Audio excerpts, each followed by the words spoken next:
Hope to fuck.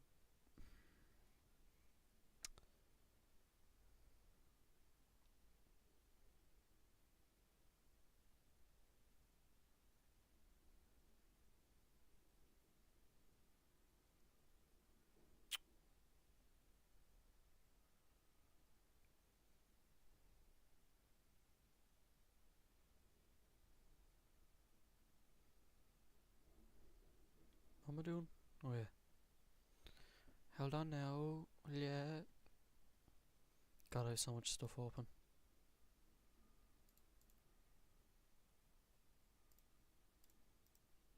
Alright, that can close. That can close. That can close.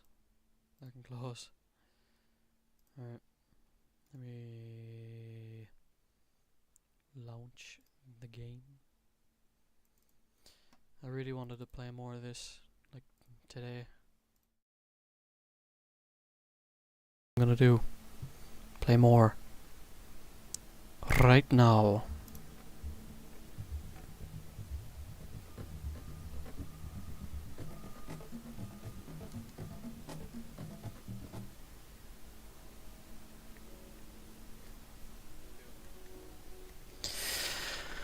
Load from where I left off. Where did I leave off? Oh yeah, that part.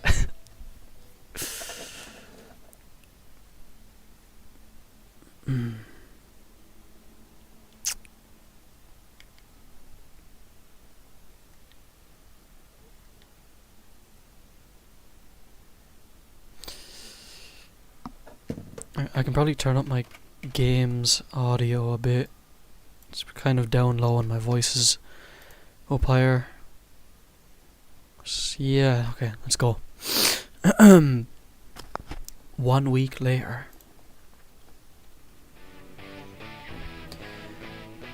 The week's been a mix of excitement and trepidation. More excitement from Fang and the band and trepidation on my part around Fang. Haven't come to terms with how I feel, I just can't stop noticing all the little things she's done. Like her cute tail wagging to a silent tune. Or her weird and funny way of eating. Or how soft and huggable her wings look. Raptor Jesus, if this is what love is, I kind of want to sample Buckshot. And yet I don't want it to stop. Even now as Mo and Reed work on clearing the floor of tables and making a noise.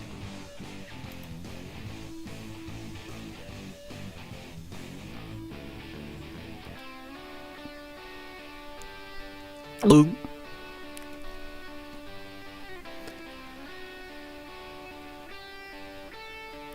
I'm gonna scream. And I'm drooling like an idiot as I watch Fang bend over a large amp. Ahem. Even now, her tail wags to the mysterious beat in her head. Ahem. Fucking turn around, idiot. Not to mention the way those jeans hug her hips and ass. Ahem. Oh. Oh, you couldn't have ran into a worse person. Aren't you supposed to be helping? Oh shit, right. Yeah, right. Just moving this table. She caught you, bro. You're fucked. I pick up the last table on the floor and hurriedly move it to the suspiciously large storage room in the back of Dynamo's. I set the table down with the rest right next to the seemingly out of place buckets of cement mix. Weird. Looking out from the closet, the joint is actually pretty big. The area is a good 150 by 200 feet, so without the tables there's enough space for at least a few hundred people. Jesus. Impressed, I let out a low whistle. I'm on time, right? Where did she come from? Who are you? We've met before? Wait, Stella, right? From the school gardens? She gleefully nods. Yes, Rosa should be coming any minute now too. I haven't spoken to either of them since campus beautification. Well, other than Stella through the bathroom door, but that doesn't really count. But Fang and the rest will be happy. They have at least 2 fans, right? Whoops. You know, there's always room in the gardening club if you want to join, Anna. There's no way I'm going back to that sort of prison labour. I looked the pale green spine-covered thing up and down, including the Opie, I think that's how you say it, Opie t-shirt she's wearing. What the fuck? You do know what your shirt says, right? Stella gives a quizzical look and glances down at her shirt, her face turning bright red. Oh my... This was the only clean shirt I had. If I didn't feel the way I did about Fang, I'd think Stella's stammering was kind of cute. Suddenly, her face lights up and her eyes return to me. Wait, you like anime too, don't you? Play it cool, Anon. No need to reveal your power yet. Power level. Hold on, what does that actually mean? I want to look it up. Am I like stupid? Well, yeah, I am stupid, but...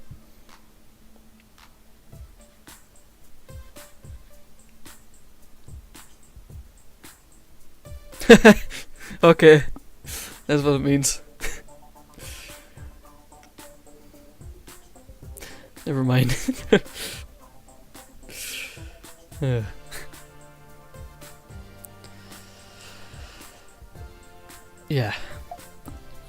Yeah, a little bit. That's amazing. I don't have anyone else I can talk to about it. What's your favorite anime? I love Precure. Raptor Jesus on his cross of rock. It takes all my strength not to physically cringe. Ooh, we should watch it together sometime.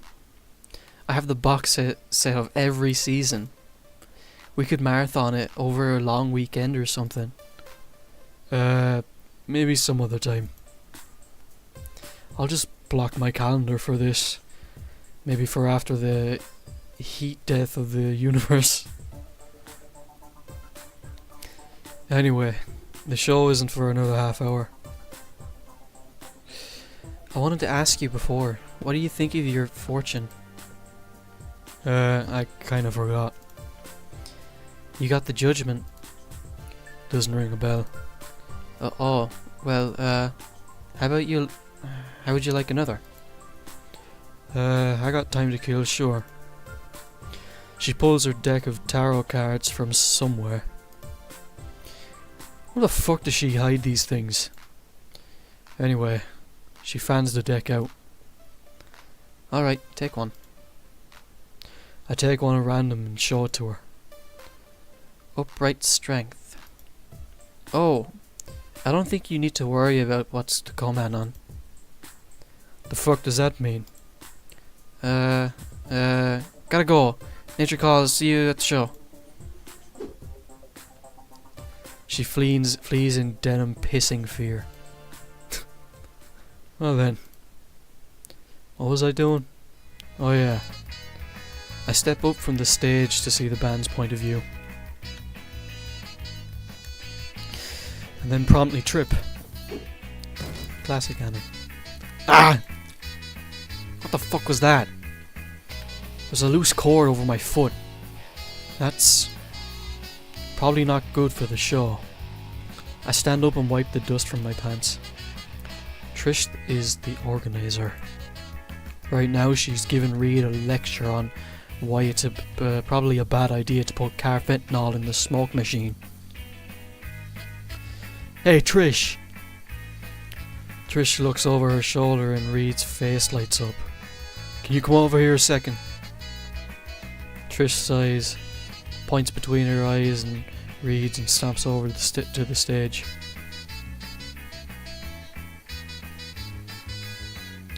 What do you want, Skinny? I just tripped on one of the wires up here. Sucks to be you. Bitch. Should I plug them all into a surge protector so you guys don't fall during the concert? What? No, of course not. We won't trip. I have that on good authority. Whose? Reed's. And you trust his word on something like this? Sure. He's the expert on this stuff after all. And all. Before I can object, Trish turns away and runs after Reed, who is huddled over the smoke machine, pungent fumes wafting from its exposed innards. Well, it seems like he's got that handled. Trish seems pretty confident that Reed knows what he's doing with the stage. But Reed obviously doesn't understand cable management.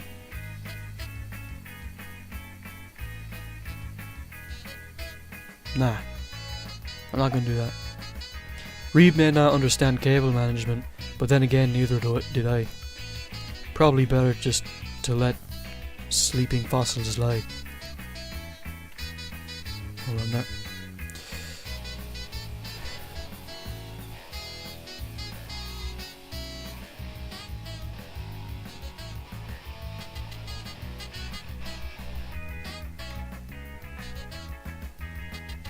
Fucking phone.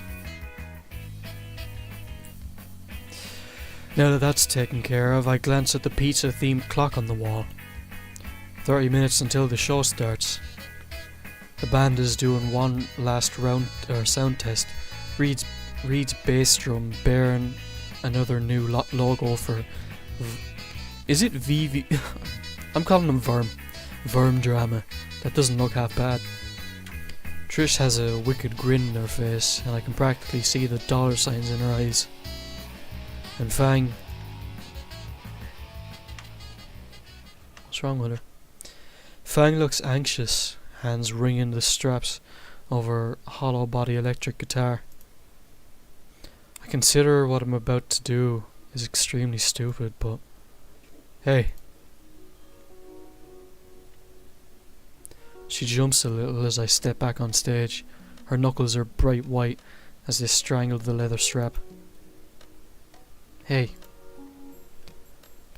The secret is support. I offer my most supportive smile. You've got this, Fang. Don't feel like I do, though. You do. You've been practicing all month for this. And you've improved immensely since your last gig. I have complete faith in your ability to play guitar. Don't worry so much. Just don't fret about it and you'll be fine. Trish rolls her eyes. Reed's vacant stare has a bit of approval. At least it wasn't a dinosaur pun this time. I'm not that unfunny. You are. Fuck you, I'm hilarious. No one thinks that, loser. Don't you have some thing to be triggered about? You can't use that word, that's our word. Just did. Wanna see me do it again? Ladies, please. Shut the fuck up. We've got sweet music to play.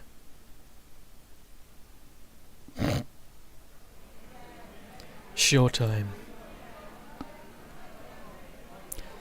Alright, next up we got the. Or the. What? They go right onto their next song with gusto.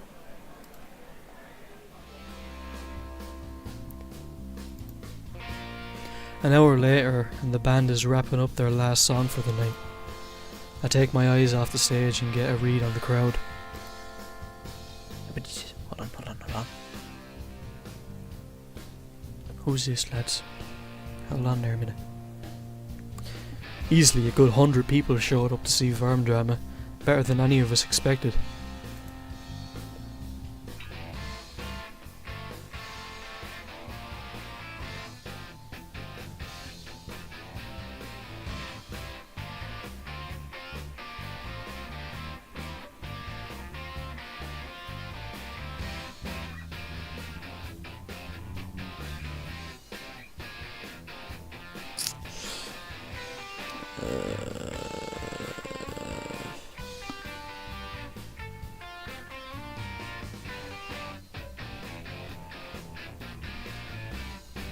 Alright, yeah.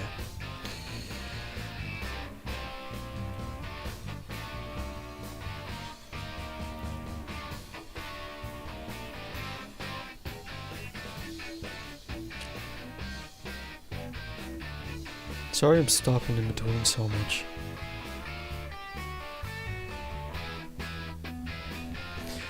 The look on Fang's face when everyone began filtering into the restaurant was priceless. They were on the last song of the night, the bizarrely long name of which I missed. I just gotta ask, why is Hitler riding my bike, pretending to be a monkey? Oh right, Reed definitely wrote this one. The band really has improved, as opposed to the booing and pointing at the audience is listening intently.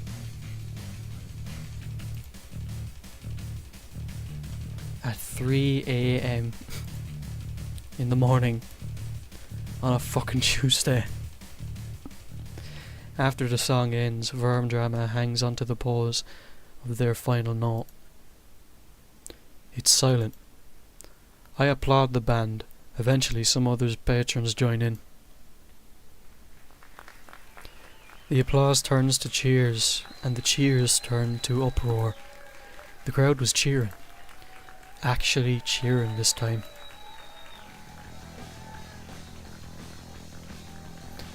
The bandmates' faces light up, and they all glance at each other.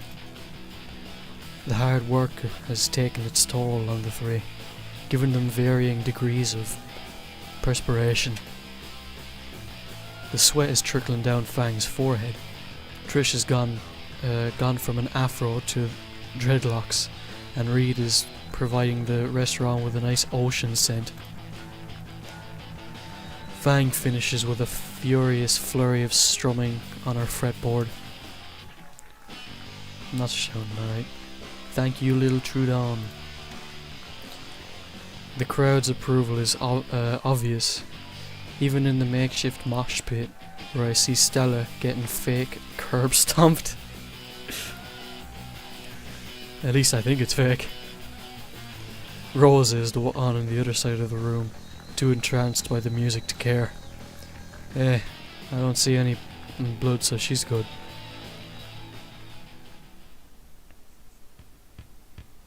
Anon! Before I can react, I was swept up in a blur of feathers. Fang wrapped her arms and wings around me and kept rocking back and forth. Oh my god, oh my god, oh my god. We did it. They actually love the Worm Drama. I tune out the alarms screaming in my head and hug her back. Yes. Her wings are just as soft and huggable as they look. Fang's beak settled against my cheek, and warm scales sliding smoothly up and down against it. This is nice. I become aware of my hands planted firmly on the small of Fang's back and pressing her close to me. Beneath my splayed palms is soft, warm and drenched in sweat. I find that I don't really mind the slickness. Fang? I feel like I could stay like this forever. Hello, Fang. Fang suddenly flinches and I get a split-second view of a purple hand on her shoulder. Her face is beetroot and the warmth of it in my own cheek tells me I don't look far behind. Trish looks like she's sucked on a lemon with now twisted her with how twisted her face is. The tiny Triceratops pulls Fang out of my hands, and I can picture my fist twisting that horn right off her face. Great show, right? I guess. For our first show, anyway. What? It was great, though. Everybody was cheering. But it was a small crowd. Was it? The place was packed. Small venue. We gotta think bigger now. Why bigger? Because I still have stock. She motions to the bar, where there is still some hung up shirts with the new mediocre logo lazily spray painted on it. Have you sold much? 3 buttons, 4 stickers, and an apron. An apron? Hey kids! Fuck yeah. Look at this here apron. Your little trigger friend sold me. Trish looks split on whether to be mad about the trigger comment or happy about the successful sale. Hey, someone took my apron. Get back to work, Jerry, you're on the clock. It looks nice, Uncle Mo. Anyways, yous all gonna be helping with the cleanup, right? I look at the absolute mess around us. Fuck. More Mo. That's great. An hour later and I'm stuck mopping up where the mosh pit once stood. As my mop head gains a tinge of red, I pray to God this isn't from Stella. Rosa wanted to stay and help clean, but... I'm so sorry, Stella. Come, I shall nurse you back to my back in my home. I'd feel more sorry for Stella, but Rosa looked capable of helping her. My God, that's a lot of Mariana. Yeah. Or marinara, fuck. Fang and Trish are trying to divide and carry out the stage. The mop really isn't getting much off the floor. Am I supposed to have a bucket or something? Reed. Yo, Anon. Reed crosses right through the puddles, tracking grimy footprints without a care. Hey man, what did you think of the lyrics? Where were you on when you wrote that? Reed rose his forehead, struggling to remember more than 10 minutes ago. I don't know, man. The floor, maybe?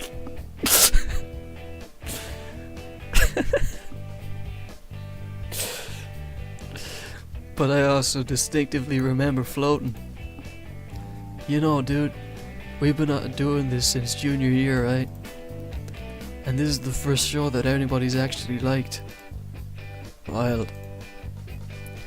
You've only been playing together for a year? You know it, man. Crazy how time flies. Man, back then Trish had these crazy long horns and glasses. Now there's a thought. How would Trish even look with glasses? Actually, how would glasses even work on a Triceratops? Fang wasn't Fang. She... what? Probably shouldn't have mentioned that. Fang wasn't herself? Honestly, that's probably something to be left for Fang and Fang alone to talk to her about. Sorry. Right. Only thing that stayed the same was, like, me and my calf, bro. How long has he been on that stuff? It was almost like a totally different time, man. Before I even got a moment to picture that what it might have been like not even a year ago, Trish appears behind Reed. She looks like she's about to snap both our necks. Hey Reed, what are you talking about? Just talking about some memories of the band, Trish. You didn't tell him about anything about me, did you? Glasses. Reed, you absolute ass. Reed just shrugs. By this point, the restaurant has been mostly cleaned up, with only a few tables left to put back. So, Anon, we showed you ours. Now it's time for you to show us yours. What? Out here in public? Didn't peg you for the kinky type. Trish inhales sharply, visibly trying to master herself. I meant with your old school. That's on a need-to-know basis, and you don't need to know. Come on, Anon. Don't you have any good memories from your old school? Oh god, no. I'd really rather not talk about it. Why not? You told me about your parents. That seemed to catch Trish's attention. Shit. And that look of expectancy from Fang too. I guess it can't hurt. Well, I did try to get into music at one point. With how much you needed my help in music class? I didn't say I was good at it. I was just clicking buttons and seeing what stuck. And spoiler alert, nothing did. And I got a little giggle out of Fang and a look from Trish. By the way, Anna, I saw you were talking to that Stella girl before the concert. You have something going on there? You bitch! I feel a pit in my stomach as a look of betrayal crosses Fang's face. Right into Trish's trap. Hook, line, stinker, and rod. Nyet. Nope.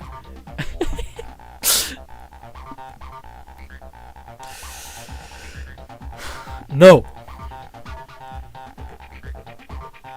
No. I do not have a thing for incontinentia? I don't know. Incontinentia? Who? Though, like, we're talking... Who? Oh, fuck. Who? Thought, like, we were talking about... What's-her-face? The one with the Dino dual cards. I thought those were Pocket Raptor cards. Weren't they hand egg cards? Moving on. Anyone back home you got your eye on then? Nobody at rock bottom was worth the time. Fang's face softens, almost in a silent sigh of relief. Is there hope for me yet? Rock bottom, huh? I didn't think you've ever told us of where you're from before. Shit! Oh, I haven't? Huh. Who really cares where you went to last? Yeah, man, it's just a school. Was it in the sticks? Not exactly. It was certainly lower class though. I used to buy bulk soda and sell them to the stupid kids for lunch money. I did that. Yo, my man. Reed gives me a fist bump. I'd usually just go places on a crappy dirt bike, leaving donuts in parking lots when I was sure nobody was looking. Sounds like you were pretty cool at your last school. Ha! I don't know about that. Sure, man. I don't get why you left in the first place, if you had it so good. Oh no. Actually. Think of something. I had to leave because of, don't say something stupid, you only get one shot at this. Family issues. Nailed it. Bomber, man. Glad you're here instead. Yeah, thanks, man. Sounds personal. Guess we shouldn't pry. We're all friends here, after all. Guess we are all friends at this point. To varying degrees. I let a content smile creep onto my face. Hey, you stupid kids! The Tyrannosaurus stomps over to us from the kitchen. Great job again on the show, punks. I knew my little Lucy could pull this shindig off. He clamps one of his tiny hands down on Fang's shoulder as she reflexively tries to hide her face with a wing. Alas, I'm expecting a late night visitor, so I needs you punks to piss off. Come on by for a slice sometime, yeah? Thanks, Mo. Yeah, man, thanks a bunch. Now scram yous kids. I got a different kind of cleanup to deal with. And we're pressing that.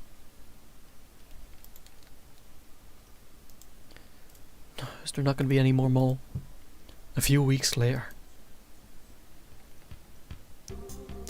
Things have cooled off since the concert back in February. There's no major events coming up, so the days have gotten longer. The weather has started to warm up as well. Each morning I've been walking through a thick blanket of fog that always dissipates by lunchtime. It's a drastic shift compared to the hot, cold binary of flyover life. Maybe I should ditch the jacket soon. No, there's no way I'm showing the world how much of a lanket I am. Even if it means being grilled alive. Jeez, Alan, you look like you're dying right now. The sun can go fuck itself. Oh, Alan, I relate. Fang chuckles and pats my back as I lean over my desk. On second thought, tank tops seem cool. Reed is usually wearing one. Alright, class. The principal's got something to say. Then you'll be leaving early. With that, we were all directed to the auditorium.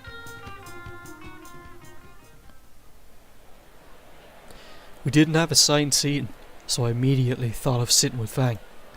No one better than to look through the ocean of students. I follow my nose to read. What is he fucking wearing? He's definitely high as fuck under there and he's just trying to hide his eyes. The fetid raptor was sitting in the very last row with Trish. Yo! Reed's bellow easily eclipses everyone else. I wave back, hurrying past the awestruck classmates to claim my rightful throne. Hey guys, saved you some seats. I take a glance over to see Trish pouting. Fuck, he found us. The last students trickle in through the doors and take their seats. Mr. Kausdewski.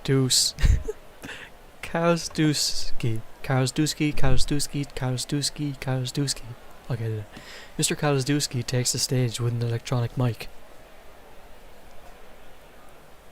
Alright, frickin' settle down, kids. We got a special frickin' announcement from the freaking principal. We got frickin' midterms coming up soon, and he frickin' feels like the need to give all you a frickin' pep talk. The audience collectively groans. Fang and Trish throw their heads back. On cue, Principal Spears takes the stage. Mr. Kausdewski. Kausdewski. Fuck! I keep fucking it up. Holds the microphone out to him, but gets ignored. The student body covers their ears in preparation. Alright, you little punks. Like the man said, We have midterms to deal with in just a few weeks. And I don't want to see any of you slacking. Only the best efforts will be allowed. These scores may not affect your overall grades, so many of you may decide to disregard them. It's a weak mindset like that can and will trap you. These tests are for you to see if you're on the right track or not. I expect you all to ace these exams because Volcano High is the best school there is. And I teach the best students there are here at Volcano High. Are there any questions? Judging by the dead silence, there wasn't any. The principal gives a simple approving nod and exits stage right.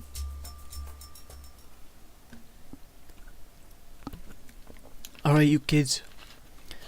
You're free to frickin' go. With that, the sea of students begins to funnel out of the auditorium. The four of us wait until the auditorium is half empty before getting up and making our way to the door.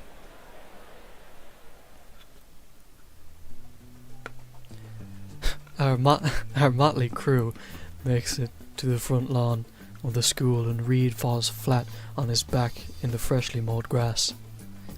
Later, guys. His breathing becomes a rumbling snore. So, Fang, you actually gonna study? We can go to the library. There shouldn't be anyone there. I don't think I'm allowed there anymore. Wasted too much bandwidth. Fuck using my own data to pirate all these games. I'll probably never play. I wasn't asking you, douche. I kinda wanna go home. Okay.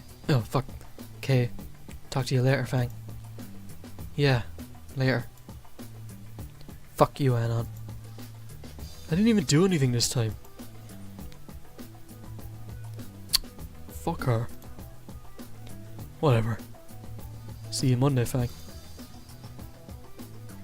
Before I can turn away, Fang's hand catches the sleeve of my unnecessary sweater.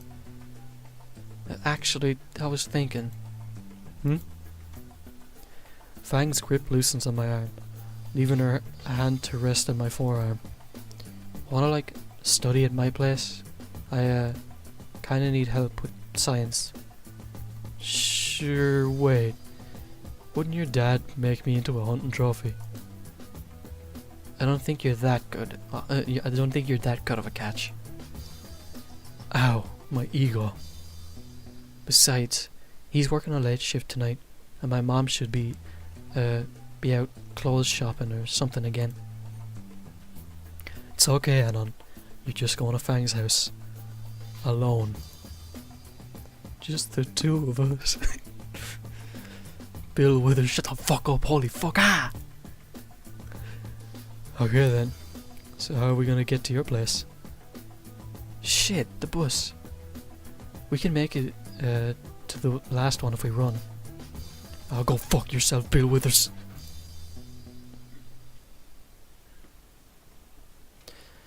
We make a mad dash to the last bus.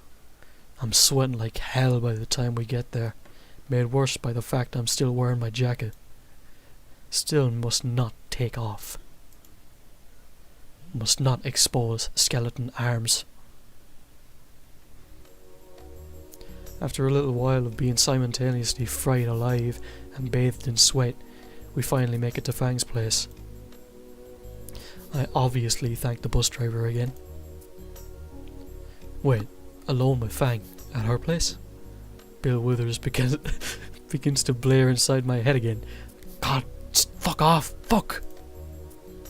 Come on, Anon, we can study in my room. Fang's room. Oh man, it's been a while since I've noticed the alarms. Sure, lead the way. Fang climbs the steps while I trail behind, weary of any hidden fathers laying in wait to ambush me.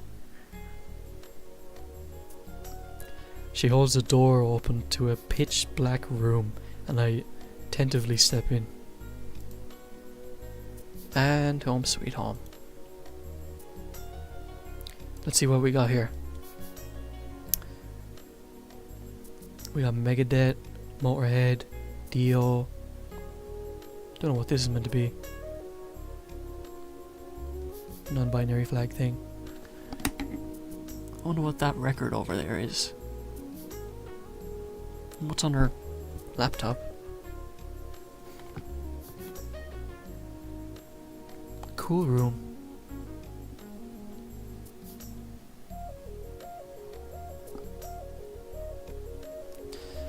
Fang flips on the lights, and I'm not quite sure what I expected.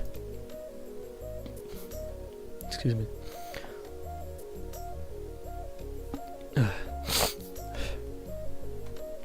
The black walls are covered with various band posters, the spaces in between covered by what I assume are lyric ideas written in chalk. A few guitars stand on a stands and a keyboard in the corner below a non-binary flag hanging on the wall. Fang throws her bag off to the side and picks up a guitar, strumming a few chords. I plant my hands in my pockets nonchalantly, looking around for a chair or something. Just sit on the floor, dweeb. Wow, not even a beanbag chair? What kind of lazy teenager are you? The kind that has expendable guitars in arm's reach. Fair enough. I use my backpack as a makeshift backrest. What's the guitar for anyways? Playing music? I mean, aren't we supposed to be studying? Or are we doing music first? This is just how I get ready for studying. Strumming along puts me at ease. Fang picks up a spare guitar. Pick from the shelf. She begins playing a soft riff that I recognize from one of Vermdrama's songs, smiling and relaxing as she goes on, like my own personal concert. When the song is finished, Fang gives an expectant glance my way. I smile and give a tasteful nod. You wanna try? Fang takes off the guitar strap and extends it for me to play. I'm not sure what she expects me to do, but I could give it a shot. Though aren't we supposed to be studying for midterms? These scores may not affect your overall grade, so many of you may decide to disregard them. It's a weak mindset like that can and will trap you. These tests are for you to see if you're on the right track or not. Is it really alright to slack off? I'm playing the fucking guitar, fuck off. What the hell? Why not? I take the guitar from her hands and put the strap on, letting its weight hang from my shoulder. Fang hands me the pick and I aimlessly strum the guitar, the mess of a noise sounding a far cry from her elegant playing. Well, I tried. Here, like this. Fang grabs another guitar and motions me to copy her hand movements. I try to mimic her hands on the fretboard, but it feels like my fingers are twisting into pretzels. I know how that feels. Not like that. Your hand's gonna get cramped as fuck like that. Fang sets her guitar down on a stand and comes over to me. Holy fuck, no wonder you sound like a horny cougar. Wait, like the cat or... Here, like this. Her hand covers mine as she tries to readjust the position of it. No, like, stop fighting back. Ow, hey, quite that, ow. Oh my fuck, Anon, just relax your hand. I would if I could get the goddamn alarms weren't freaking me out. Ugh, hold on. What? Fang walks behind me. Don't turn around. Why? She's standing right behind me.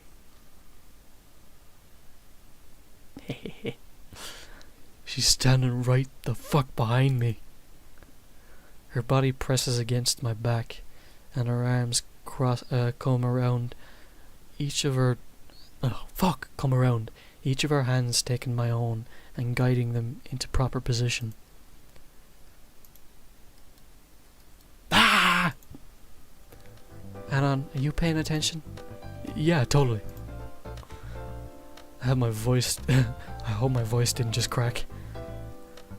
Fang's hands move mine along the neck of the guitar. Alright, try these chords.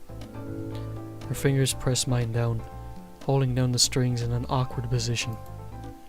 Then this. My hands are slid down closer to the base of the neck, and too close to my crotch. And then finally this. My fingers are shifted back to the middle of the fretboard. Try that out, Anna. Fang lets go of my sweaty hands. She doesn't move from behind me though. I try to replicate the movement. The first strum sounds not bad. The second note is horrendous. I blame my pants. And the last chord comes out alright-ish. Now do it all together. I repeat the pattern. It comes out all sounding alright-ish. Again. Oh hey, that didn't sound too bad now. You're getting it now. Am I? I have no clue what these chords are. I keep strumming, each time progressively sounding better and better. Now try playing chords of your own. My own? I thought you were showing me how to play a song. I'm teaching you how to play guitar, you dork. I reposition my fingers to try something new, producing several more horrid sounds from the instrument. My pinky slides off the fretboard, and when I strum again, a strange look appears in Fang's eyes.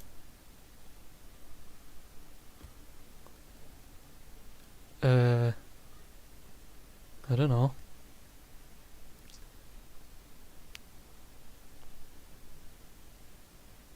I'm gonna see what the outcome of most of them are.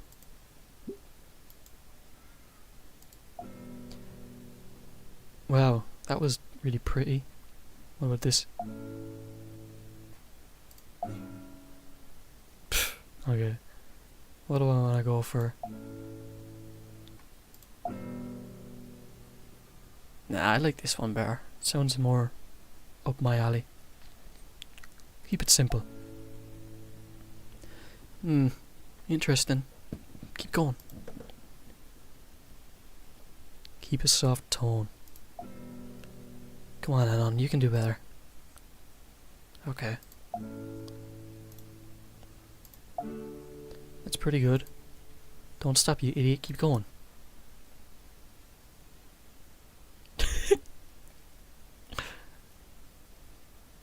Okay. Oh, come on now, impress me. Fuck you guys. Oh shit, no.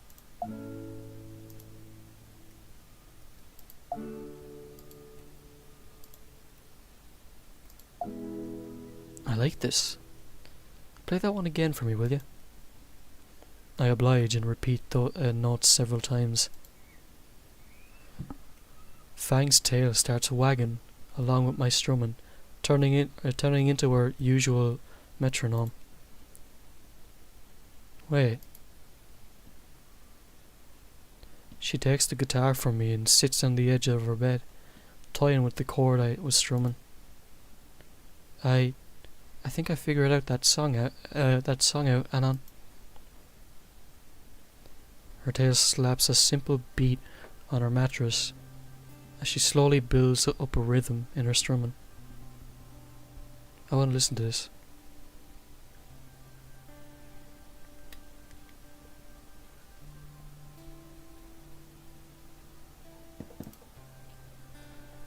Her head bobs along. Wings relax as the guitar's tone starts picking up. The song born from the guitar was mesmerizing. It started soft, with gentle tumbling trills. A slow jam at first, but eventually it grew onto something more. The crescendo crossing the strings reshaped the music. The transformation into a weightier rock piece was seamless. More than just fingers and a pick. It was as if Fang put her entire life's effort into this. Thinking back, she must have made countless songs like this. Most of them never heard by anyone and left forgotten. She soon started to hum with the song. She was playing harmony and melancholy blending with the melody. God, my fucking stomach. The hell. As Fang poured her very being into the instrument in her hands, it dawned on me what this was. A lyricless ballad. An instrumental aria. Musical notes that bore the weight of words she couldn't define. I love songs like that. All of which sounded beautiful, melding together into a harsh yet intoxicating piece of dissonant serenity. Eventually, she started to... I cannot read that. Diminuendo. I don't fucking know. The fading softness of strings and harshness in her humming as she slowly led the guitar to rest. The music has stopped, but her own emotions wear it on. Fang sat there, looking down at her guitar, realizing she showed me something she had never shown anyone before. Fang bit back tears, fighting the sob that threatened to spill from her. She sets her guitar down and slouches, rubbing her eyes and trying to repress her inner turmoil. Instinct pushes me to my feet, carrying me forward to the vulnerable girl sat on plush duvets. All that matters is her. The part of me that felt scared at the thought of that. At the thought, though. Fuck! The part of me that felt scared of that thought, that wanted to remain isolated in my comfort zone, that wanted to pretend that no one else mattered. That part was ejected, forcibly. Fang gasps as I wrap my arms around her. And on. The frailty to her voice makes my heart ache. The song was amazing, Fang. It truly was, because it was her. Her heart and soul were carried within it, her very being. My heartfelt words reached her. The dam bursts. She felt like a porcelain doll in my hands. Tears of sorrow and relief stained my shirt and wet my chest. Thank you. Thank you, thank you. Unlike the rooftop, Fang's voice was a weak mumble, broken by hiccups and uneasy breaths.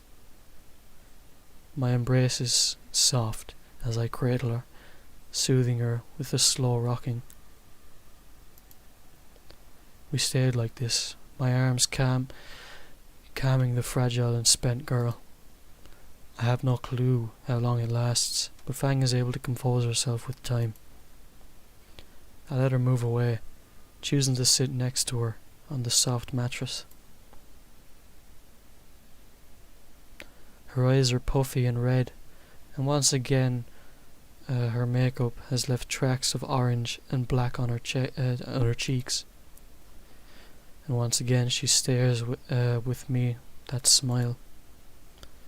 But this time I can tell exactly what that soft expression means. Relief. God, Anon, that's twice now. My bad. How are you feeling? I don't know. She looks down at the guitar she set aside. I lean over her lap, carefully taking the instrument by its neck and bringing it to my lap. Can you teach me? What? The song. Can you teach it to me? She looks at the guitar and then me. Her surprise slowly turns to happiness. Sure I can. Hold up a sec. She stands from the bed and goes for another one of her guitars. Along the way, she grabs a shirt off the floor, using it to wipe her face. When she comes back, Fang sits closer than before, our shoulders together. So for the opener, after what feels like hours of back and forth to learn guitar, my arms feel like they're about to fall off. Fang is an unexpectedly patient music teacher.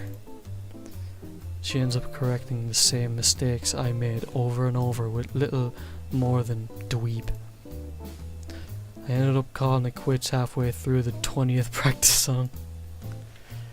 By that point, my acoustic screeching turned into something that resembles actual music. You know, Stego Slash. But yeah, not half bad for one lesson. I'll take it.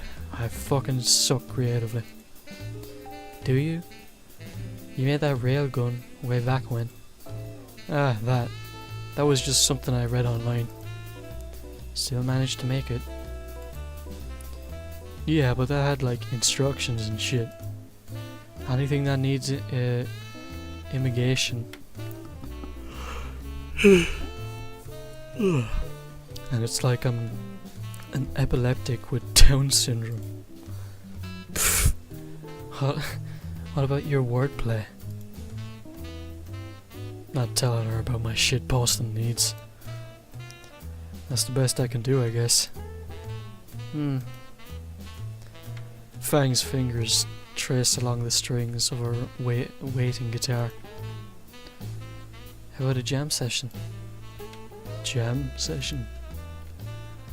Not that kind of jam session, fuck.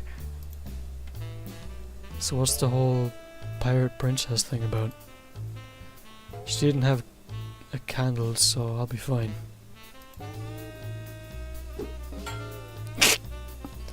The guitar pick bounces off my eye. Gah! I told you not to mention that. I know, sorry, jeez. But really though, what was the deal with that? It's just something that I did sometimes. What? Play pretend? All kids do that. Yeah, but I mean, this was a bit different. When I pretended, the whole world seemed so much better.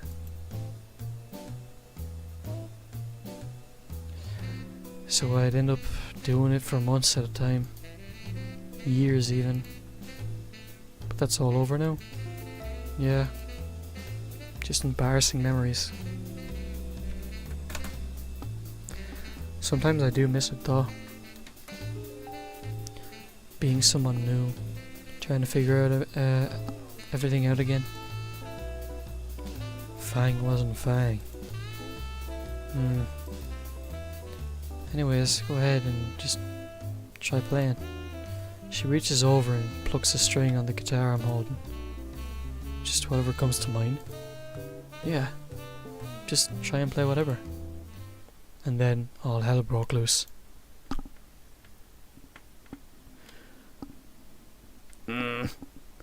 What the hell are you doing here, Anon?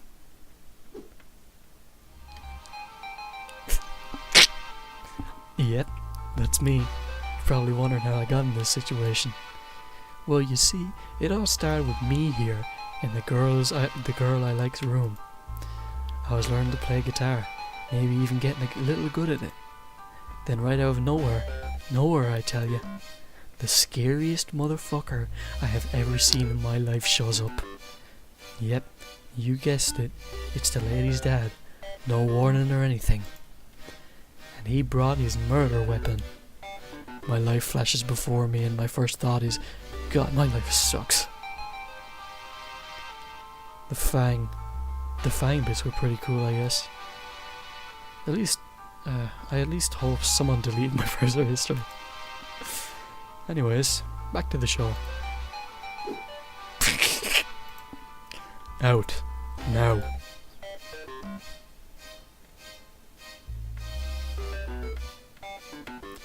It takes all my strength to prevent my bladder from doing its best Stella impression right about now. I silently head to the door with Judge Dredd to my back, catching a sympathetic glance from Fang on the way out. Walking out of the front door, I feel my heart stop as his talon-like nails begin to dig into my shoulder. At that moment, I learned a very important lesson. Terror claws hurt like crap, man. The next time I catch you alone with my daughter, I will use your head as a Rubik's Cube. Asshole. He gives me a shove off the porch, and I hear the door slam behind me. I can hear her father's raised voice from here. Sheesh. Guy needs, like, all of the chill pills. Or maybe some carf. God damn it, Reed.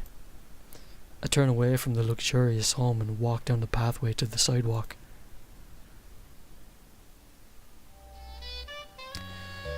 Well, amazing.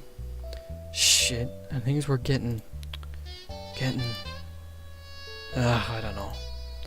But like, after Fang's song, shit was, fucking hell. Why are emotions so fucking difficult? As I wait at the bus stop, I decide to break down everything that happened. We didn't study at all. Well, maybe music, I guess. After Jesus, Mr. Jingo is a shit teacher compared to her.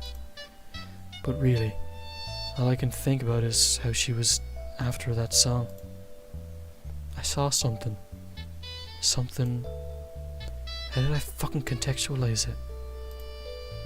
In the moment I thought I knew. Holding her in my arms. Bzz, bzz.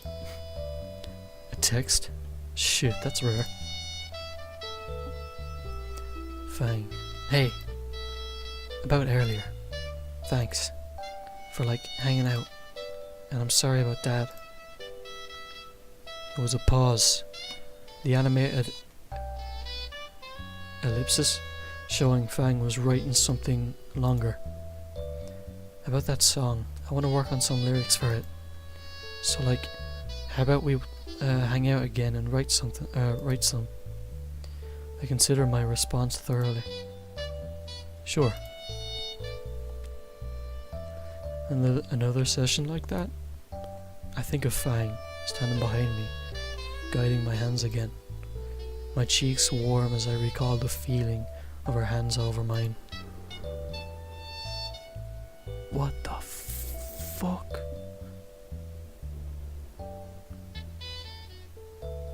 That was loud. I don't know what the hell's going on outside. Fuck. I wonder how does she feel about me? I mean, she's shown me so much of her now. And all the cheek nuzzling. Just like Nazar and Naomi. Maybe. Come on, bro. It's obvious. God, my stomach. I'm starving. Alright. I'm just gonna go downstairs for a sec. I'll be back in a minute.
I'm just eating something, so I'll be there in a few minutes.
Alright, back to it, I guess.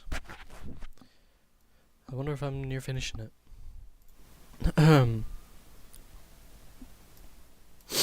Alright. 2 weeks later.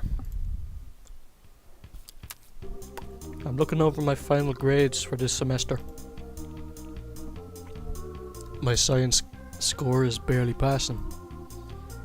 I want to say it's because of Fang and mine's study session.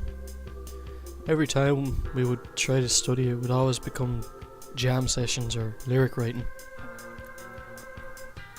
Spending more time with her was fun, and seeing seeing this side of her, it makes me feel so lightheaded, like I'm floating on clouds.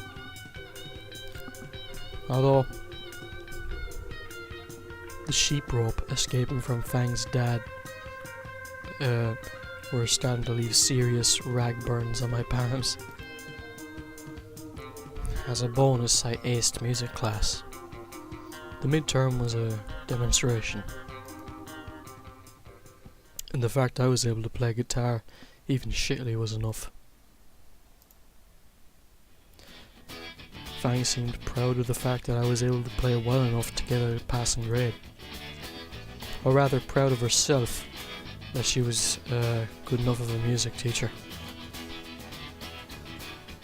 Her way of congratulating me was a hip check. Wait, what? Was to hip check me right into my locker, only to apologise while laughing her ass off.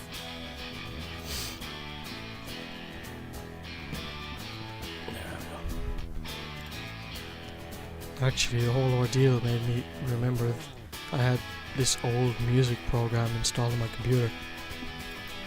It's incredibly outdated, but free is free. Several hours of decade-old tutorials later, I finally start cobbling together a loosely music-sounding rhythm. I couldn't find a reverb option, so I just overlaid the same instrument with a lower volume when I wanted it. Where I wanted it, fuck. People probably won't notice. I'm starting to get why Fang likes doing this sort of thing. It's sort of like just the act of creating something and being able to say, I made this.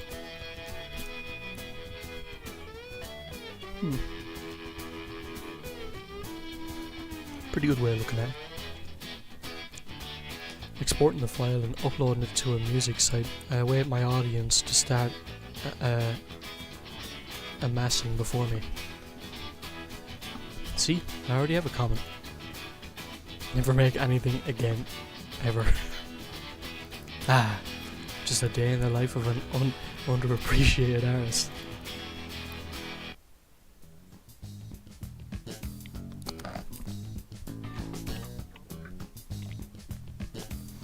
End of midterms means the start of the new quarter. Halfway through the semester, and things have been going pretty good.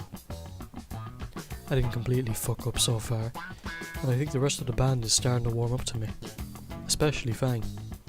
In fact, we've been hanging out more in the auditorium after school.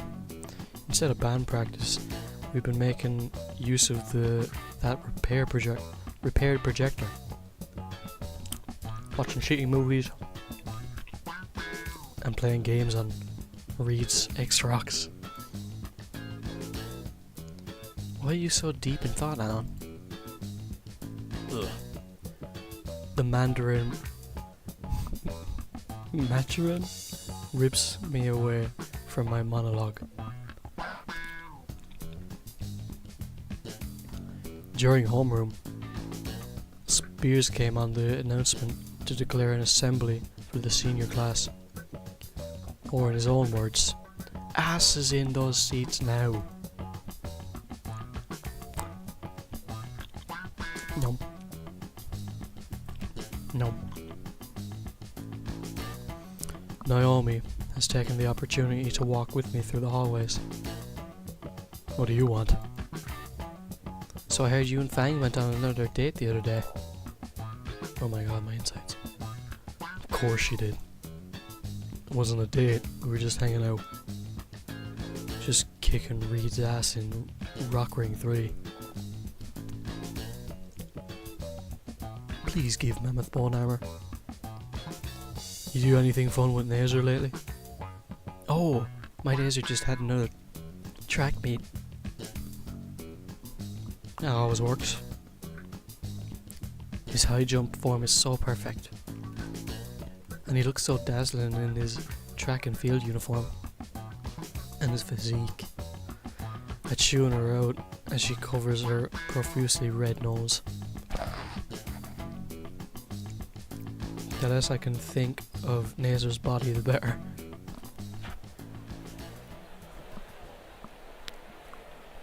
We get to the auditorium once again, and I look at the back row to find our spot. Empty? Over here, Anon.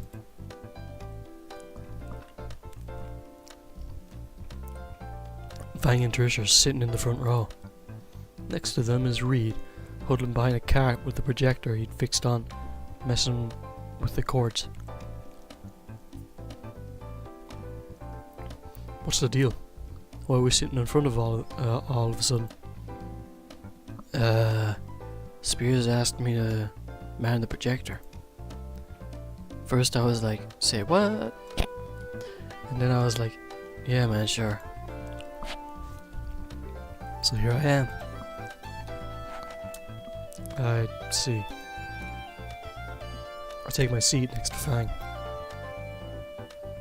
They say why we're here yet? Nope. Since we're seniors, it's probably some other stupid pep talk about our futures. I bet it's a fundraiser. I'm like good at selling things and stuff. I'm sure. Actually, I've been meaning to ask. What exactly is Carf? You don't know, man? Carf fentanyl, the wildest stuff a dino can get. Really? How? It was used in war by skinnies a while back. It's a deadly tranquilizing agent. It's only deadly when you make it wrong, man. But yeah, it's great stuff if you know how to do it. Fang, have you ever tried any? Once. Woke up hanging upside down from a tree with Naomi's clothes on, hugging a fake skeleton. See, when I do it, it just makes me a bit dizzy for a few hours. Huh. Can I see some? Absolutely not. No. Why not? That stuff's 100 times more powerful than horse tranquilizer. It'd melt your skin. Make your heart burst out. I heard a human tried it once and exploded. I bet. Yeah, sure. You just don't want to share. The last of the seniors trickle in, and the seats near the front. Oh, excuse me. Eventually, Spears takes the stage. He pauses to make sure everyone's covering their ears before beginning. Alright. As you all know, graduation's coming up soon. We're gonna go over that whole process. But first, the student council has a brief presentation to give on the subject. Floor's all yours, Stuco. Ugh. My insides. Spears gestures his hand towards Naomi and Nazar, who show up from behind the stage curtains. The chiffon Sarina brings a wireless microphone to her snout. She begins reciting a well-rehearsed speech in her usual snooty manner. More plastic than person. Why, thank you, Principal Spears. The projector comes to life, displaying a basic slideshow title card reading, Read, how do you know when to move it forward? It's when she crosses her fingers, check it out. Now this is a very important turning point in your life. Ah, got it. It's one of these. I needed a nap. Fuck. As soon as I closed my eyes, I feel a malevolent force looming before me. Somehow, I felt like opening my eyes was a bad idea. But keeping them closed was an even worse one. At least there's a cute little design on the slides. There's a little penguin with a graduation cap. There's a school mascot and a party hat, and has the fogged up window. A lineup of various graduates with a token human at the end of the diversity typical. Fuck, 4. Shit. There's some scientists and engineers holding hands. There's a triceratops holding onto a branch with the text, "Hang in there, baby." There's me 2 years ago when I photoshopped myself with an anime girl.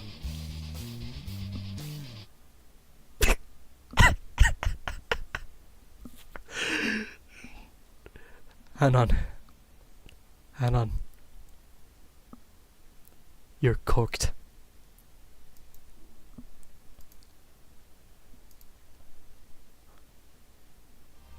What the fuck?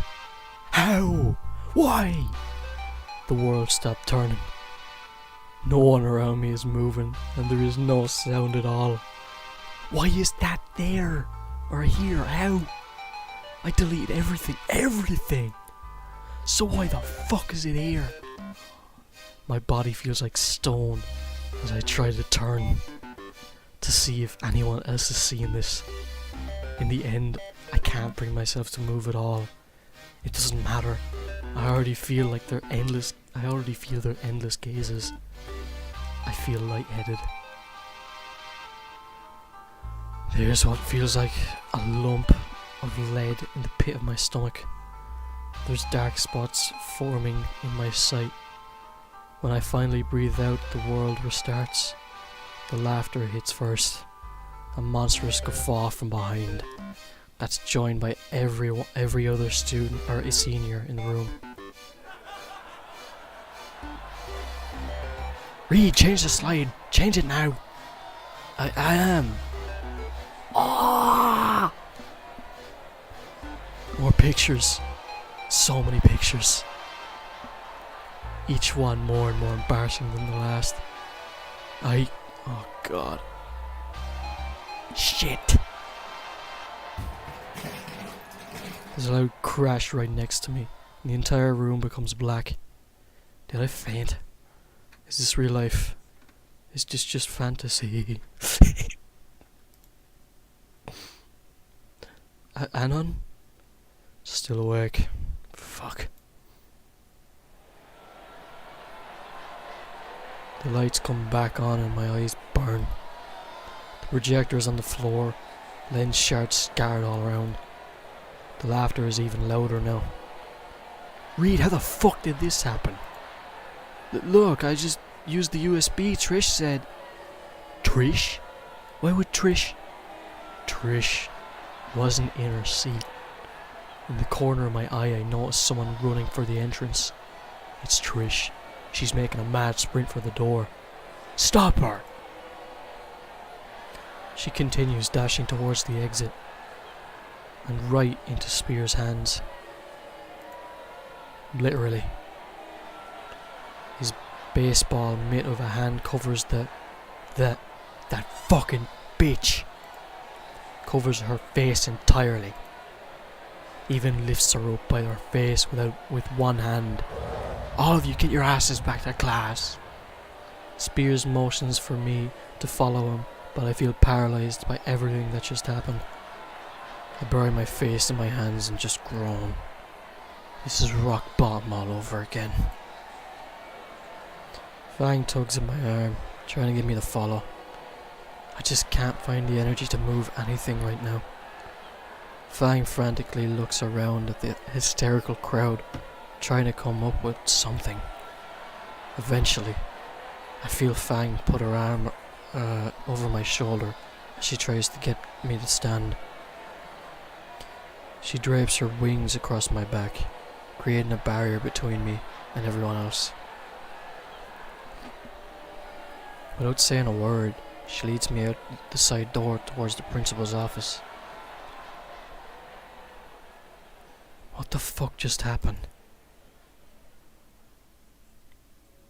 Hey, how's this happening to me? You gonna be alright? How did Trish find those dumb pictures? Look, don't listen to those pricks, Anon. Was reading on it.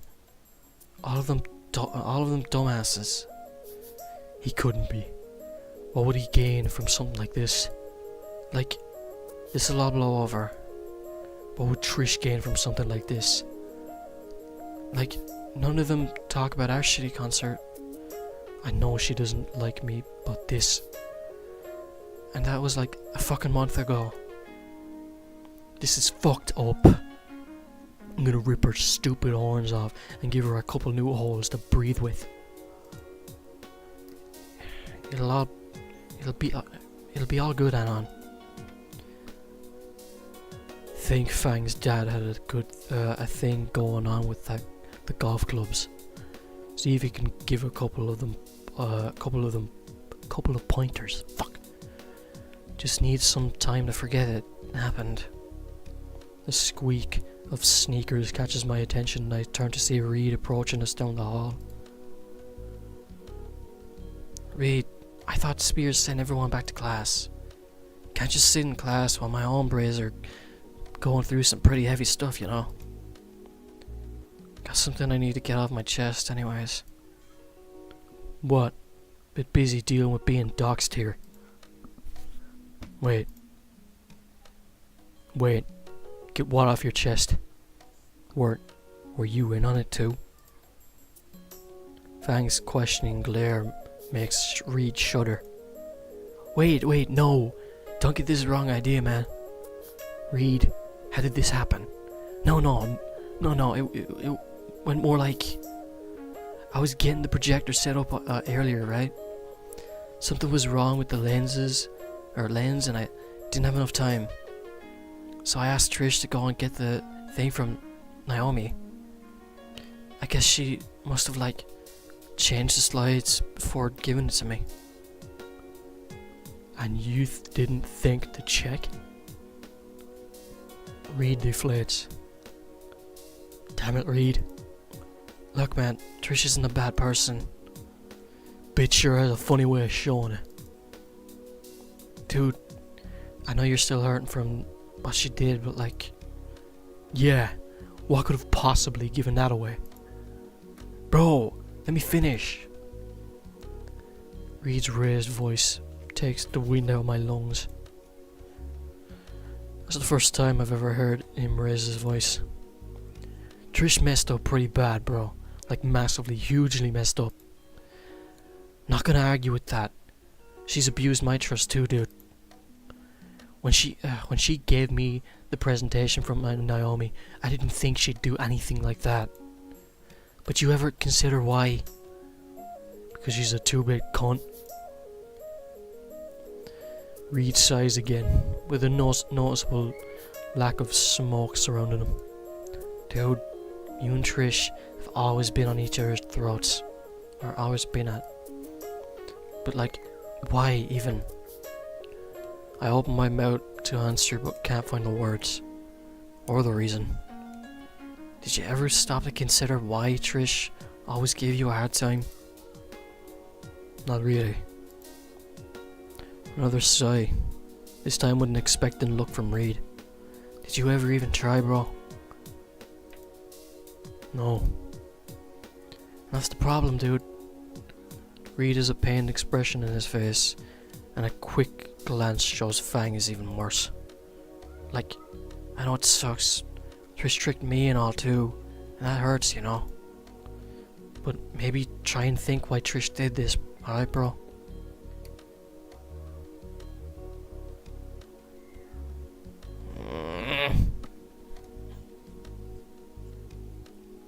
Fuck's sake.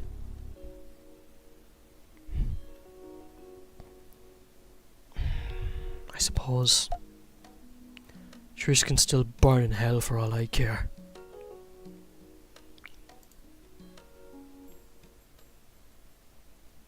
Three months from graduation and you pull a stunt like this.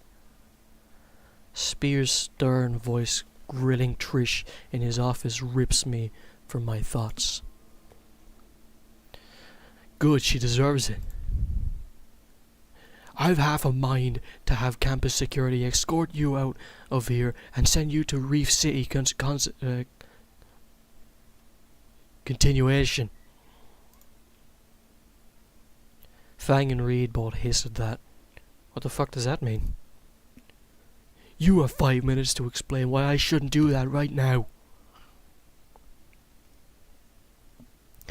I couldn't hear Trish's full response to the doors, but she was obviously crying. After what she did. Fang leaned in, trying to listen through the door to hear what the bitch was saying. Because of her arms, I was pulled closer too.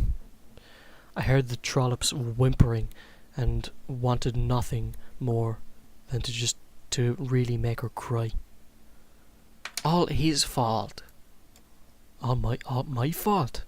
I did fucking nothing to that purple pole smoker.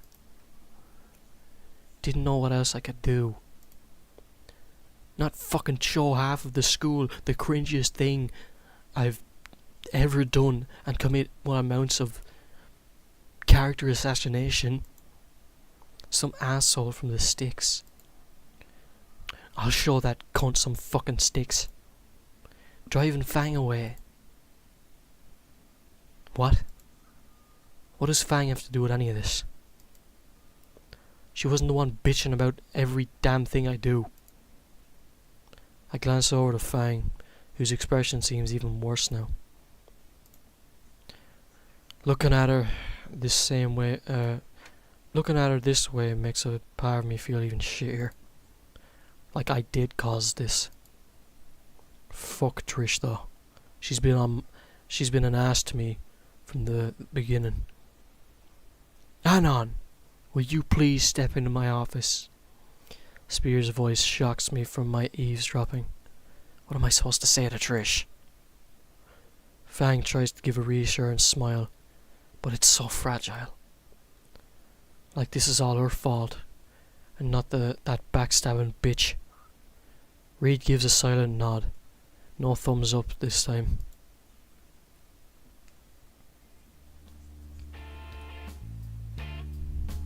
I enter Spears' office, and my eyes are immediately drawn to Trish, sitting in front of his desk, surrounded by crumpled up tissues.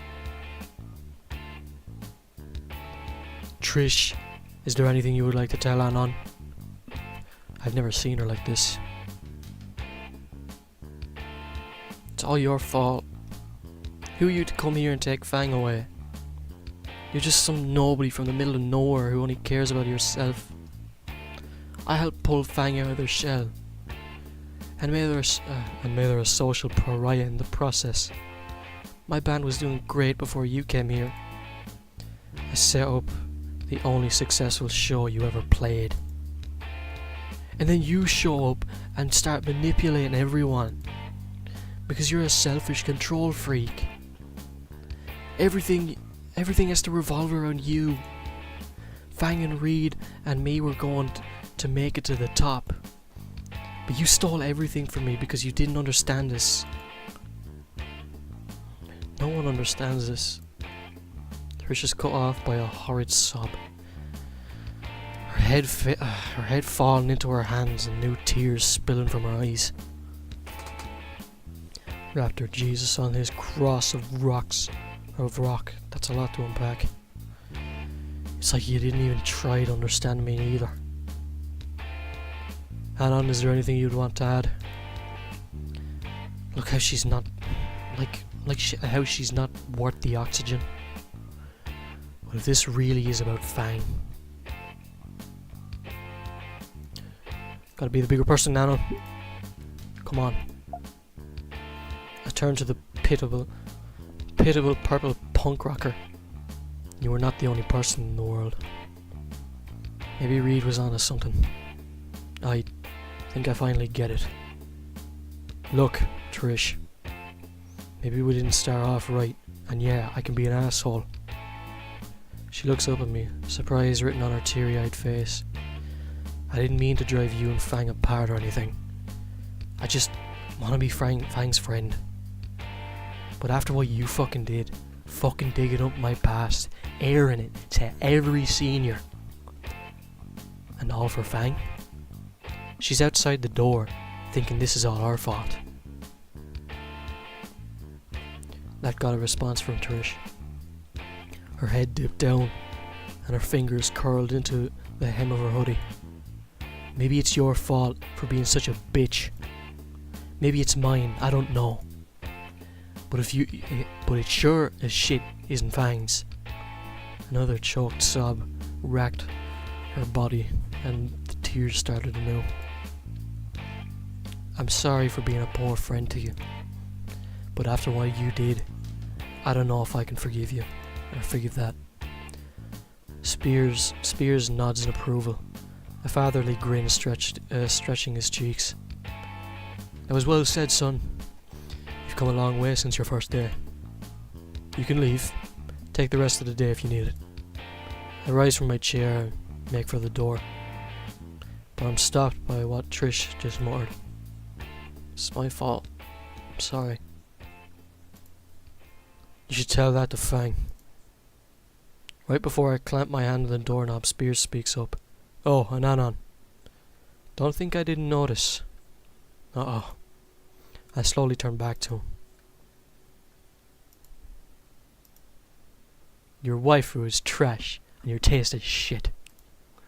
My door is always open if you can share some quality anime.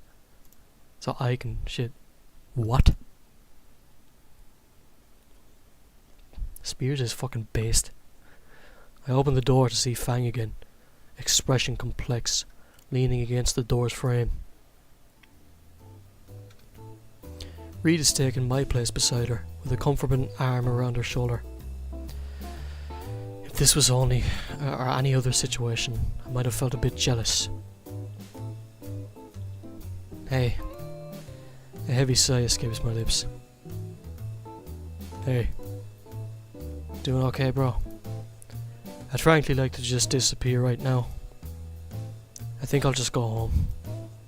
I can ditch if you need me to come with. Fang looks at the door to Spears' room for a bit, then back to me. Trish is probably having a hard having to call her parents right now. Fang must have heard everything in the office. No, we'll wait. You worried about her too? Fang turns her head down to her shoes. How could I not tell something like this was gonna happen, or this was happening? Or how could I not tell something like this was happening? You know it's not your fault. It doesn't mean I don't feel guilty about it. She picks her head up and looks me in the eye. We should leave. You probably don't want to see her when she gets out. Actually, I think we should wait. Looks like you have something to say to her. Well, yeah, but there's something else I wanted to tell her too. There is? There is? You sure you should be talking to her when you're still this upset? It's nothing bad, I promise. It's a good call, dude. You can go first. Fang gives a small nod, and the three of us slide down the wall into a sitting position. The minutes pass. What do I even say to her? I'm not entirely sure either. Reed awkwardly toyed with this tale in silence. Suddenly a lot less contemplative than before. The clasped hands around my knees start to leave red marks on each other. I can't find the energy to shift them. Eons later, Trish emerges from the office. Her tears have become shiny trails reflecting the sterile light of the hallway. Hesitantly, Fang gets up to speak with her. That makes one of us. For a while, the two just stare at each other. Eventually, why? Why the fuck did you do this to Anon? Do you actually think I'd be okay with this? Anon is just as much my friend as you or Reed. That was something those douchebags who make fun of our band would do. I thought he was a bad influence on you, the band. Everything is changing, Fang. I don't like it. All because of Anon. Then why didn't you just fucking talk to us? Anon isn't some asshole trying to rip everything apart. I know what you told me, Fang, but you deserve better. He's not... I catch Trish throwing a glance my way as she cuts herself off. Look, I'm sorry, Fang. I'm just trying to look out for you. Look out for me? I can make my own decisions, Trish. Fang sighs and rubs her temples. I'm taking a break from the band. I watch as Trish's entire world shatters before her eyes. Reed's lack of reaction tells me they discussed this while I was in Spears' office. What? I need time to think. Fang, wait. Bye. Fang turns away from Trish and starts walking away. I wait by the exit while you talk, Anon. Reed gets up as she passes by and begins to follow, giving me a thumbs up. Give you some privacy, amigo. And now it's just the two of us. I get up from my spot on the floor, pins and needles in my legs, making it more difficult. Now what do you want? I fucked up too. That catches her off guard. This is my fault too, you know. I played a stupid game with this instead of manning up and just talking about it. I stoned the fuck up and finally admit it to the world and myself.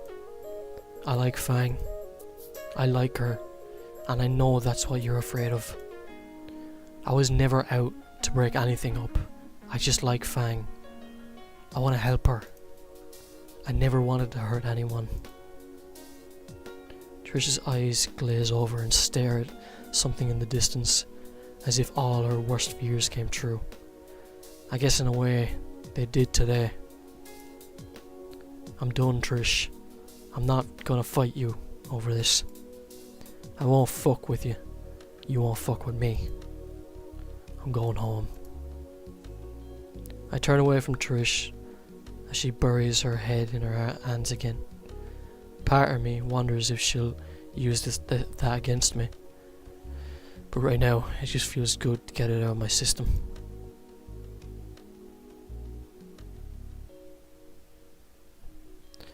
As I begin looking for Fang, Reed stops me in the hallway.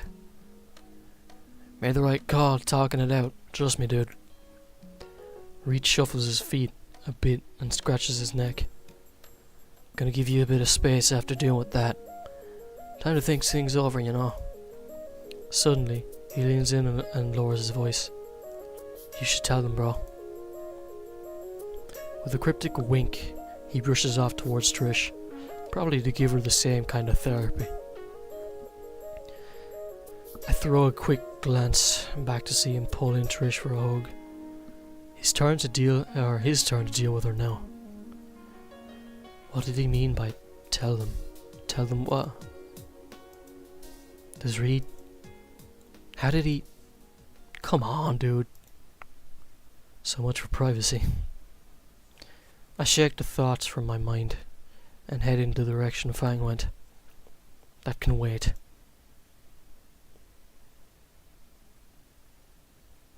I catch up to Fang near the front of the school as I mentally prepare myself for what's coming. Time for the walk of shame. As I make my way through the hall, I do my best to ignore the passing jeers from teens I don't even know. I guess it's already spread to the lower years now. Or lower years too. Fucking light speed capable rumour mill. Hey, do the narrator on. Look at the pathetic weeb. How's your 2-day girlfriend, Anon? Hey, Anon. Need to borrow a jar. Your wife was great and I love her. Not helping Stella. I keep my head down, avoiding the looks from them all. Shouldering open the door, I'm blinded by the morning sun's glare.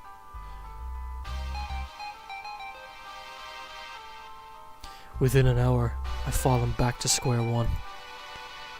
Is it too late to transfer to another school? Excuse me. Fang steps to the stairs, phone in hand. I can call us a taxi or something, Anon.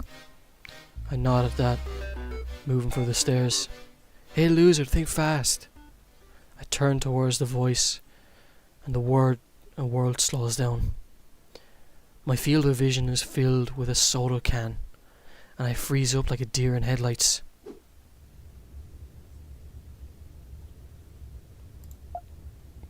The can smacks me in the forehead while I was mid-stride, and I shift my footing to try and regain balance.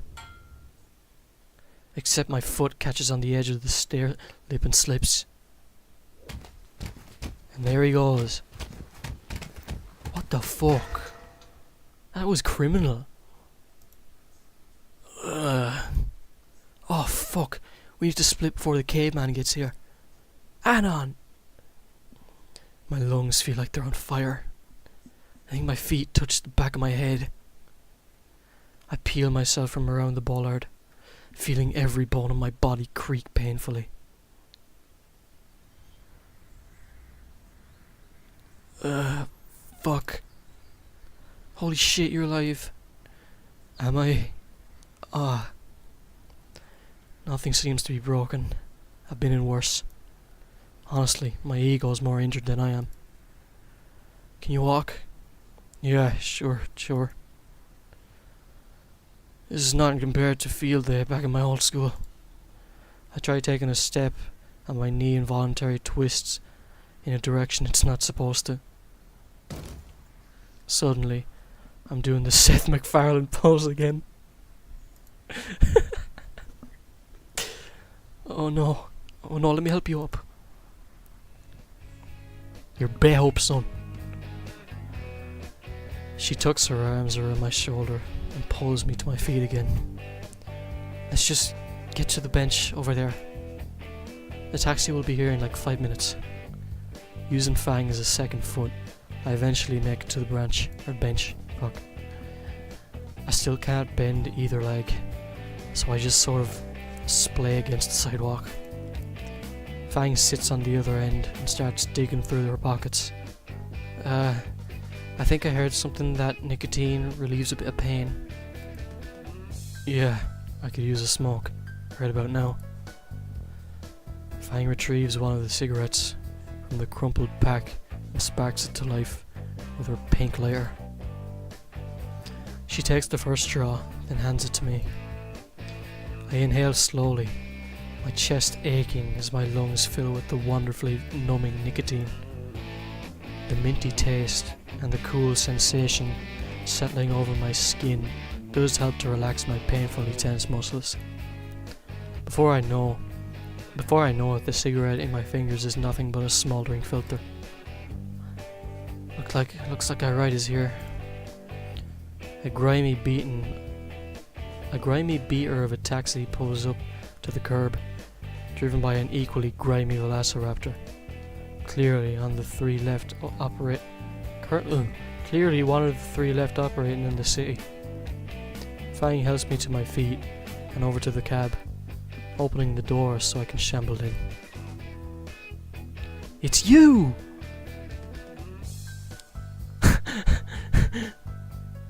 What a fucking surprise seeing you here. Fucking hell. Shit, kid.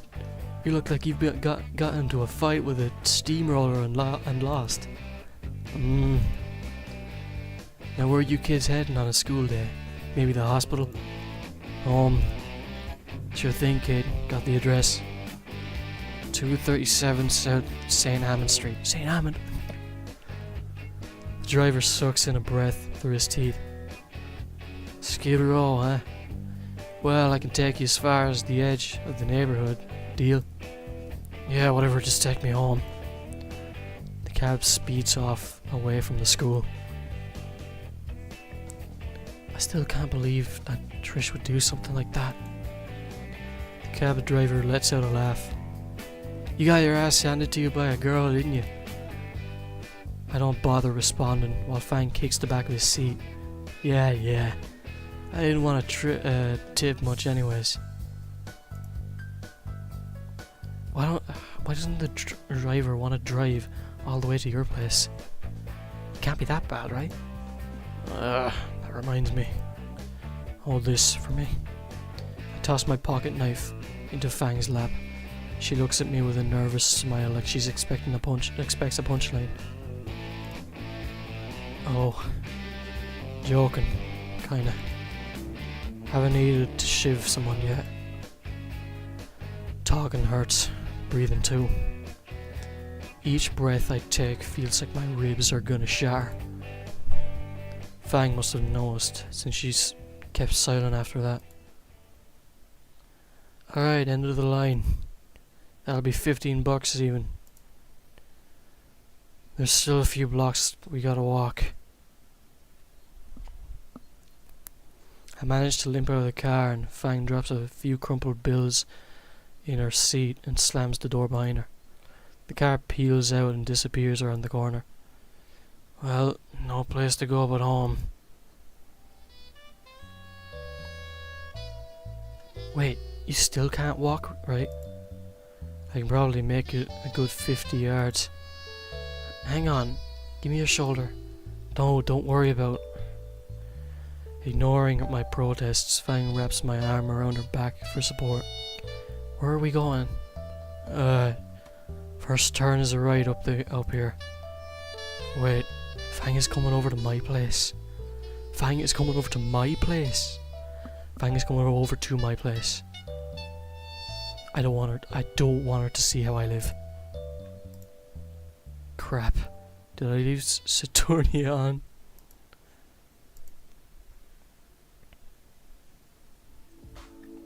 Hang on, let me get my key. I awkwardly fish around for it in my pocket. hand weighted down by some cheap first aid stuff from the nearby liquor store. This stuff wasn't Shut up! Open the door. I finally managed to find my key wedged between my leg and wallet. Fang takes the key from me and opens the door before I can think to throw it out the broken window nearby. Well, no turning back now. Welcome to Casa del Shithole. Occupancy of a miserable dweeb, or weeb. Raptor Jesus threw me a bone at least. There's no dirty dishes stacked in the sink. The trash is mostly empty, save for a discarded box of cereal. And my monitor is not displaying something Saturnia related. The entrance isn't big enough for both Fang and I, so I leave her supporting shoulder and limp my way to the twin-sized mattress on the floor. It's so tempting to just drop face first like usual, but I don't think I'd survive the shock of the fall. Nice place. You don't have to stay. I just want to curl up in bed and sleep my sorrows away. Hang on, it's 10 in the morning. And you're fucking hurt. At least let me try and patch you up. You do. Fang's glare makes my mouth click shut. Fuck. Fang sets the bag of ice packs, icy hots, and Samber Balm on my computer desk when something catches her eye. Is that the phone Roomba you bought a while back? You actually kept that thing? Fang is standing over the shoebox I've been using to hold my pet. I put a few wooden blocks for it to bump around. Yeah. Can you go ahead and feed him for me? With the box of cornflakes? Yeah, 2 or 3 will do. And you taped your railgun to the top of it? If you look close, I gave him angry eyebrows too. Why? Mom never let me have a pet, and he's cute. He? Don't make fun of Metal Gear Rim. Don't make fun of Metal Gear Rainbow, or he'll shoot you. He's armed with tiny angry marine munitions. Fang crumples up some of the flakes and pours the crumbs into Ray's box. I can hear it happily ingesting breakfast from my bed. You were such a dweeb, Anon. There's no heat in her words. Fang turns to me, the small tub of disgusting green stuff in hand. Alright, let me see where you're hurt, Anon. No way in fuck. Now. Shit, when did Fang learn the patent mom glare? Take off your shirt. Wait, what? Take it off or I'll cut it off with your knife. Fine.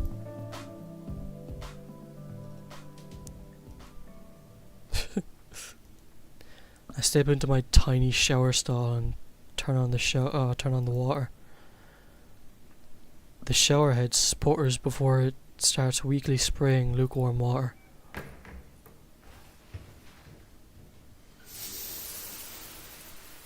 The temperature of the water doesn't help the tension in my muscles or the bruises marring my skin.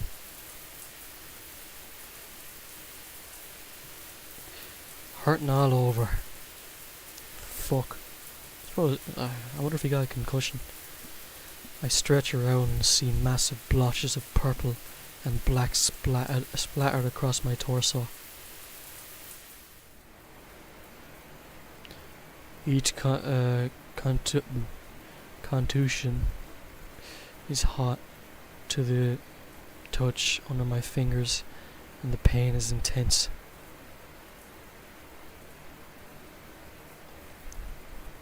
All these more drawn frames, it's cool. The worst is across my chest, where the bollard hit me.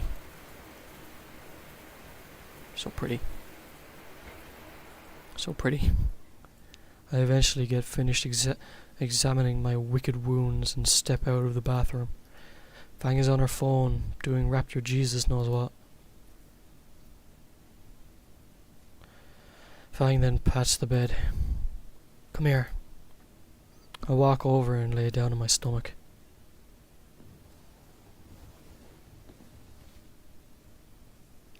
Jesus, that's bad.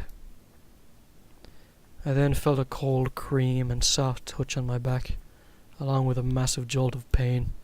Fuck! Shit, sorry, are you okay? Yeah, I just didn't expect it to hurt that bad. Just try to relax.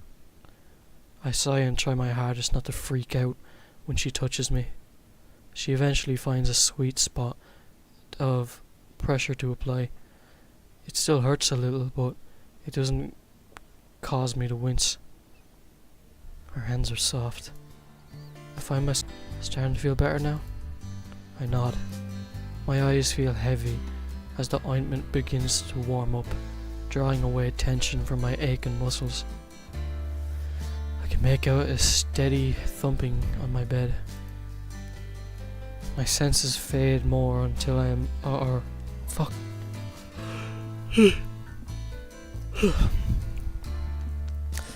My senses fade more until all I am aware of is Fang's fingers tracing circles over my sore back and the sound of thumping. Wonder what that is. Fang's hands slow to a stop and eventually pull away, leaving me disappointed. The bed shifts. Head on. There's something in her voice, but I can't discern it. I need to do the front. Oh. Bed up. Okay then. I roll over onto my back.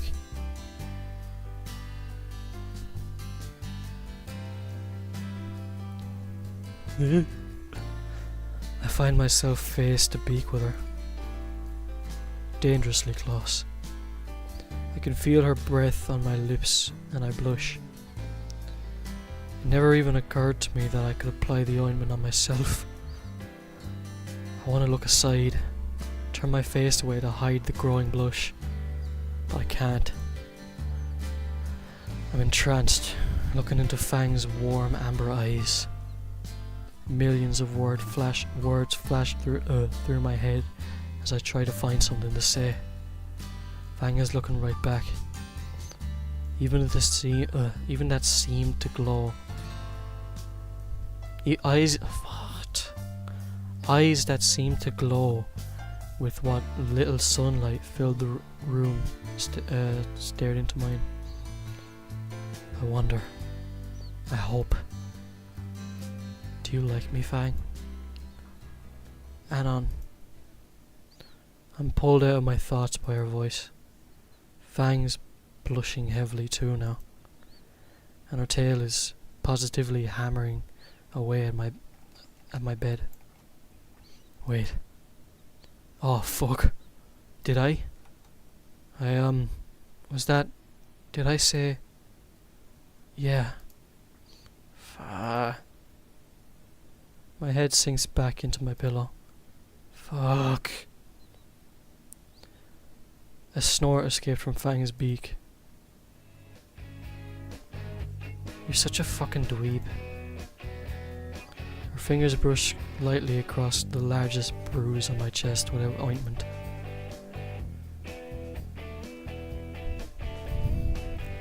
You mutter from time to time. I didn't start noticing until our date. I groan aloud. So the entire time. Yeah, it's kinda cute. Rapture Jesus on his cross of rock. So for months now, I've known, and Fang leans over me with her hand braced next to my head in support. I like you too. Fang's hand moves back to my chest, resting just over my machine gun beating heart. Her head slowly descends towards mine, and before we can start trying to figure out how human dino tonsil hockey is played, Fang begins to press down behind her hand. Fang's weight. Fuck! I can't read. I'm dying here. Which is dead center of the most serious bruise on my chest. Fuck! Oh shit, sorry. I managed to catch my breath. I'm okay, just ow. My hand wraps around Fang's. Maybe something else that won't stress these. I nod at the blemishes across my chest. Like hug. Maybe I don't. I'm cut off by Fang and moving closer to me. Her arm shifts, moving from my chest to my shoulder. Her wing drapes over both of us, becoming a soft and warm blanket of feathers. And her head lands next to mine, sinking into our now shared pillow until I'm eye to eye with her. Cuddling it is. I smile and nod.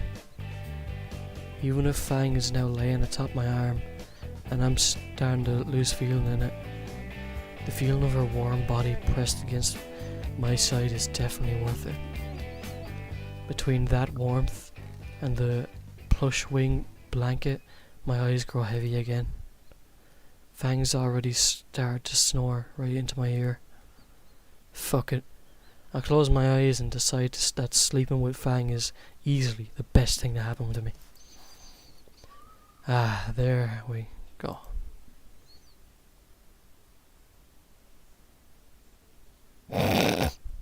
Snore.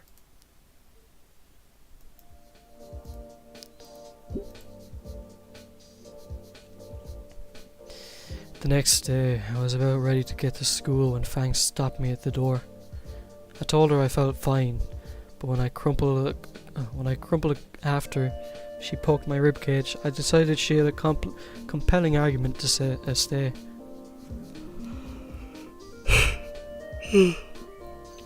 Fang and I just ended up watching movies and playing X-Rocks all day. I don't think I've ever seen Fang this morose though. Didn't want to pry too much, even if we're dating now. Although, I have a distinct hunch it's related to the band and Trish.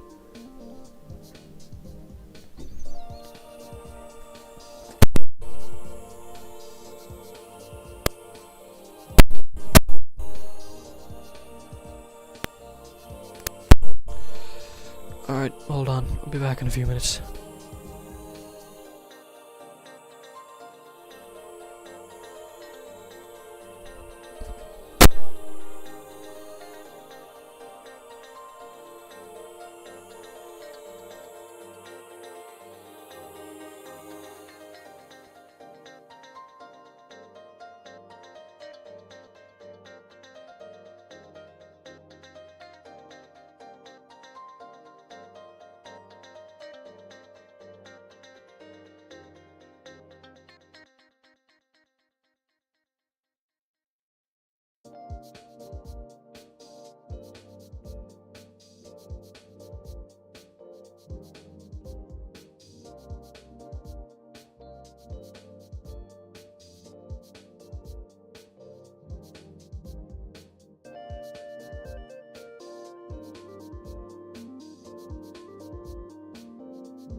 Sorry to be gone like that, I was just going to grab some food.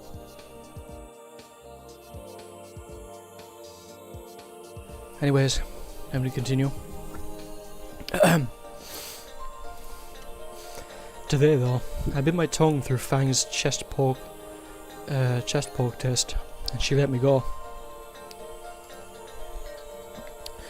I know she stayed the day because to keep an eye on me, but she still didn't want to go today.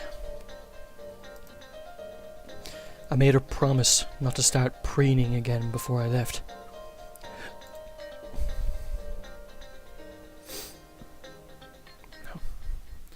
I know picking up her missed homework will cheer her up right up.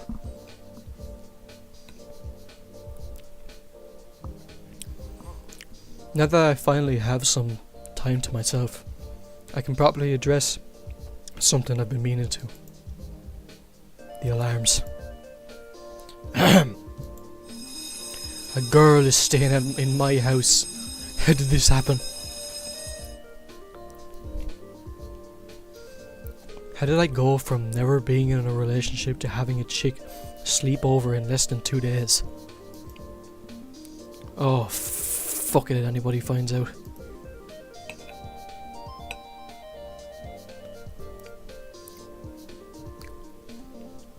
Fang's father, Nazer, Trish, all collectively splattering me on a wall. It's not like I can ask for advice either. The only other person I can ask are all hopelessly single and probably living off of government benefits.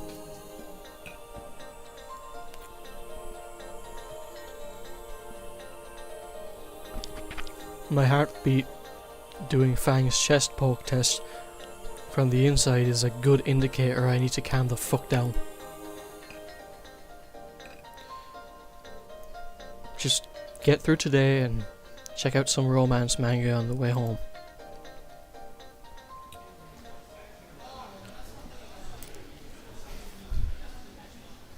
The school is rowdy as ever. Somehow, nobody confronts me about the events 2 days ago. Man, the people here move on fast. Maybe I should take a side route. Getting bumped would probably feel like getting gored. It's a roundabout way to reach my locker, but I got plenty of time. There you are!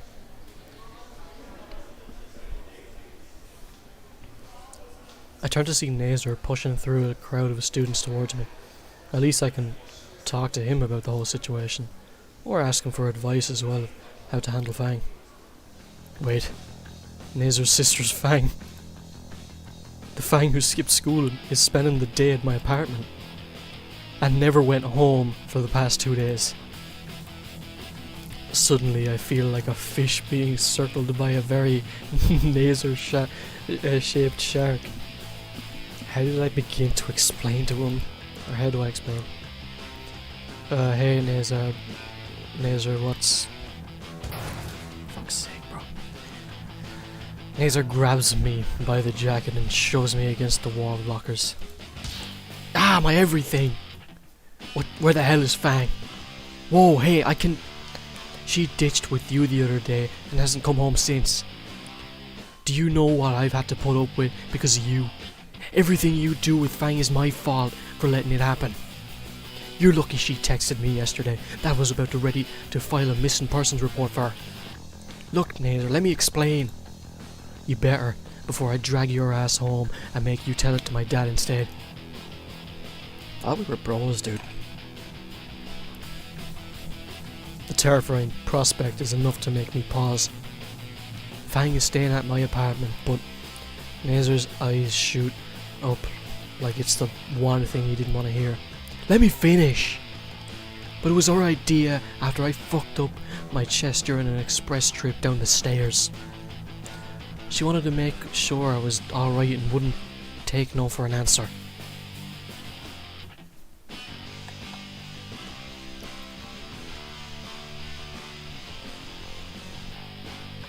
Sorry, this food is just really good.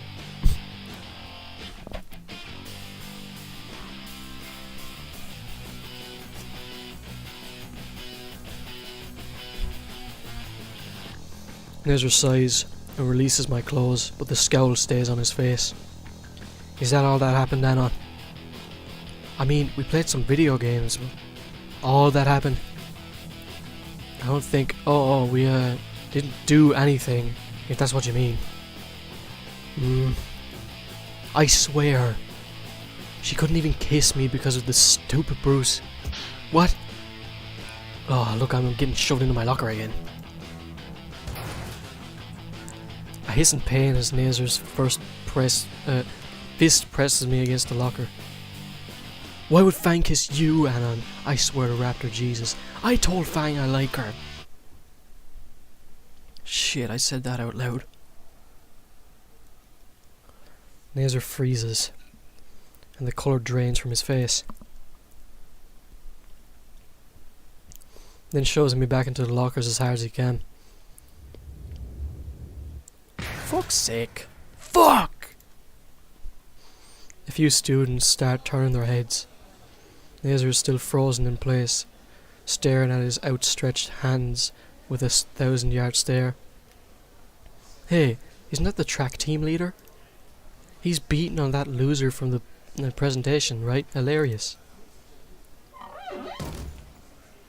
I could visibly see Nazar's thought processing on his face as he finally comprehends our current situation. No,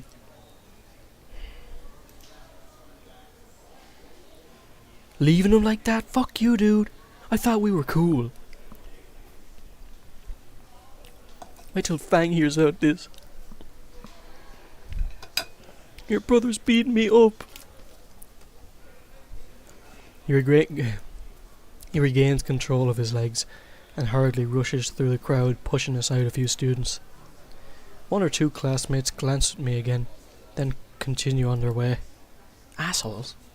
While I'm checking for any more broken bones, my phone buzzes. Anyone beat you up yet? No. On an unrelated matter, have you spoken with Nazar recently? Told him I was staying here yesterday, but haven't checked his responses. Why do I need to kill him, or why do I need to kill him or something? Not yet. Just thinking it might be a good idea to get in touch with him when you feel like it. And might feel like it after I stop raiding your fridge. Die. Glad to know she's holding up.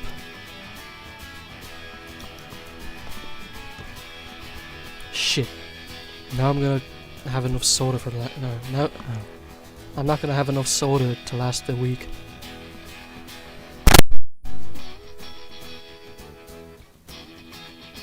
Just gonna quickly eat. Alright, just give me a few minutes.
Oh my god.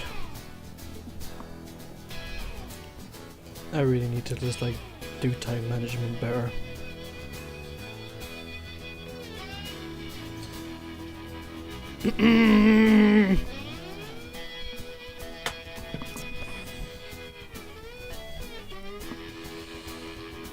I'll worry about it when I get home.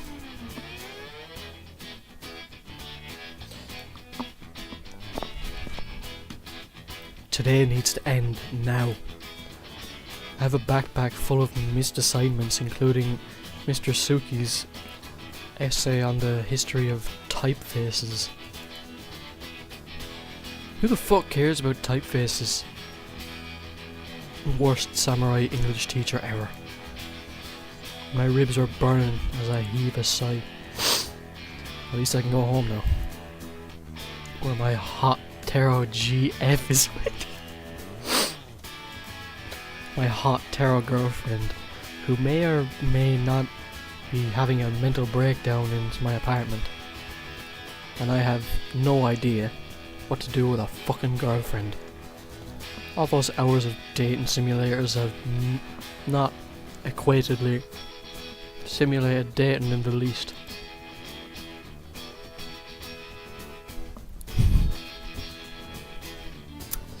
Just as I exit the main doors of Volcano High, my phone buzzes again against one particularly bad bruise on my leg.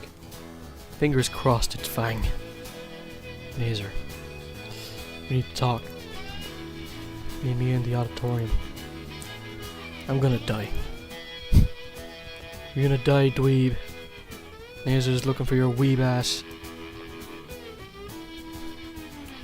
Best to get it over with now. I meander my way to the school's auditorium. Some of the lights are off when I get there, but I can make out Naser's outline among the front row seats. He doesn't turn to look at me when I enter or walk down the aisle. And to say for yourself, dickhead. You wanted to talk to me? I can see the gears in his head turning, but his expression is telling me he doesn't actually know what he wants to do. I keep my distance just in case. Why did you call me here? Just shut up, let me think. He sighs and turns to me. I shouldn't have pushed you earlier. Sorry, it was a moment of weakness. Don't worry about it, I can take a hit or two. He silently nods. Yeah, man, sure. He nervously chuckles. Look, Anon, when you told me Fang could kiss you because you told her your feelings, I can't really describe it. Don't take it the wrong way, but my mind just screamed at me, worst case scenario. Why is that? Because it's my sister we're talking about here. So, Fang says she likes me too. So we're dating now, I think. Naser clamps his hands up to his crest. Dating even. Sweet raptor Jesus. Why the hell are you so surprised? I told you months ago I liked her, didn't I? Yes, you told me you liked her. I never expected you to her to like you back. Explain yourself now. I don't even really know how this happened. I mean, I've barely even had friends before, let alone something romantic. Why would anyone, want to go out with me? Me, Naser. I wouldn't go out with me. I have no idea what I'm doing. Naser leans back with a hand holding his beak. Oh man, you're worse off than I thought. Breathe, man. I am. It hurts. Jeez, at this rate, I'm gonna be more concerned for you than Fang. Like, thinking about being with Fang, a part of me is fucking exuberant to the point of being higher than Reed. But then I start thinking how I don't know out to date and get so worried that I feel like I'm gonna vomit. And then there's my heart beating so fucking so hard, and the fucking bruise, and everything is fuck. Everything is fucking fuck, Nazar. Breathe. I finally noticed the black spots in my vision and gasp. My lungs explode in pain and I falter back against my chair for support. Is this a panic attack? Nazar, I think I'm having a panic attack. My head snaps to the side and a fresh stinging pain blossoms on my cheek. I take the seconds of intense pain to focus and collect myself. Did you just slap me? Yes. You calm now? Not really. Would you like, would another slap help? I'm calm. You've got it bad, Anna. Got what bad? You're in love with Fang. How is that bad? Fang, you both need help at this point. Now that's just uncalled for. It's true, last thing you need is to be romantically involved. What if that's exactly what we need? Just let me get this straight. You have never had a girlfriend before. Yes. Ever? Or you have never? Fuck. Yeah, why? Aside from being sad, that just makes it really not a good idea to go for what seems like a poor combination. That a challenge? What? Are you even paying attention? I can be a great boyfriend, just you watch. Oh my... You know what? You may be right. Maybe just the thing Fang needs is someone to support her. I clearly can't do anything, and neither can our parents, or anyone we know. But thinking back a few days ago, she did shield you from the crowd and get you out of the auditorium. I brushed it off, but it's clear she cares for you. So you know what, Anon? I'll trust you. To what? Nazar gets up from his seat, motioning me to follow. I'll help you get to know Fang a bit better. And in return, you need to keep your promise of being a great boyfriend to her. Yeah. Thank you, Nazar. Where are we going? You're gonna need some supplies. I followed Nazar to the parking lot, where his half-beaten car awaits. Listen up, because this is all I really know. Wait, should I be taking... No, first thing is you should always be a giant bag of dino nuggies in your fridge. With her name written on it, with a surprise. What? I can't read! With a surprise, with a Sharpie! I can't fucking read. Why? I'm seeing words differently. Am I acoustic? Be warned, she counts them. You eat any and it's all over. I climb into the passenger seat as Nazar revs up the NASCAR. You're gonna need some barbecue sauce too, and none of the bargain bin stuff. Fang only likes top shelf dipping sauce. The car violently peels out of the parking lot. Nazar continued to rattle off a checklist of do's and don'ts for Fang, even as he takes me around variously stores to stock up. If she ever says she isn't hungry, she is lying through her teeth. Most places know what you need if you say, my girlfriend isn't hungry. Next, either get a good supply of earplugs or say goodbye to your sense of hearing entirely. She can and will stay up until 2 AM listening to music on full blast. Nazar tells me more information about Fang than I probably should have known. And lastly, she will rip your shirt at least once. Have spare ones. What? Oh yeah, this is actually my 5th jacket this semester. I see. So that confirms Nazer is just colorblind if he keeps getting these fuck ugly jackets. So, I got your blessing? If you had my sister on. Of course, I'll be the best boyfriend. Better, because otherwise it won't be me next time. Well, Dad needs a new caddy. He'll probably ask you, and then you'll go missing. Ah, fuck. But tell me where your place is so I can drop you off. Nazer hesitates when I give him my address. Skid Row or Skin Row. You know I should have figured, but still. He speeds off in the direction of my apartment with all the grace of a semi-truck. Once we reach my neighborhood, his driving gets even more erratic. Never stopping at stop signs and staying just above the speed limit. Paranoid much? Nazer finally comes to a stop in front of my building to let me out. Thanks for the ride, Nazer, and the Fang stuff too. Nazer's gaze is fixed on the building and building's doors instead. So you're going up to see Fang now, huh? You know, you can come talk to her with me if you want. No, I mean, can't leave my car alone in this neighborhood. Don't want something to happen to him, right?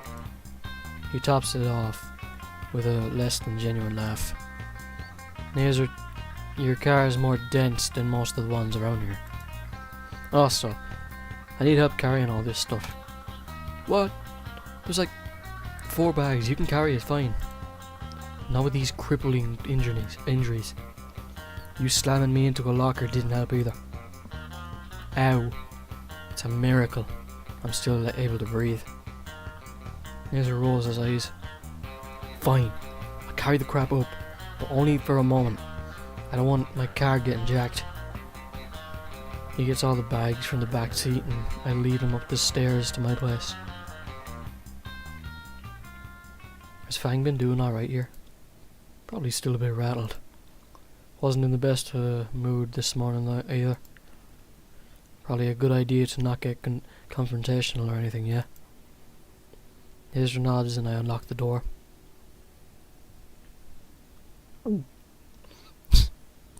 I hold the door open for Nazer. He hesitates to enter, so I look in to see Fang sat on my bed, mashing away on the Duke furiously.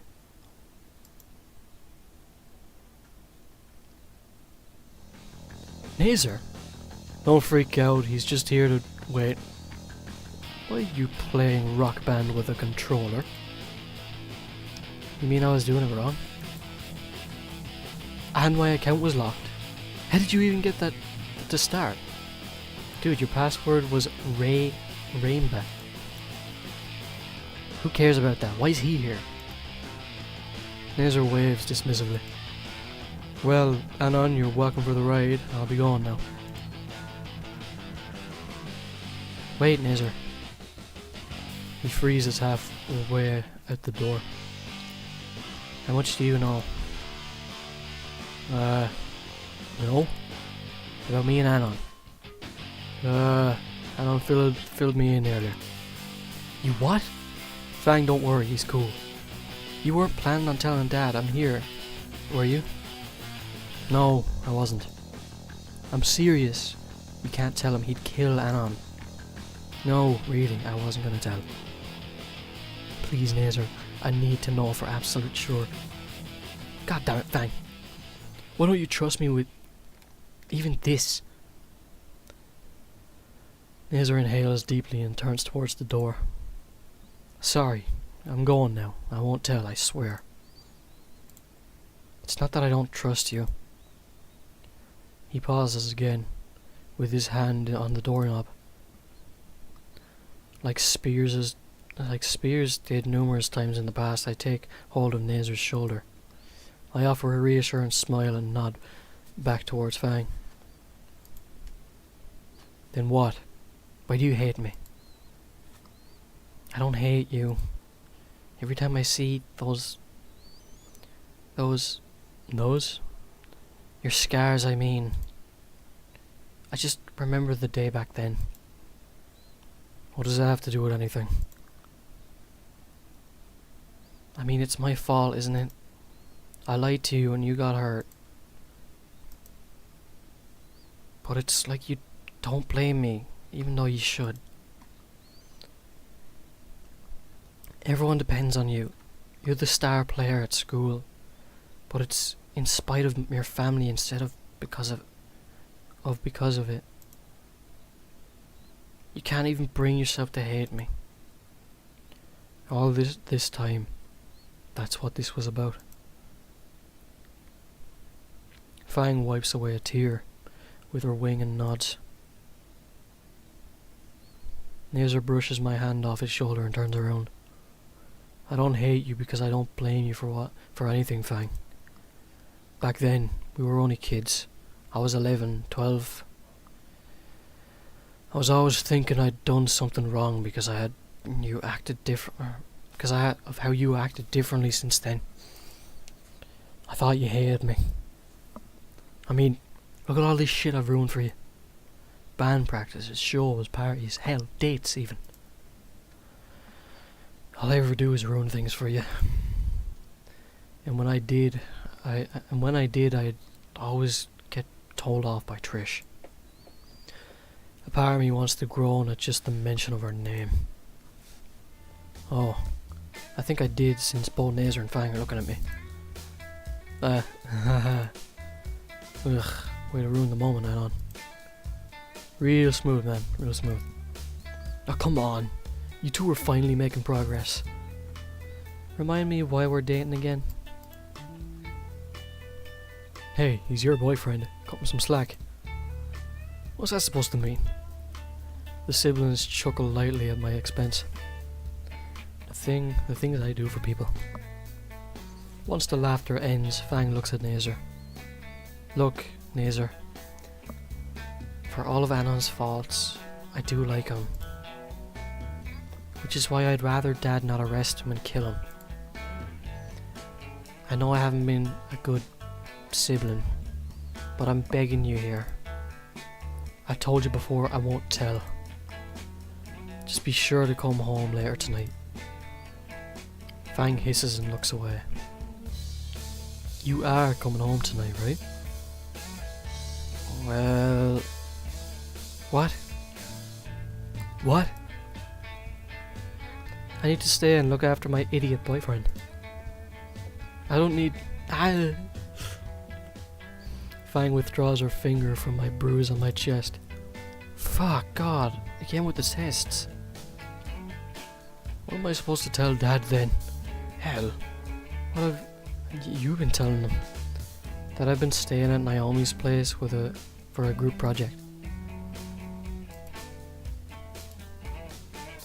Well, I can't say I'm staying at Trish or Reed's place. But Naomi? If I told Dad I was staying at Anon's place in Skin Row, what do you think would happen? Okay, fair point. You actually staying here, though? Fang shrugs and looks away. It's not bad, just boring when I'm all alone. There's not much to eat here. Well, let's fix that last part then. I get a questioning look from Fang as I take one of the grocery bags from Nazer. Her eyes instantly lock onto the hefty back of dinosaur-shaped chicken nuggets I take out. You gonna stay for dinner, Nazer? I want to, but... The loud blaring of a car alarm as Nazer dropped the rest of the bags into the floor and rush out the door. Shit, the NASCAR! Huh. Guess he wasn't wrong about the carjacking thing. I turned back to Fang, who is currently writing her name on the bag of tenders. Mine. Fang, you can't hog... Did you just hiss at me? Mine. We ended up watching Top Spear. until midnight while Fang hogged her bag of nuggies.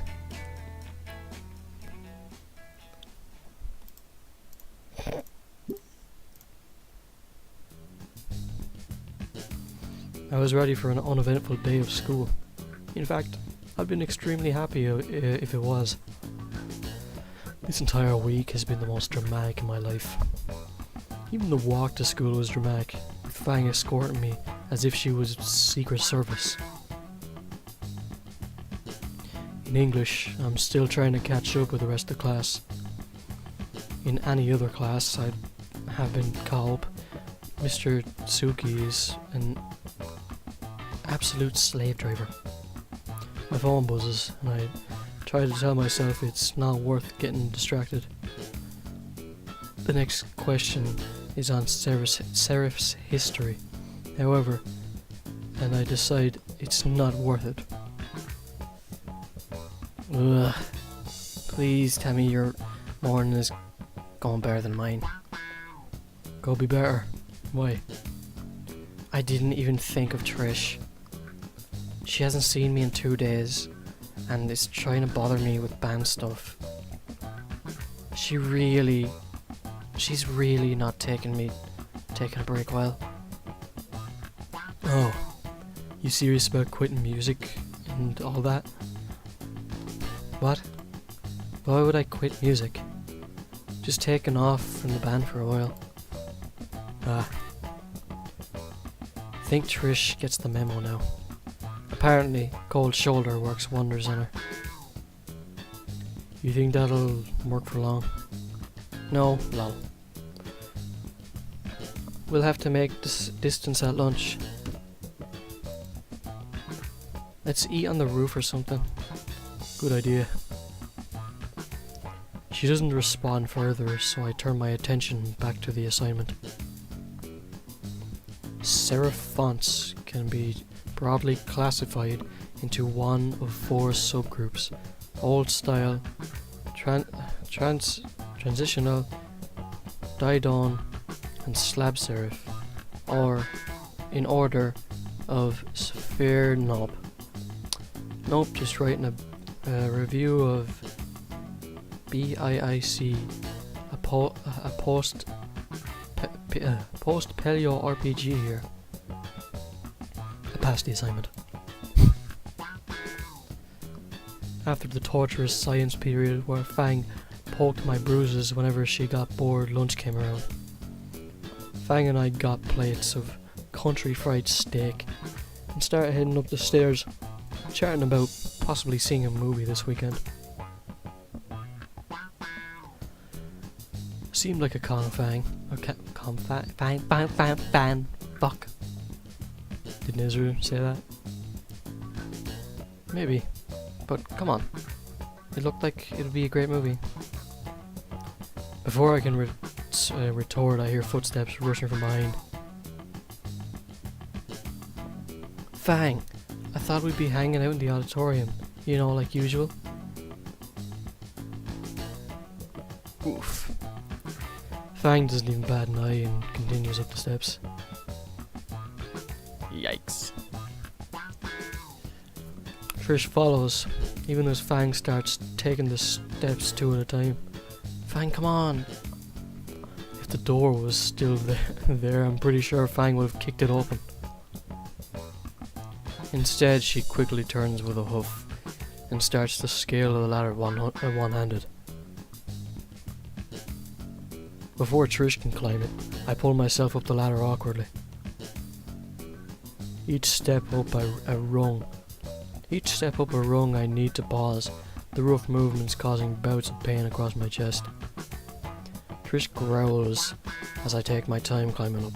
Halfway up, I'm able to hand Fang my tray of food and scale the ladder at a slightly faster snail's pace.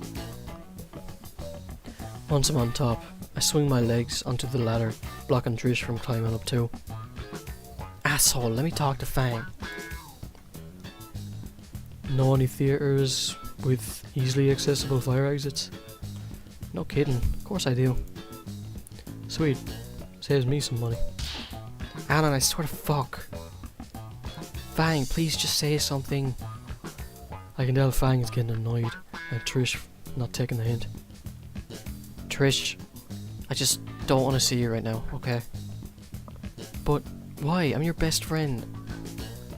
I still need time away after what you did. What about Reed? What about Worm Drama? We can't perform with just the two of us. I think you should leave, Trish. I think you aren't thinking straight. You need to come back to... Trish. Her voice is calm fury. Cold and collected and bitter. I'm trying to have lunch with my boyfriend that you just humiliated in front of everyone barely 2 days ago. I am perfectly capable of deciding for myself if I want to take a break. And if and when I want to come back into the band, I will talk to you. For now, all you're doing is pissing me off and ruining our lunch together. Leave. Trish's jaw hangs open, a barely audible squeak of protest escaping her. She wipes a tear away with her jacket sleeve and shimmies down the ladder. Sorry.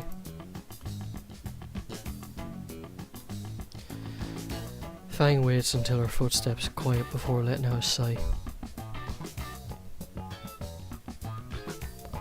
That hurt. Fang's hand finds mine and grasps it. Her grip is feather light, and I can feel her shuddering breath as I shiver in her palm. I offer her silent reassurance, my fingers curling around her hand softly. Anon, do you think I fucked up? I consider for a moment. While Trish did mess up big time, she's still Fang's best friend. It wasn't all malicious, just misguided. Maybe sometime apart will help both Fang and Trish. Maybe, but you know. I know you can hear this though. Thought. Yeah. Fang simply rolls her eyes. Such a dweeb. Yep. She held my hand the entirety of lunch, which was nice. But it made eating my mediocre steak fucking difficult.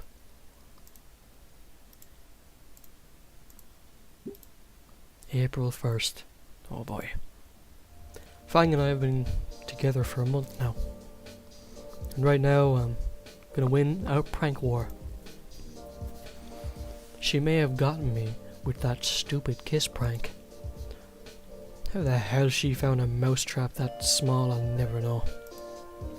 But I got a special patchy treat for her today. For once, I can use my weebiness for the greater good. Hey, Sweet Tooth. Fang groans at the pet name. Honestly, that hurt me to say too. I consider using her mom's pet name, but after the last time, I didn't want to tempt her. Phase 1 complete. She's too distracted to check the box in my hand. Wanna play the Pocky game? How do you play that? Well, I hold one of these. I take one of the green sugary sticks from the box and hold the plain end by my teeth. Between my teeth, don't you have to take it with your lips? And try and bite as much as as you can without touching my flesh.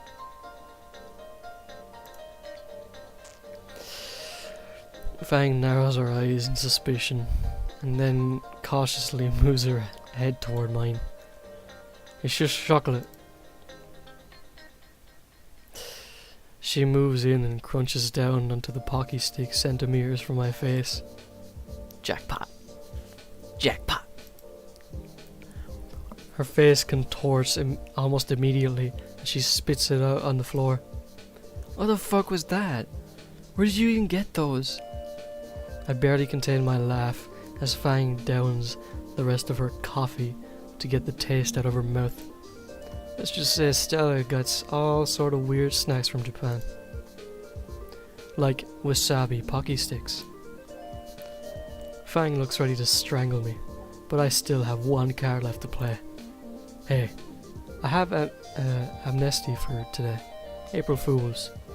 Payback for the mousetrap from the other day. She growls at that and jabs me in the shoulder. I guess I deserve that much. Before I can make my retort, an announcement comes over the speakers. Alright, everyone, listen up. Next month will be what is possibly the highlight of your time here at Volcano High. Prom! That's right, I said it. Tomorrow we will be selling fucking tickets to prom. So get those primal fucking outfits ready. The PA's system's ending chime ushers in a moment of complete silence. Then, all at once, the chatter starts. Oh man, I gotta ask him to go with... I even have a dress good enough for... Tickets are pretty expensive, I'll pass this. Everyone seems excited about the sudden news. Prom, huh? I guess I wouldn't mind going if it's with Fang. What would she wear? Actually, scratch that, what would I wear? I can't afford a decent amount, or outfit.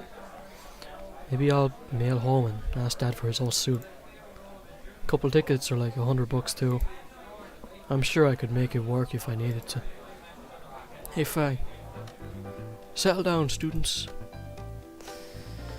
There will be plenty of time to scheme your night of debauchery later. We still have the lesson to get through. Finish this and then shatter all you need. The class collectively throws their heads back and to groan. Who the fuck are these chaps? Fuck off, what is? Annoying bastards. Do you fucking hear that bell ringing, lads?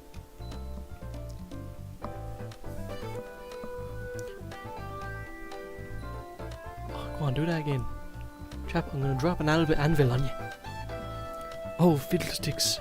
It's only 2 pages of particle physics. You have a spare railgun in your backpack? Professor Farnsworth passes out the assignment and returns to his desk for a quick nap. Practical physics isn't too hard, more tedious than anything. I should finish pretty quickly unless something comes up. Anon, remind me, what's a quark again? Alright, lab partners. About 15 minutes into the assignment, the 2 of us are just about done. We're making surprisingly good time. And you said that the electrons hold the negative charge, right? Yeah. Can't imagine when I'd be using this crap in real life. You never know, you might shrink one day. Yeah, and you might stop pretending you're live streaming on Snoot. As far as you know, I might be giving you incorrect answers, you know. Sure. The teacher is making his rounds, checking on the students to get to our desks. Hello, Anon, Fang. Are you two getting along well? Yes, Dr. Farnsworth. Great to hear. You know, I'm really proud of you two. I remember at the start of the year you were at each other's throats. And now look at you. The 2 of us cringe. Yeah, thanks. At any rate, you two understand the material, right? Oh yeah, Fang and I are fine. I was just helping them with a few problems. Phew, remember it this time. Good. I won't keep you any longer then. Farnsworth meanders to pester the next few students. Anyway, where were we? I turn back to Fang and her mischievous grin. What? Her grin only grows. What? What's with the look? She shakes her head and covers her mouth. Did I say something funny? Anon, You ignorant. You ignorant slut. Know something about me? Anything at all? Why do you have feathers on your elbows anyway? God, no, I'm not actually NB Anon. What? Oh, she. Oh, still, why do you have feathers on your elbows? Fang rolls her eyes and digs her feathers elbows into my side. Alright, I get it. Just joking around. Shame your jokes suck. We chuckle together. So like, I can say you're my girlfriend now? Fang blushes a little. You always could, dummy. The blush becomes contagious and I find myself looking back at the worksheet. Girlfriend. Suddenly I'm feeling squeamish all over again. I mean, we went on dates before, but she's never straight up said she's my girlfriend. Now I'm on the spot. It only makes sense that I ask her to prom, right? Why am I getting so worked up again, all of a sudden? This is ridiculous, I'm just gonna ask. Hey Fang, we're going to prom together, right? Oh yeah, totally. I was gonna ask if you wanted to go after all. Of course I do. But do you want to go? I mean, only with you. Yes or no, dork? Yes. That wasn't so hard, was it? Like plucking feathers. She playfully elbows me again. I think I get the feathers on the elbow thing now. Because those fucking things dig in. Ow. Do you even have something to wear? I was gonna ask my dad for his old clothes. You sure? I could ask Nazar for his old stuff. Tail and wings. Right. What about you? You actually gonna wear a dress? I've got this sick looking dress shirt. Nah, shirts suck. Wings again. At least I can wear a backless dress. I cup my chin and try to picture the dress. The heat creeping up my face tells Fang exactly what I'm thinking. I grin and nod approvingly. And earn a third elbow to my side. Wait, hold on. Do you still go by Fang at least? Why wouldn't I? Cool, just checking. Taking it one step at a time, you know.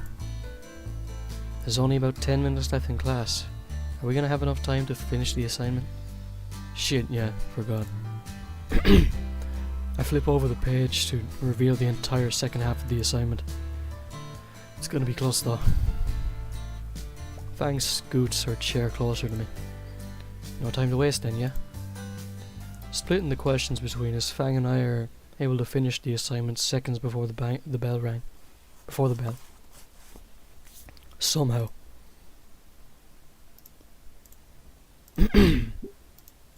One sec. I just want to check something.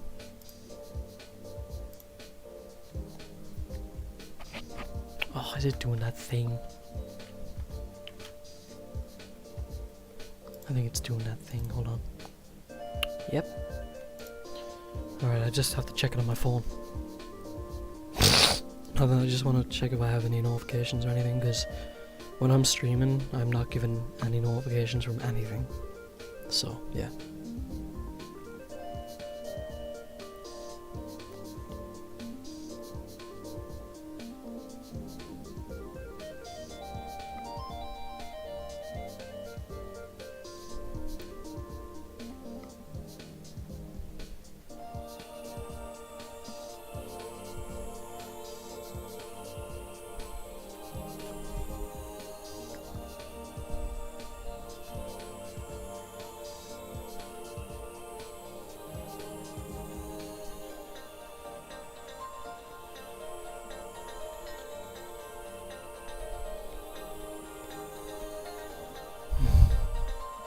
We walk through the hall together, at least until we have to split to our separate classes. Hey, wait, You did the word search bit this time, right? I thought you said you were terrible at those. And you've believed me up until this point. I feel used. That's because I used you. I'll get you for... Oh, Fang. There you are. A moment, please. We turned to see Principal Spears trailing behind us. Yes? Fang, I was planning on asking you during your next class, but since I found you here, I'm embarrassed to say we're missing one event slot during prom. Scheduling error. And your teacher, Mr. Jingo, recommended you for your musical talents.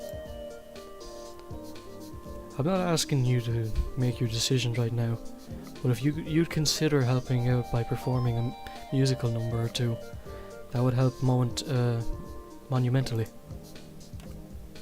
Oh, Fang's gonna play for the school? If Fang agrees to. Well, sure. Yeah, I'd love to do some songs for prom. Fantastic news, Fang. When you can, please swing by the office. Thank you, Principal Spears. I'll come after school today. Spears nods and heads off. Shit. Now I really do need to get a good dress. I thought you had one. A party dress isn't a performance dress. It's like, you know what I mean. I guess. You don't seem as excited as last time you got somewhere to play. I know, I mean, last time I had a whole band to play with. You sure you'd be alright to play solo? Probably. I'll also need to practice a lot more. You'll help me, right? Of course. As long as you don't need me up on stage with you. I'm trying to keep the crowd from throwing things this time around, actually. Bite me. Speaking of, I'll see you at lunch, right? Yeah, of course. Fang pecks me on the cheek and starts down the hall to her next class.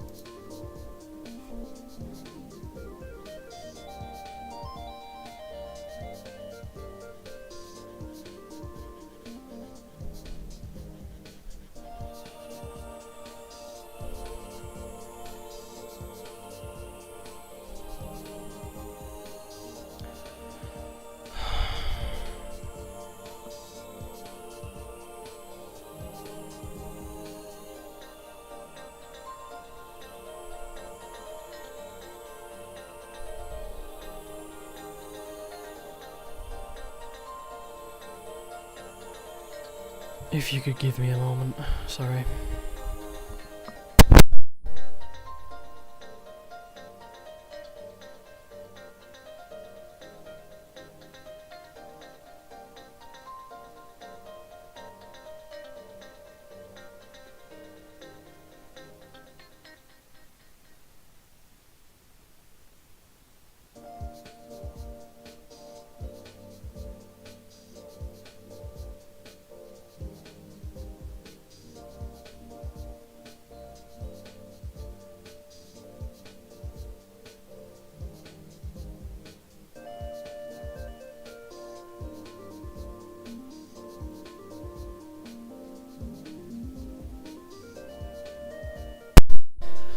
I feel my lips spread into a grin. It's kind of weird to think of it, but I'm actually excited for prom. Man, I hope Dad's suit has actually been to the cleaner. I don't want to disappoint. Every day after school for the next few weeks, I would join Fang to help her practice. Some days we would go to her place, and other days her father was home early. Those days Fang would politely ask Nazer to drop her off at my place. The bribes to keep it from her dad stopped being necessary after the third time.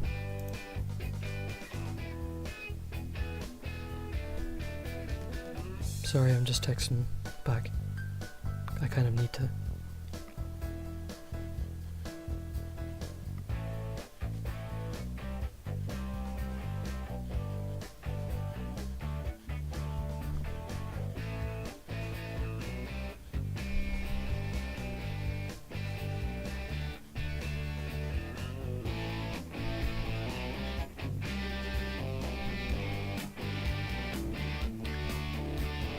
The practice sessions themselves were long and are arduous.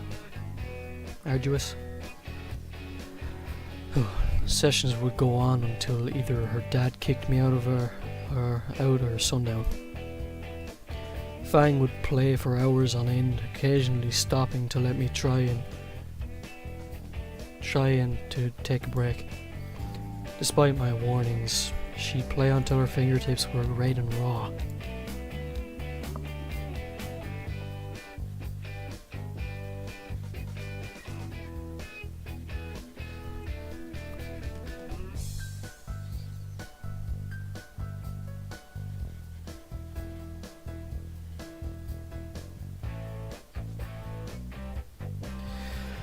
I decided it was time to take a real break once I ran out of band-aids. My great idea was to take out the map of the city I'd had since I moved in and throw a dart at it to decide where we'd go for the day. There's lots of neat places in the city for dates. The mall, the arcade, a local amusement park. And the dart landed in the ocean over the dock.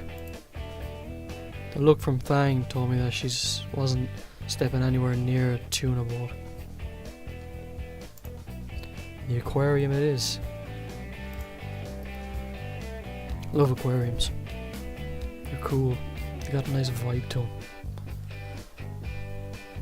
So here we are inside after paying admission. I'd suggest she wear some gloves just to protect her hands. I don't think she understood the second part because they were fingerless. The aquarium is a large marble building on a marina. The various exhibits sprawl out to make the place turtle-shaped from a bird's eye view. It's a nice place, but I still need to make this entertaining to Fang. She already looks bored. Looking through one of the map kiosks, I try to make a mental plan for the trip. You got exhibits for the deep sea, the Gulf of Mexico, the dopefish, tropical reefs. Eeny, meeny, miny. Really? Sea turtles it is. I take Fang's hand and lead her through the lobby into the chamber labelled Sea Turtle Conservatory.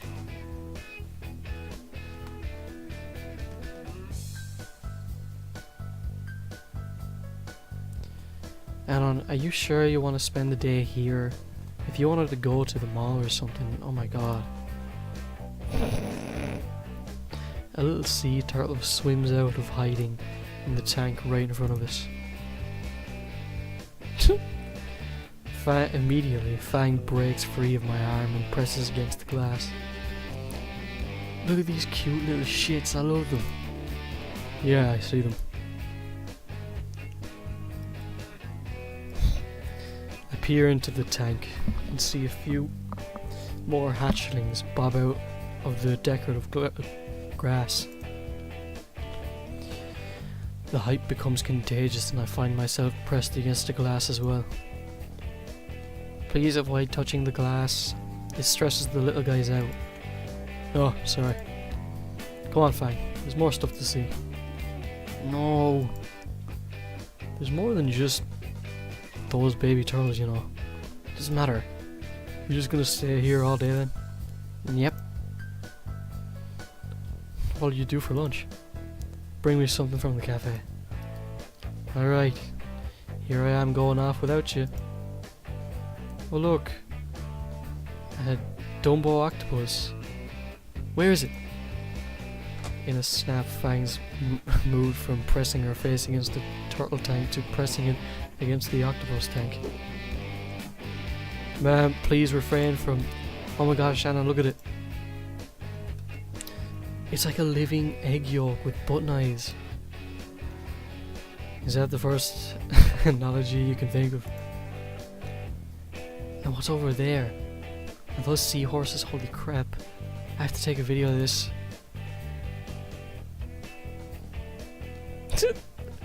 What's with that fucking paper Mario? Fucking paper Mario ass, like...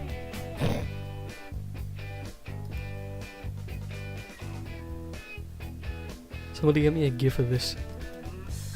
I shrug apologetically at the attendant, who has given up entirely. But watching Fang zoom between the exhibits to gush over each oddly cute sea animal was just too much. Subtly, my phone finds its way into my jacket pocket, already set to record. She'll probably kill me if she finds out.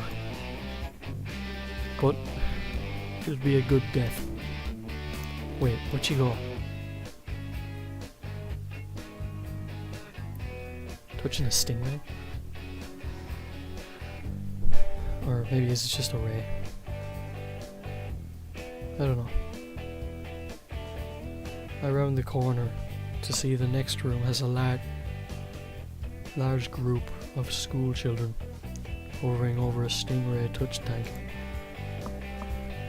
This is a large group of school children and Fang towering above the rest. She does have that act down though. Oh cool, stingray pool. You plan on touching one? Touch?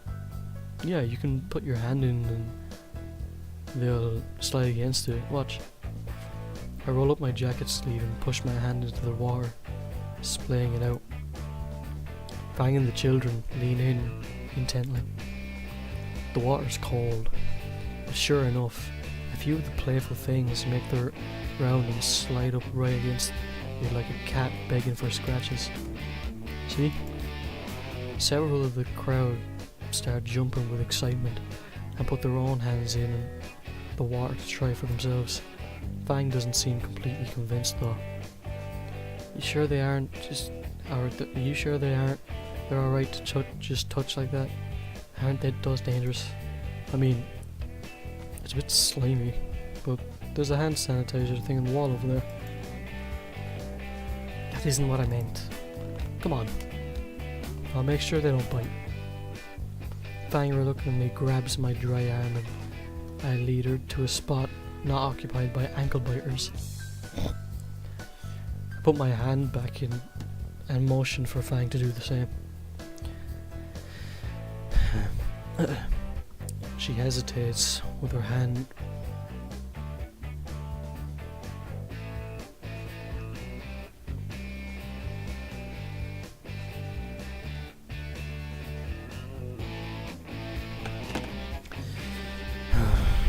She hesitates with her hand raised just above the water's surface, then plunges her hand down next to mine. It doesn't take long for a few rays to make the corner and brush up against her hands. You alright?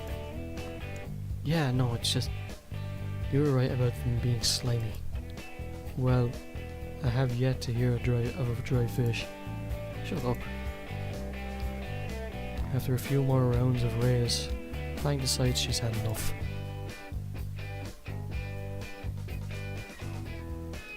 See, that wasn't terrible, right? Actually, you got all your fingers, right? I don't know, wanna check? Her cheeky grin and raised middle finger confirm her hand's integrity.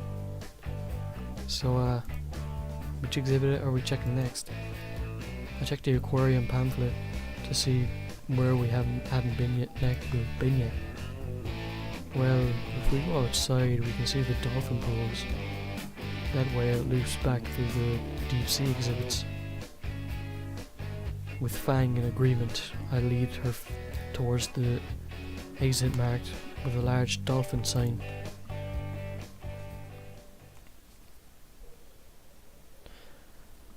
Upon exiting the building, my nose is assaulted by a mix of salty air and the smell of raw fish. Somehow, it's even fishier than inside the aquarium. Ooh, smells like lunch. It says they should be feeding the dolphins pretty soon.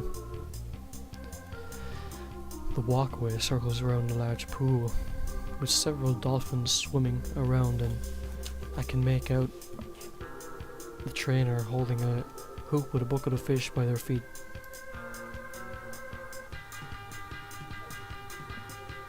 How long have I been going for?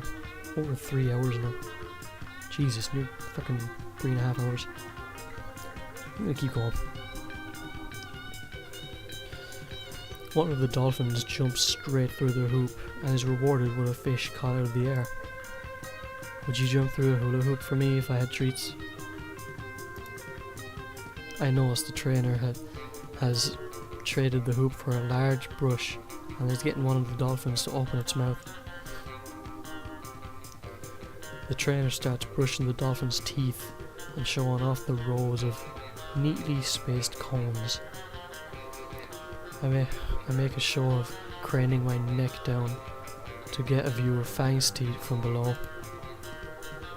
She raises an eyebrow for a second and then realizes. An elbow jams into my shoulder and her other hand covers her snout. So that's how you brush your teeth. I don't need someone to bribe me at least. Well, if you ever need help, I'm sure I can get them to lend me one of those brushes. And that gets me a jab to the ribs this time. Oh, come on. You have to admit they look a bit like you. Ugh. I don't see it. The dolphin beside her nods in agreement. Right then. So, how about we hit the last spot and then go grab our lunch? Unless you want to have some tuna with your clone there. Oh, I thought she smiled at that. Fang rolls her eyes at that. Her dolphin duplicate did too. You're fucking with me, aren't you?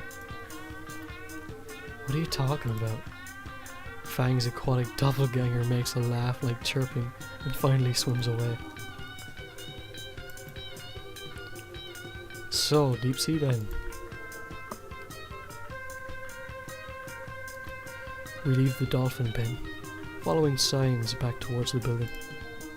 The floor slopes slowly until we reach a door labelled as the sub-level to our destination.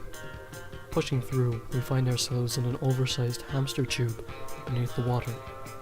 Oh, I didn't realise they had one of these. I'd like to go to one of those. I've never been to like an aquarium that has something like this. From within the glass walkway, we're surrounded by a myriad of colourful marine life swimming around us. Fang's eyes are wide as she tries to follow the different schools of fish that dart to and fro about. I'm more mesmerised by the water filtered light cascading off Fang, casting her a gentle glow that illuminates her white feathers. God, so glad I'm recording this. Recording what? The shark, yeah. That cool looking shark over there. Give me a sec.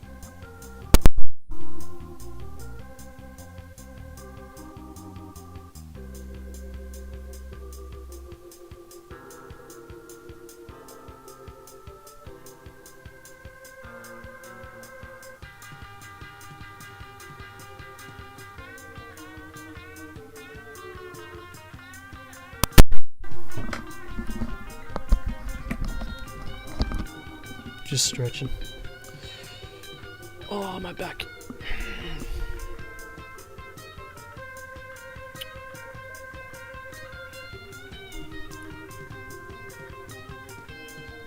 Alright, sorry. Anyways, I Point to the shark that's currently lazing about, casually drifting by the walkway. Fang turns to gush at the shark, giving me the opportunity to quickly stop my phone and see that my battery is near dead and storage near full. Ah, there's the last exhibit. I hold open another set of doors. The room within near pitch black. Is it closed? The lights. Oh, nah. The room is dark because the things inside aren't used to light. Uh-oh. Wait. Are you... No, I just wasn't expecting it, is all. I offer her my hand. Despite the claim otherwise, I can feel how tense she is by her own fingernails dig into my hand.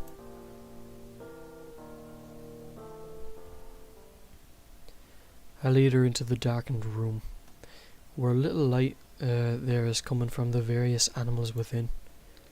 The aquariums within are packed with bioluminescent jellyfish, illuminating the darkened room with an ethereal glow. Cool. Whoa, this is beautiful. Yeah, that... I wasn't referring to the exhibit. Fang's grip on my hand eases, and her fingers work to intertwine with mine. With what little light there is, I can make out Fang's smile. My eyes have adjusted enough that I can see Fang's eyes locked onto mine, the gossamer light making them glow. My lips press softly onto Fang's beak end in a chest peck. Oi! Give me a warning next time. Nah. I laugh, even as her hip bumps me roughly. Our interlocked fingers prevent her from using her preferred elbow tactic. So, had fun? Maybe. I'll say yes if you delete that recording. Ah, but you were so cute. Shut up. I'm sexy, damn it, not cute. Got that right. Why not both? She glowers. Feel rested? A bit. I'll feel even more rested after some lunch though. Sounds like a plan. The rest of our day was spent just relaxing on the pier. Snacks on the boardwalk. A bad sunburn on my neck. And a very relaxed girlfriend. Overall, mission successful. Except the sunburn. Ow.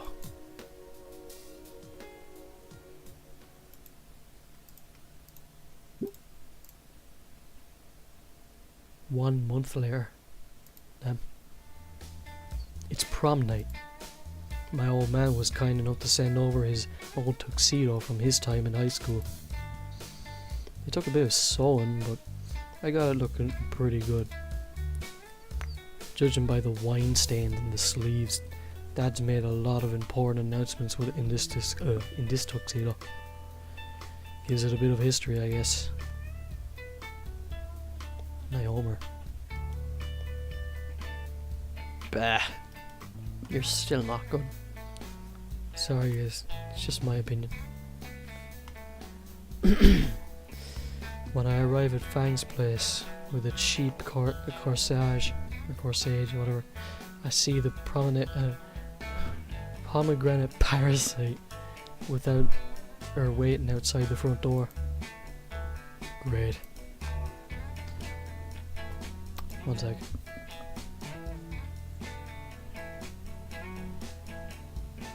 Nah, it's fine. Oh dear God, how can she move in that dress? The top half looks like it's been shrink wrapped to her body, and one of and I'm 100% certain there's nothing beneath the bottom half. Don't think that way, idiot. Oh, I already knocked that on. Nazer will be out in a moment to invite us in. I'm sure Fang will be getting ready too. I've heard the two of you are going to prom together. Ladies and gentlemen, the next Sherlock Holmes. No, I just happened to be here in a suit and to go golfing. I ignore her, focusing instead on not stabbing my palm even more on this flower's thorns. Fuck it, free is free. And nothing more free than a 5-finger discount from the neighbour's yard. You and Fang just make the cutest couple.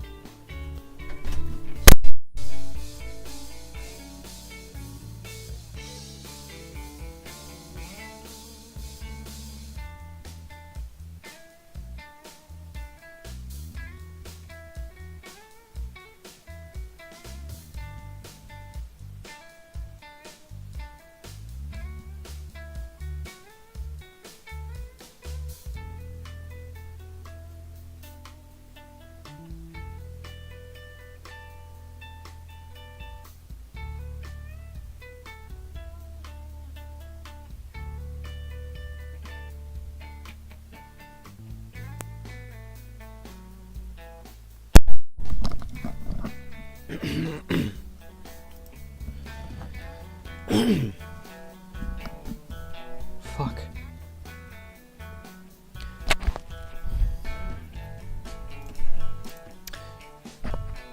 You and Fang just make the cutest couple.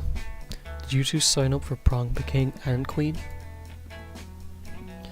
Nah, she said something about the fascist, sexist monarchy system. Well, Nazer and I have entered and we're all going to prom royalty. Ooh, I cannot wait to wear that beautiful tiara I picked out, and everything and the crown for Nazer. I've already tuned her out.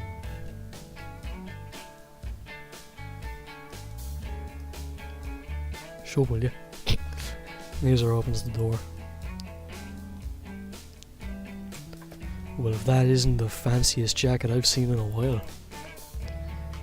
It's certainly better than the background of Avatar he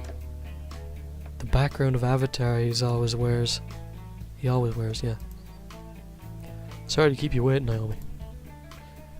This thing is a nightmare when to get over my wings. Oh, Anna, come on in. Didn't know you were already here. He waits for the two of us to enter, pecking Naomi on the cheek when she passes. Fang's mother speaks up from the kitchen.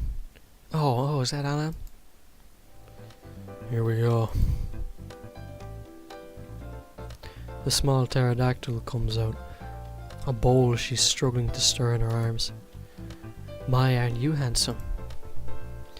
Pictures, I need to get pictures of you and Lucy. She sets the bowl aside on the coffee table to frantically search for a Polaroid camera. To think Lucy would have such a wonderful young man to take her to prom.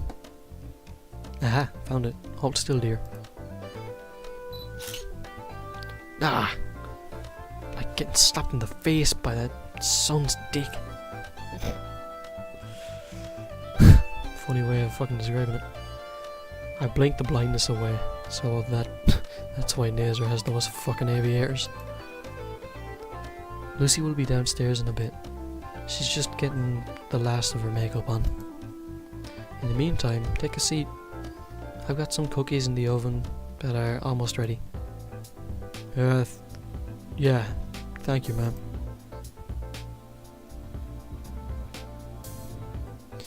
I take my seat in the usual spot, sinking in and feeling the pillows conform around my spine. This thing must cost a fortune. Fang's dad is a police commissioner, if I recall. That explains the luxurious furnishings. Now that I think about it, I'm surprised I haven't seen him yet.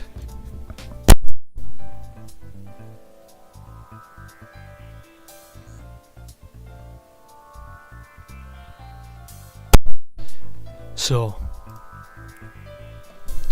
I hope I didn't ruin these slacks. Good evening, sir. I didn't even see you were in your chair, sir. My apologies. Don't sweat it, son. The thing about humans, as well as many carnivores, is that their vision is based largely on movement. You'd be surprised how effective staying quiet and stationary can be. How close you can get to someone without them knowing. Sweetheart. No intimidating the suitors. Or fuck, it was... Shit, I'm messing up the dialogue now. The big guy deflates a bit in his chair. Point is, don't get any funny ideas. Yes, sir. We're all taking the NASCAR, right? Yeah. Once Fang gets down, we'll skedaddle. So until then, we just sit and chill. We could take more pictures. Please no. Oh, I would love to make this a little photo app. Great.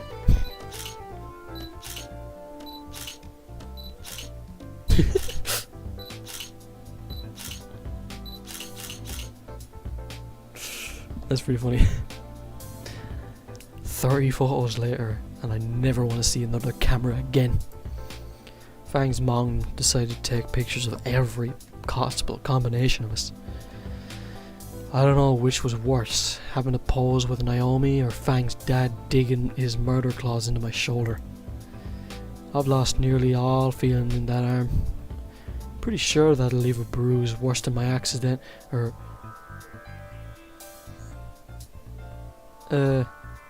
accelerated hug with the stair bollard last month.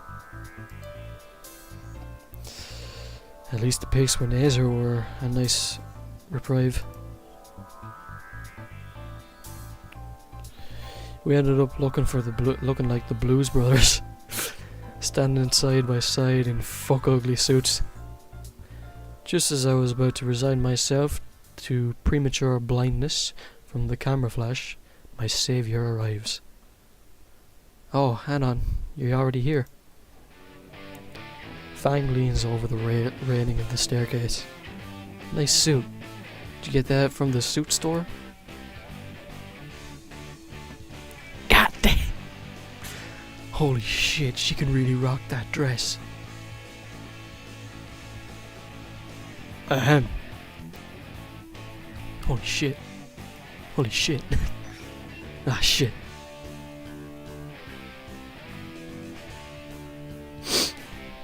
Dad, stop scaring Anna. I'll scare who I want in my home. Fang's mom saves me, taking the mountainous pterodactyl by his head crest. Now, dear, Anon is a lovely guest. Come on down and pose for a picture with everyone, Lucy. Actually, stay up there so we can all rest. Har. Best thing to do is get it over with. That's right. Alright everyone, group together. This one's going on Christmas postcards for sure. Kill me. Later.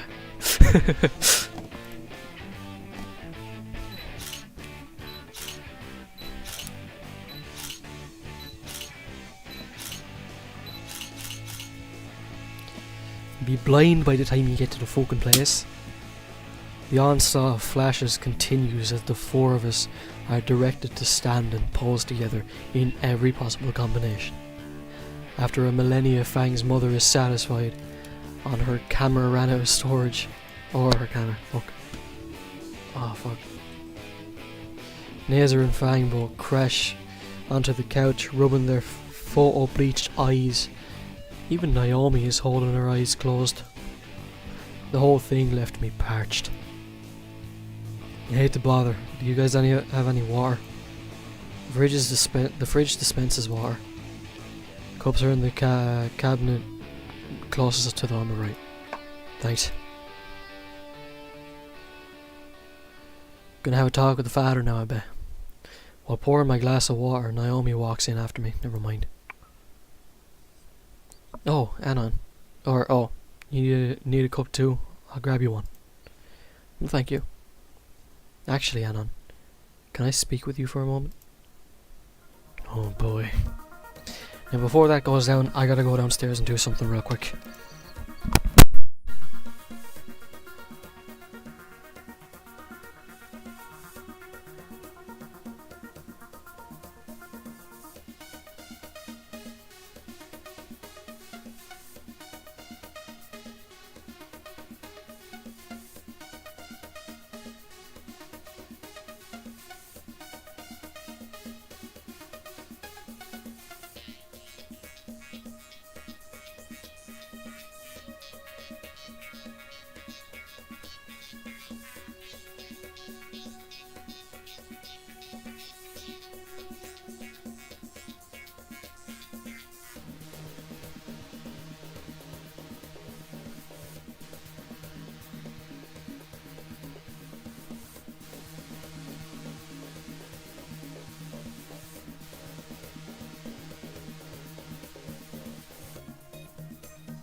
Alright, I'm back.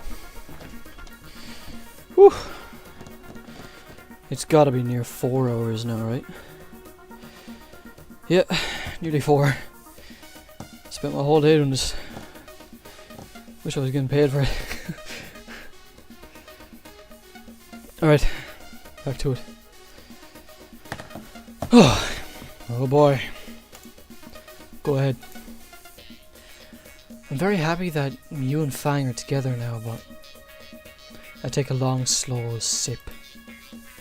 But what?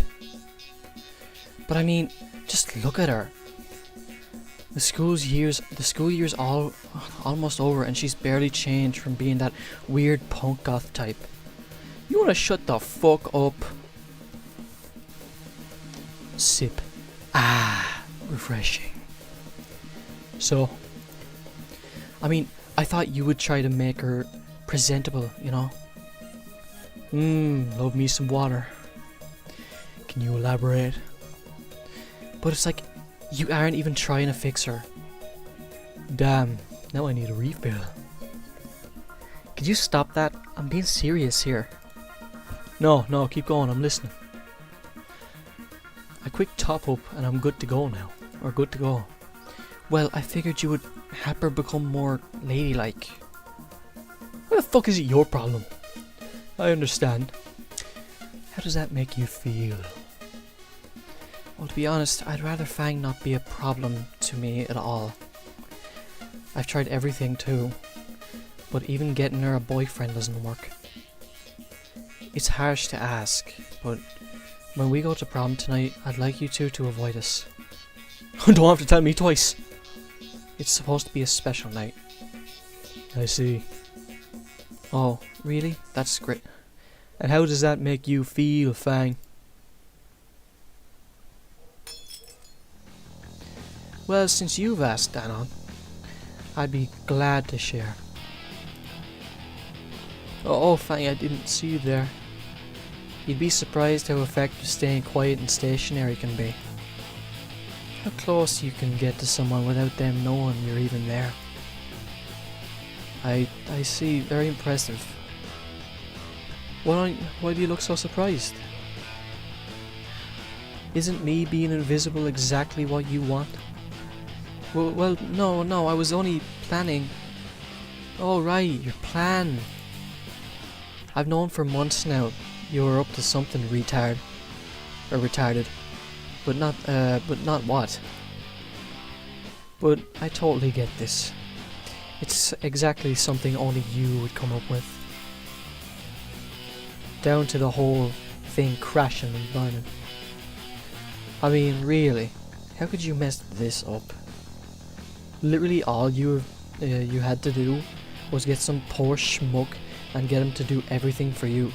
Get everything for you. Hey, you can't get even one person to do what you want. Pretty sad, right, Anna? I could do that in seconds on a certain website. Man, even Anon can do it better. So basically, fuck your stupid plan, fuck your prom crown, and fuck you. You know, Flash Fang strikes Naomi right across the face. Fuck it. And your dress sucks. Anon, you got the taxi number right. We're gonna need to leave, like, right now. Yeah, I'll give him a call. Bye, Naomi. Enjoy your hat. We leave a speechless Naomi fuming in the kitchen and head towards the front door. Get fucked, bitch. That was totally worth it. And are prominently intercepted by Fang's mother, still holding her camera. I guess she found another card for it. You two look so darling together. We need more photos. I think we're gonna be late if we take one more picture, or any more pictures. Yeah, Mom. We need to leave early so I can get everything all set up. And to avoid being anywhere near Naomi. To my surprise, she seemingly relents to Fang this time. Oh, fine. You'll be happy You'll be happy you have them when your own children are going to prom. An image flashes in my head of me and Fang as parents. A bit early to think of something like that, and the blush on Fang's face tells me she's thinking the same thing. Mom, you make sure to have fun at prom, you two. I glance over and Fang's dad catches me dead in the eyes. Home by midnight. I manage a nod as Fang grabs my hand and leads me out the door with her guitar in the other.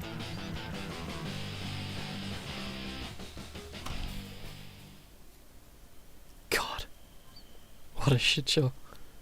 Let me call the taxi.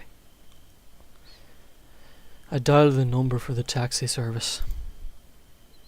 City taxi service. Yeah, can you come to the bus stop at... Got it. Did he hang up on you? I don't know, maybe. The taxi skids around the corner, barreling towards the bus stop.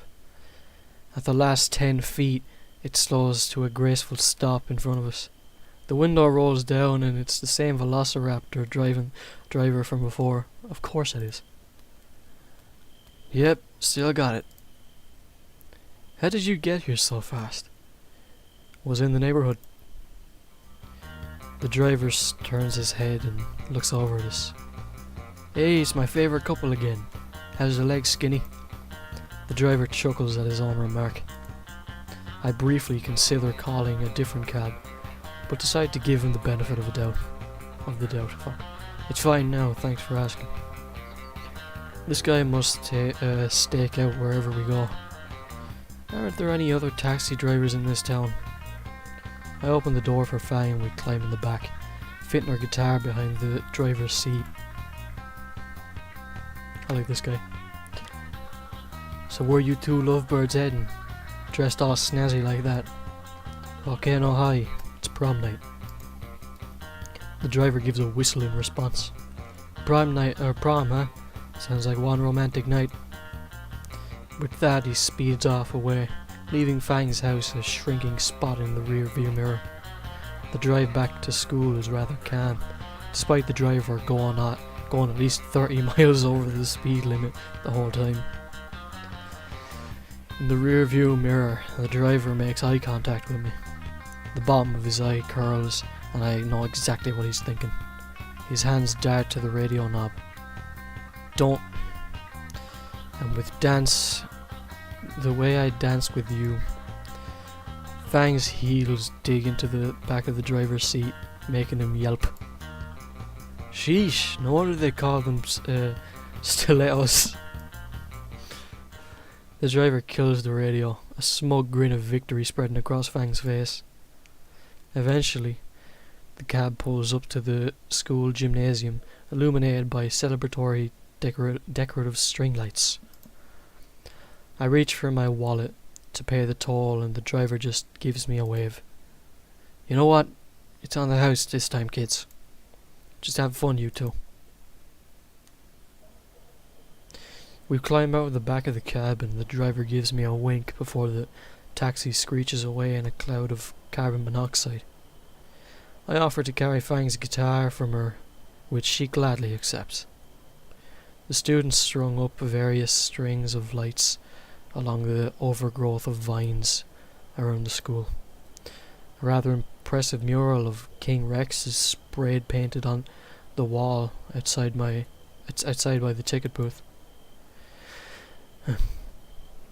You could tell how recent it was by how there was smoke leaking out of the eyes and mouth. I think about getting a picture with Fang, but I think I've developed a serious case of photophobia. The line to get in isn't too long, and it only takes a few minutes to get inside.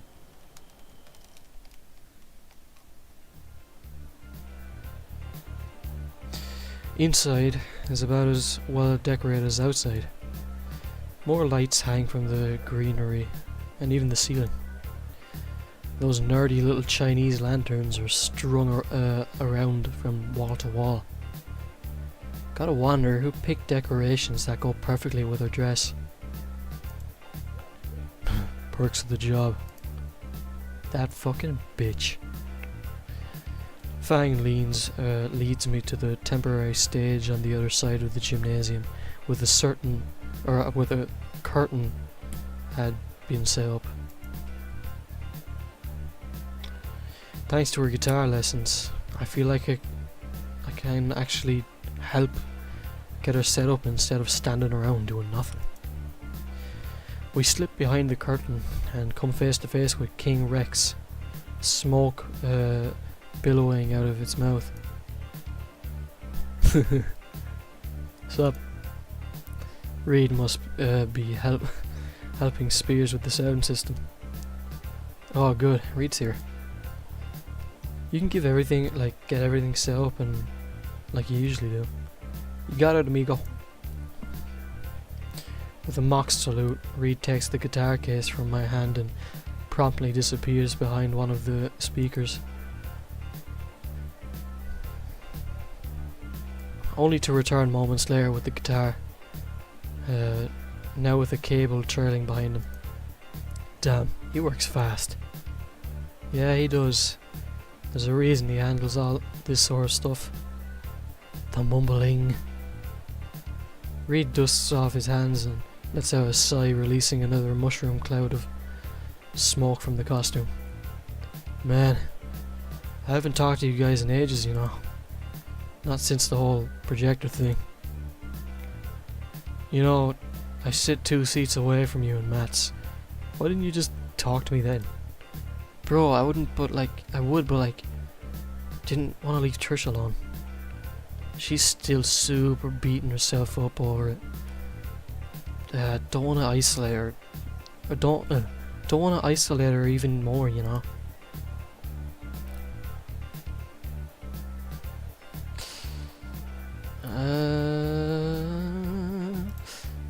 No harm in putting a save there. Maybe. Weren't you going to talk to her about it, Fang? I've been meaning to, but it's sort of awkward, you know. I'll try talking to her soon, I promise. Trish is here somewhere. She bought a ticket. Does she even have a date? Took advantage of my +1 deal for DJing tonight, dude. DJing, fuck. Don't think she wanted to dance with King Rex though. Reed's shoulders slump a bit inside the costume. I can imagine. I think everything's set up now, so we can just enjoy ourselves for the next 90 minutes. You guys going out? Yeah, see you later, Reed. He waves his goodbye and turns his attention back to the mix table. You getting hungry? Yeah, actually. I saw there was a pretty big food table on the way in. Come on. Despite the selection of food being rather diverse and fucking hell, my mouse is falling apart, and professional, Fang piles her plate with barbecue. I myself end up with a bit of this and that, bites of sushi, various meats, a few of those tiny party sandwiches, and a few things I don't recognize but look tasty enough. Spears told me Rosa helped cook most of it. But how? This has to be at least a month's worth of food. I don't know, she just did it. Is she here now? Probably in the kitchen working her tail off making more. We sit against the back wall to wolf down our servings, and Fang makes me go back to get her seconds. Eventually she decides the black hole in her esophagus is satisfied. Man, were these tickets worth every penny or what? I'm not sure what those things filled. I'm not sure what those things filled with melted cheese were, but They were great. Let's go see what other crap there is to do here. How much time do we got? Spears told me I should head back once the slow dances start. Probably another hour or so. You know what? Speaking of dances, we should go hit up the floor while they're still playing the good stuff. Wait, you don't want a slow dance? Or you don't like slow dances? What I like are the bones in my feet. Wow. Son of a bitch. Fang takes my hand and leads me into the crowd of dancing teenagers. Reed actually has a pretty good selection of music going. Instead of whatever garbage was in the weekly top 40 list, he's been playing real music. Fang's already lost in the music, grooving along with the other students. Now would be a good time to mention I can't dance in any capacity, not just slow dancing. I can't just stand here like a spurg. Need to think of something fast. Stop being a dweeb, Alan. When in doubt, improvise. I bob my knees to the fast rhythm of the music.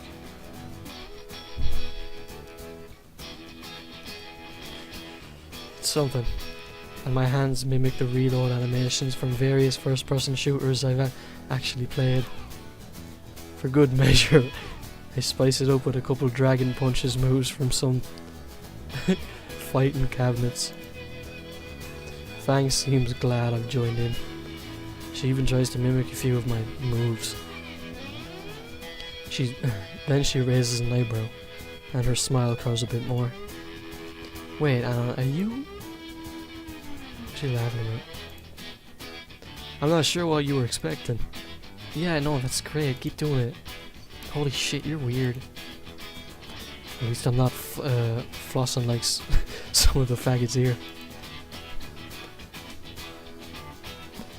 Reed wades through the crowd and grabs Fang's shoulders from behind.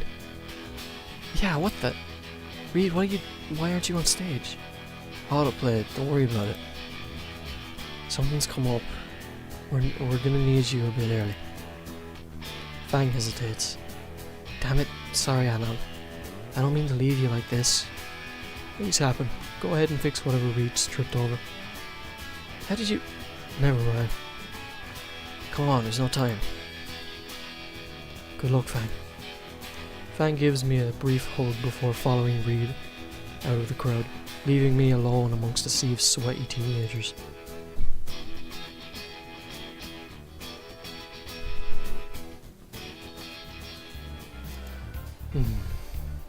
I should go get more of those cheese things from earlier. It's nice to eat like an actual human for once. On my way over to the catering table, something catches the corner of my eye. She looks nice. Like the thing on her tail. Sitting alone at a table in the back is Trish, blankly staring at her phone and not touching the plate of food in front of her. I really don't pay any mind to her. My focus solely on getting to the buffet table. She's still super beating herself up over it. Don't want to isolate her even more, you know. God damn it, Reed. I really don't feel like playing therapist again, especially at prom. But if she's still hung up on what happened, then the least I can do is talk to her, right? After getting another plate of tiny, greasy delights, I begin to approach Trish. Worst case scenario, I get gored on her horn, and it's not as threatening as staircases. Is this seat taken? Trish looks up from her phone and her face flies through a myriad of emotions.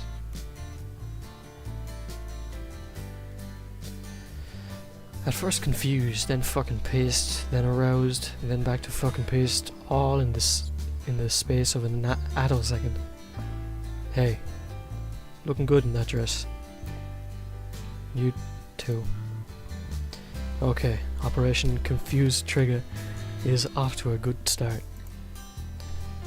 I hold out the second plate of morsels to her. I snagged these for Fang, but she has some last minute stage issues to deal with. Oh, thanks. I sit down next to her and tuck into my meal. Aren't you supposed to be with Fang? Why are you here?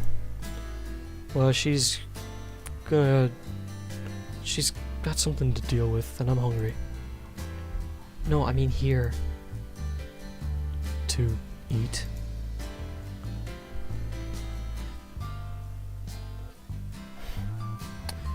For emphasis, I show her my half-finished plate. Oh my fuck, no, as in right here. Oh, because it's... You fucking idiot. Before her hands can reach to my throat, I finish. And you're looking lonely. Yeah, there we go. Trish locks up completely. Looking closer, I can see how dry her eyes are. Man, she must have been crying a lot. I wasn't. God damn it now. Alright, I was just thinking. And like, how do I say this? Trish is focused completely on me now. Only Brain. Okay, Brain, help me out here.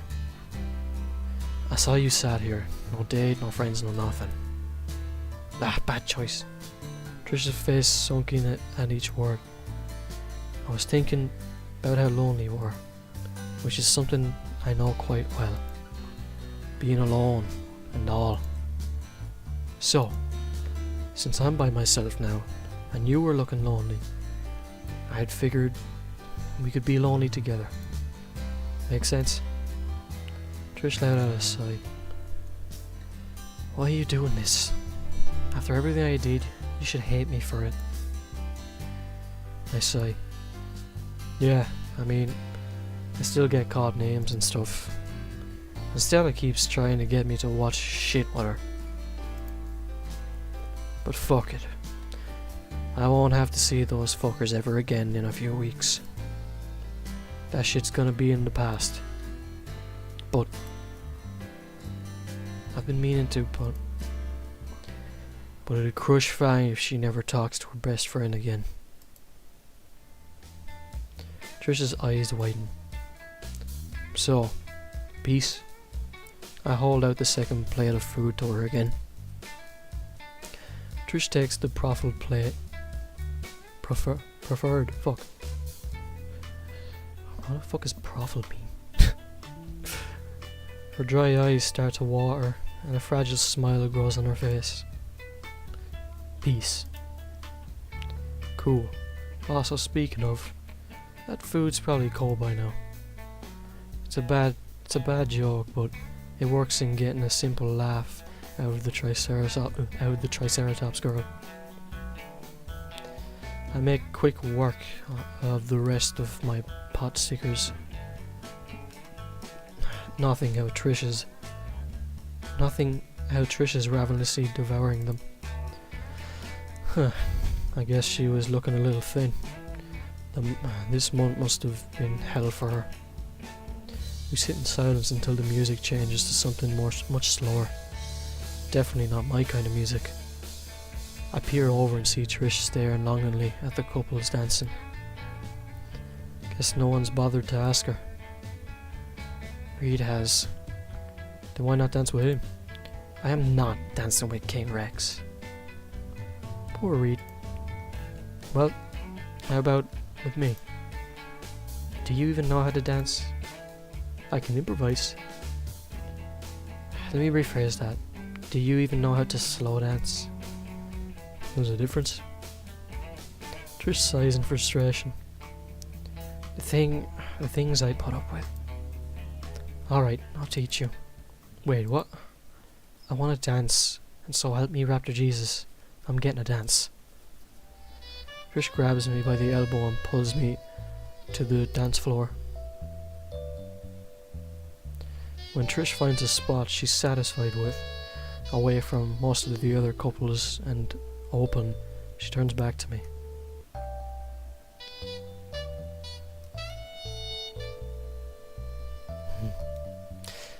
Left hand on my hip, now. Oh wow, she is short as hell. I need to actually reach so my hand plants itself on her hip. Okay, next.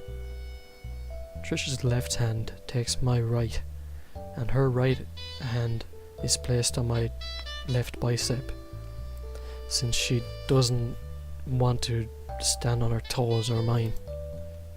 Now just step to the left. My left foot moves left, and bring your right foot next to it. Okay, that's one step, and that's it.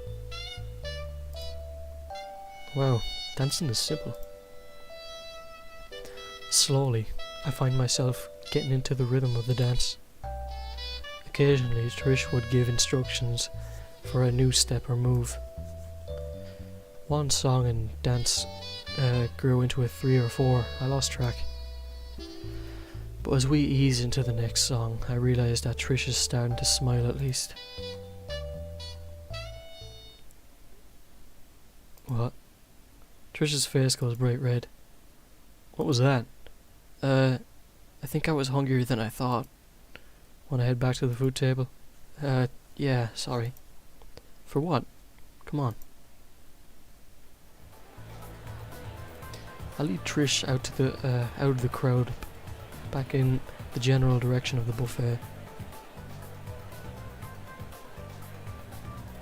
Thanks for teaching me the dance.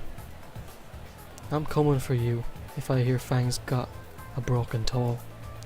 Noted. You go ahead. I'll wait at the bench we were at before. I gesture towards the tables of food. Oh sure, give me a bit. She heads off and I go sit in the same spot on the bleachers as before. Well then, got some time to kill. Time to shit ball. Whoa, Trish. Warn me before you jump into the chair. Oh. My bad. Oh, Flint. Hello, Principal Spears. Is Fang doing alright? Yeah. She's still getting everything ready. I just wanted to have a word with you. Got a minute? Sure. When you first got here, I noticed you were a bit on the egotistical side, if I may say so. You've become a fine young man. You were in a muddy situation and were able to get this much out of it. I can tell you're going places, son. I see. Thanks. Principal Spears leans over and places one of his gargantuan hands on my shoulder. I'm real proud of you. He pats my shoulder out of his socket and gets up. I won't keep you any longer. I have my own business to attend to in a moment. Given Naomi and Nazar their crowns, it's a bit obvious, but I won't ruin their moment. Alright, be seeing you. Later, Principal Spears. He marches away to get ready for the announcement. I check my phone to make my post. Hey, fadgettes. Guess who's at prom later, virgins? Pick Rel is my date. What the fuck? I attach a picture I took of Stella earlier when her date was in the restroom. How did she end up with the football captain anyway? Whatever. 3, 2, 1. Refreshing. 40 replies and revenge for the soda can. Alright, sorry, I'm back. Trish slides into the chair Spears just left from. Did someone bend this? Spears? Oh. She puts her plate down. It's a veritable bake sale. Veritable? I don't know. Hey, you can't have dessert for dinner. Piss off. The music fades until all that's left is chatter. Spears takes the stage with mic in hand for once. Alright everyone, before we end tonight's prom, we have a couple of items to take care of. First thing is, the principal pulls his tiny gold sheaf envelope from his lapel and holds it up for the audience to gawk at, to announce prom king and queen. Well, this is a foregone conclusion. A few students are already congratulating Nazar as he's led by the arm by his handler. A drum roll, please. Reed steps onto the stage with a small block in his arms. He smiles and nods, pressing one of the myriad of buttons on the block. A mediocre recording of the drum line plays over the speakers as Spears clears his throat and tears open the envelope. And your winners for the 1 mil 2020 class are Nazar and Naomi. How unfortunate. He tosses the paper over his shoulder and yanks out the crowns from a pocket inside his jacket. How the fuck would Nazar put a crown on? Spears backs out of the spotlight, giving a polite applause to the pair as they rush on stage to accept. The rest of the class is in a celebratory uproar. Spears offers the crowns to Naomi, who puts the larger one on Nazar's crest to droop off and then dons the tiara. The whole moment is picturesque, just with Naomi, like Naomi wanted. Thank you all so much, Volcano High. This is such an honor to receive. I don't really have a speech prepared, but in just one short year we... Alright, let's stay on schedule. I promised your parents we'd be out here by 10. Haha, bitch. To close off this wonderful night, I've asked a student to play one final song for us. Now I know she's played before with mixed results, but please give her a chance. To finish up, please welcome Fang. Spears puts the microphone up and gives a welcoming applause as the cheap curtains draw open. Fang is standing on stage, front and center, guitar in hand. Wait, who? She was there last time, wasn't she? I'll just start recording. She scans the room, a nervous look creeping onto her face. Those dicks! I start waving my arms in the air, trying to catch Fang's attention. Trish sees what I'm doing and whistles her thumb and index finger. Who is that? That the weeb?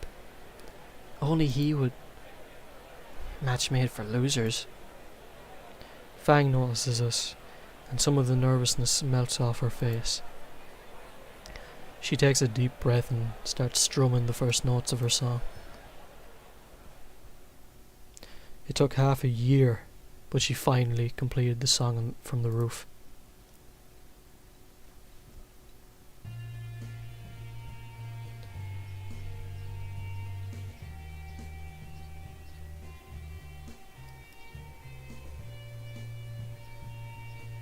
Sorry, I'm listening.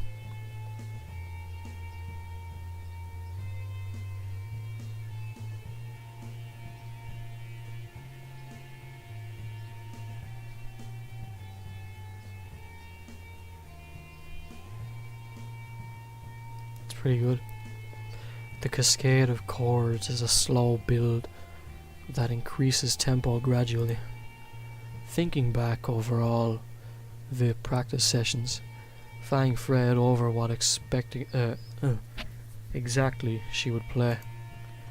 Turns out a rock ballad fit perfectly, both as a final song for prom and as a summation of Fang. After all, as she plays her heart out on stage, to the growing surprise and cheers of the crowd, this song is the best representation of her. Trish and I cheer Fang out on loudly. The lyrics were composed together, were a mix of her, admittedly, overly flowery, and edgy poetry from her wall, and my own shitposting. Surprisingly, it mixed well. Apparently the rest of my classmates thought so too. I spin around to get a better look at all the cheering students and immediately fix my eyes on Naomi. And she looks pissed. Nazer looks like he's enjoying the show, however. Not wanting to let the moment go to waste, I get my phone out and zoom in as stealthily as I can. I snap a picture of the seething prom queen before she stomps off, probably complaining how her perfect night was ruined. Yeah, right, bitch. Shame that someone other than her gets the spotlight for once. Satisfied that Fang will enjoy seeing the picture, I begin pushing and squeezing my way towards the front of the crowd. As soon as Fang's eyes lock with mine, I catch a look of unreserved glee on her face. The same look she had during their concert at Moe's, or when we even found Moe's in the first place. She's finally in her element, and loving every second of it. Fang's voice is beginning to grow hoarse as she nears the end of her song. As the song reaches its crescendo, her final lyrics are echoed by the crowd and reverberate throughout the hall. Goodbye, Volcano High. Her voice shakes as the words trail off, delivering a meteoric finale to her show. The guitar echoes for several seconds before applause begins to fill the air. Cheers that I didn't initiate this time. I begin to join in, but take notice of Fang's utterly stiff posture. Eyes wide, with wings pressed against her back, legs locked like a statue. She looks like she's about to faint from shock. I realise I have an opportunity here, and stone the fuck up. God damn it, I'm gonna take it. I push my way through the crowd and jump up on stage, taking the nearly catatonic Fang into my arms. Standing in an embrace on stage, my mind barely registers the crowd of students in front of us. Fang gasps and snaps back to reality. I can see the embarrassed mirth playing across her beautiful eyes.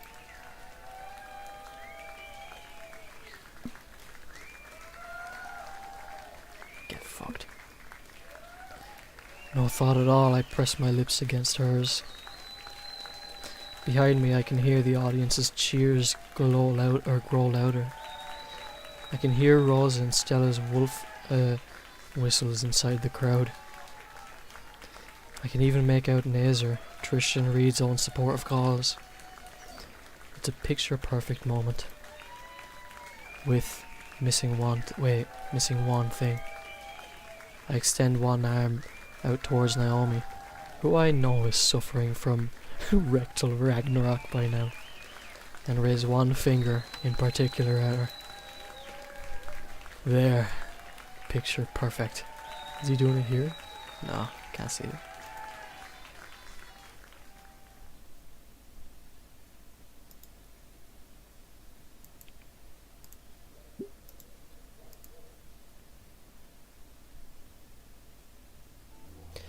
The cool... You gotta give me a minute, I'm happy. And I just got a shiver through my whole body after that. The cool night air feels absolutely amazing after we spent so long in the sweatbox of a gym. When I had brought up calling the taxi to take us home, Fang insisted on walking instead, and I couldn't turn her down after she gave me the look. Feels fucking nice now. Her wings flutter and surprises me when droplets of sweat are sent flying from them. Yeah, nice and breezy. My arm finds its way around her waist, and Fang takes the hint and starts walking closer with me.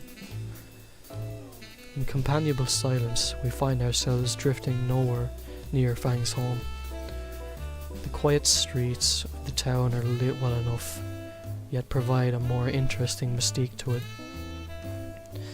It's as we pass by the park we had visited so many months ago that my phone buzzes in my pocket and Fang's hip.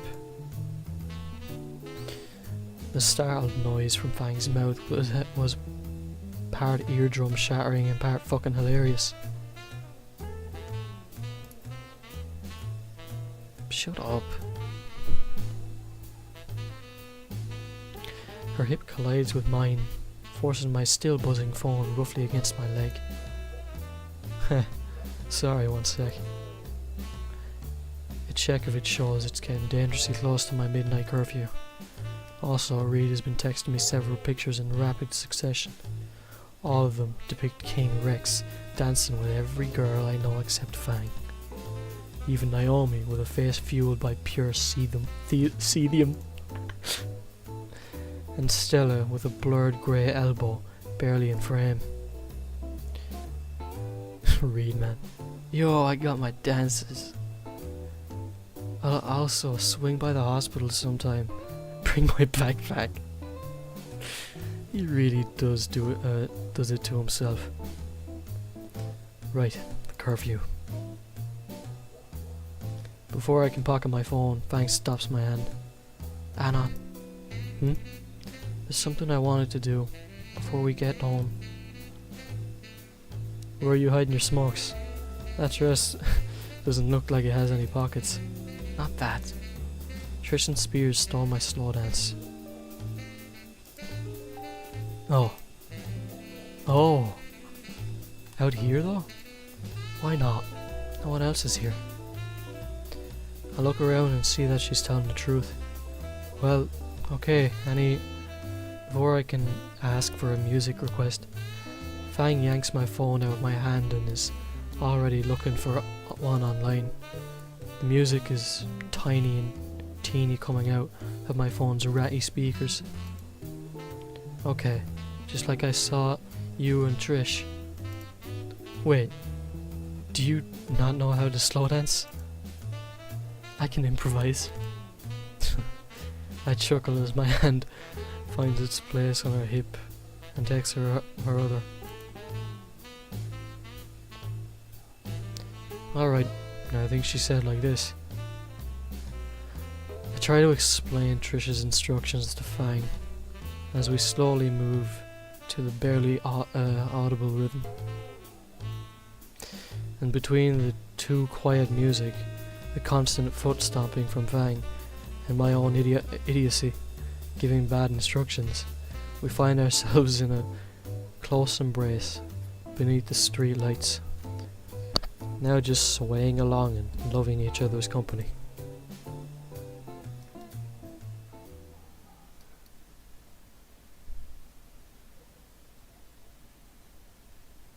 Okay. What happened? Oh. I can't go back now, alright. I got scared there for a minute. 2 weeks later. Time seemed to fly after prom, honestly. Probably the stress of finals, and graduation rehearsals, and graduation itself. I nearly gouged out my eardrums having to sit through Naomi's speech. Of course, the bubblegum blockade was the valedictorian. Her speech, as rehearsed as it was, still sounded like we were at a funeral. Even now I think she's still seething from prom night. Or maybe it's the photo of her face that's currently circulating a certain Albanian car trading chat room. Infinitely better than any reaction I could have made. After a few weeks, or about a week after, Fang came to me with news that Trish got the idea for a celebration and Nazar could organise it, or was organising it. Nazar organising any party meant that he'd make sure nobody had any real fun. So Fang convinced him to split up the work between the rest of us. It was Fang's job to get the pizza. I, the broke fuck that I am, was put in charge of the fire and finding a good pit for it. You people are good at making fires, right, Anna? I wonder if I can sue him for that, for the hate speech. That aside, the party is at St. Hammond Beach, which is just below the cliffs that make the town's namesake. The sun is already set when we get there, the starry sky illuminating the whole place in a pale blue. I got to the site a bit earlier and got to set up an... Shut the fuck up. I got to the site a bit earlier and got to set up an impressive fire pit with meticulously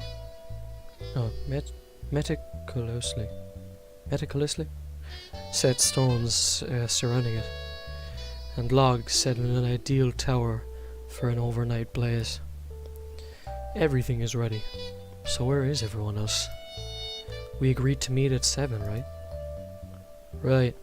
Right as I reach into my pocket for my phone, a van chugs onto the sand from the distance.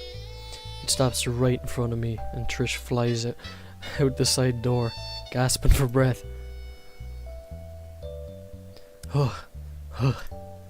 You look like you just got choked out by spirits. She just points back to the van.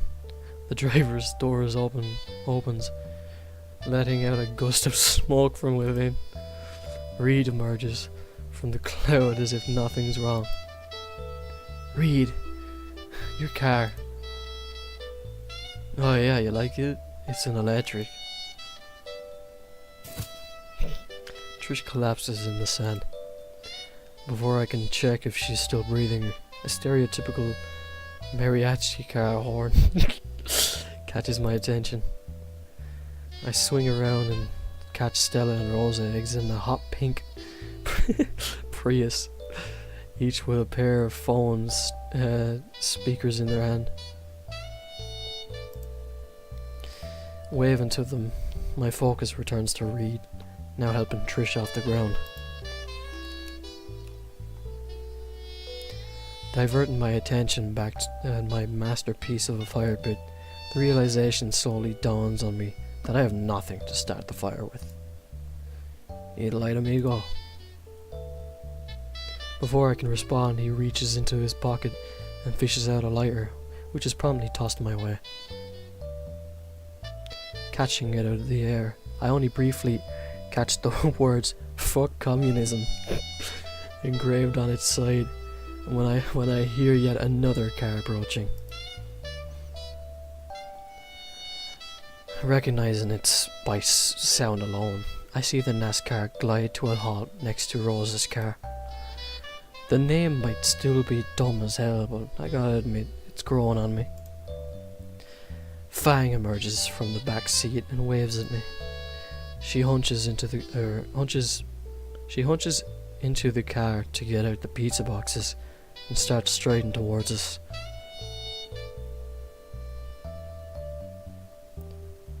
Come on, babe, please. You know she didn't do it on purpose. Oh, did she have to come? Naomi erupts from the car in a frothing rage, her shirt noticeably stained in orange and red. Ha! Wish I did. Oh yeah, the box on top is a bit messed up, long story. How on earth did you throw a pizza on me from the back seat and get it back in the box? Nazer, bro, you were driving the whole time, right? Yeah, why? Just a feeling. This stuff has been happening ever since the picture of me was posted online. Relax, babe. It's the start of summer. Here, take my jacket. Nazer starts sliding his jacket off his back and... What is this non-Euclidean bullshit I see before me? Why is there a second jacket below the first? Reed taps my back and pulls my eyes away from this spatial anomaly. Hurry up and start the fire, man. I got the booze already. Once the bonfire was set ablaze, Stella and Trish started setting up the speakers around in a radius. You sure these will be loud enough? There's only a few dollars, and they're only a few dollars at the supermarket. I'm reading the wrong people. Fuck. Are you sure these will be loud enough?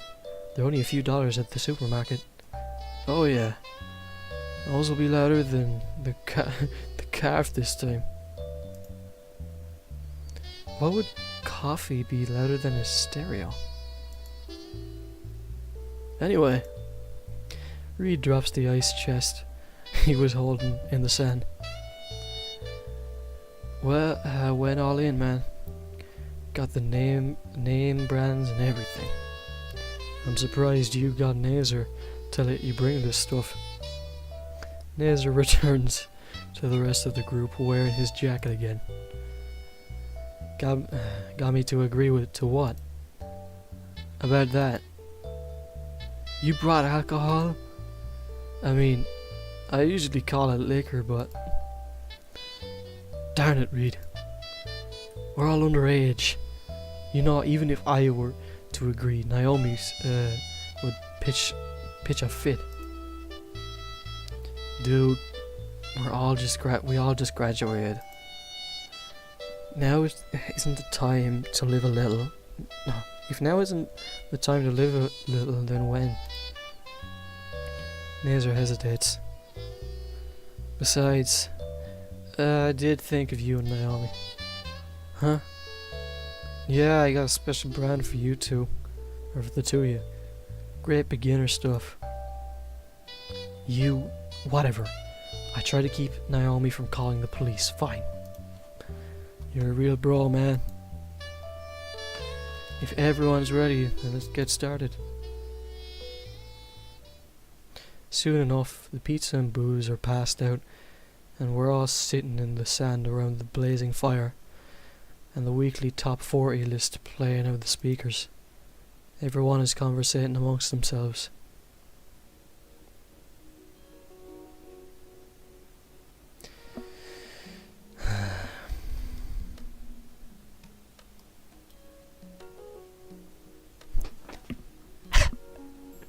My fucking... Look at those fucking shoes. Kanye.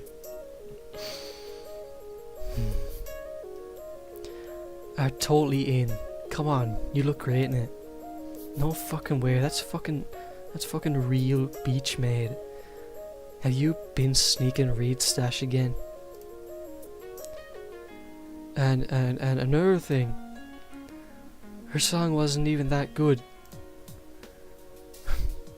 Why was it us who gets the short end of the stick? I mean I liked it. You said that a dozen times already. You know, I'm something of a gardener myself.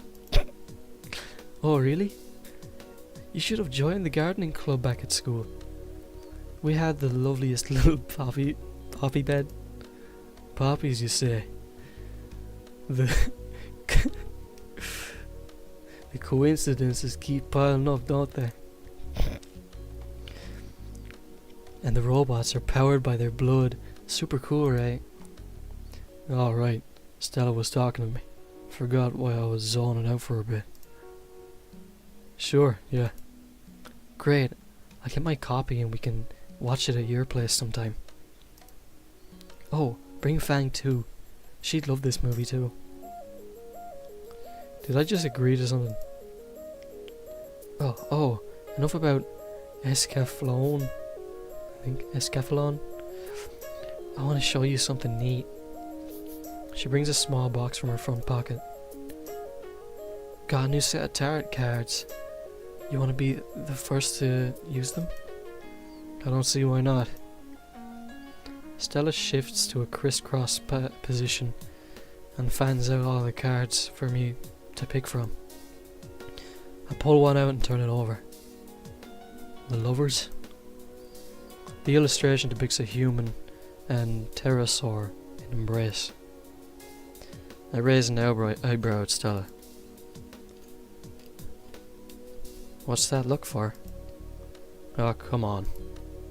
Oh, you know, the heart of the cards and all that. Go ahead and keep that one. I sigh and tuck the card into my jacket pocket.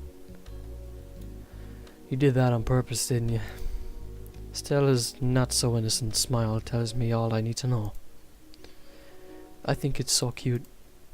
Rosa and Reed apparently finished their botanical conversation and were listening in on Stella's entire fortune. Ooh, do me next, man. Maybe later, Reed. Reed deflates a bit, and my attention returns to the inebriated couple behind him. Why did you even give Nazar to get them that wasted? Reed glances behind him before throwing his head back in laughter. Little party trick, bro. He grabs one of Nazar's empty cans and tosses it in my lap. Holding it up to the light, I barely make out the words non-alcoholic written in microscopic font. So you mean they're totally sober, dude? It's my turn to laugh at the pair making fools of themselves when Fang suddenly gets up and starts walking towards the parked cars. Got something I want to do. Be right back. I give her a smile and turn back to Reed. We can still mess with them, man. Watch this. Hey Nazar, what's your plan now that you're like out of school? The two virgin drunks turn their attention to us. Nazar clearly deep in thought. Oh man, like I'm gonna go and be a neurosurgeon. Sturgeon. My bad boy's so smart. Gross. I lean towards Reed and lower my voice. Should we tell them? Nah, dude. Naomi's having fun like this. The first time ever. So tomorrow then? Definitely tomorrow, bro. Reed lets out a sigh and turns back towards me. So like, for real though, what are you gonna do now that school's over, man?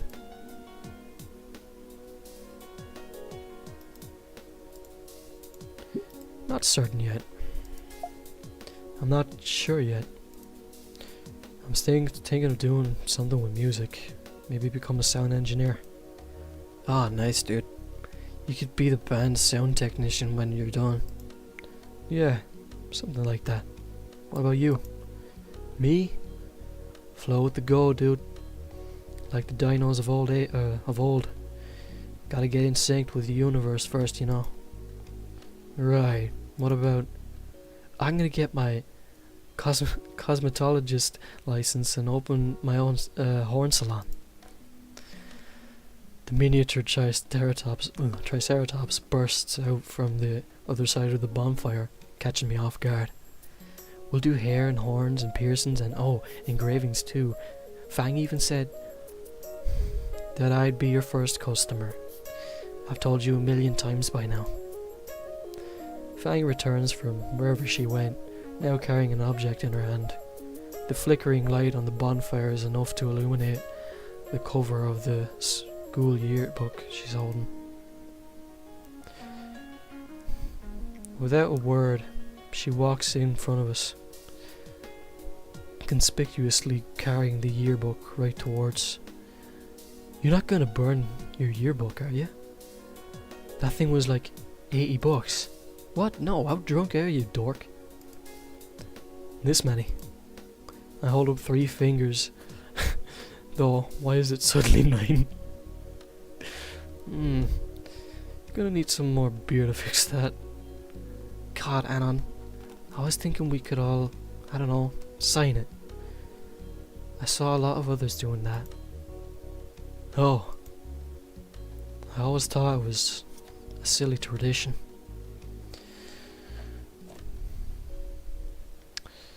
I think back to all the yearbooks I have back home. Now they're all blank inside the cover. Totally just a silly tradition. Why else would I even have one of these things? Your mom? Aside from my mom. Me first. Trisha's already fumbling through her hoodie pocket for some writing implement. Yes, I would love to, Fang. Oh, I know exactly what to write. First, let me do a palm reading. Heh, I'll sign it too. Bitch. The yearbook makes its way around the fire, each of us leaving some meaningful message on its inside covers. I'm the last to receive the book, and I look at what each of our friends wrote. You'll always be my best friend, no matter what happens, Lucy. Trish. Lucy. Nah. Fang will always be Fang to me. Stay frosty. Read. Wow. He even drew King Rex, complete with fire breathing. Even the most whittled flower flourishes under God's light. Rosa. I think reading that one counts for my next few church visits. Amen, Raptor Jesus. The future is something that you build by yourself, Stella. So close to kneecapping her with this book. Fucking Sailor Moon. Can't decipher either Nazar or Naomi's. Nazar's looks like a bunch of chicken scratched scribbles, while Naomi's looks like her chickens went to college and got a doctorate. Anon, hello. You've been staring at the page for the past 5 minutes. Right, just thinking of what to put. Okay, Anon. Something meaningful. Something that'll remind Fang of you every time she reads it. I have to put it in? Shit.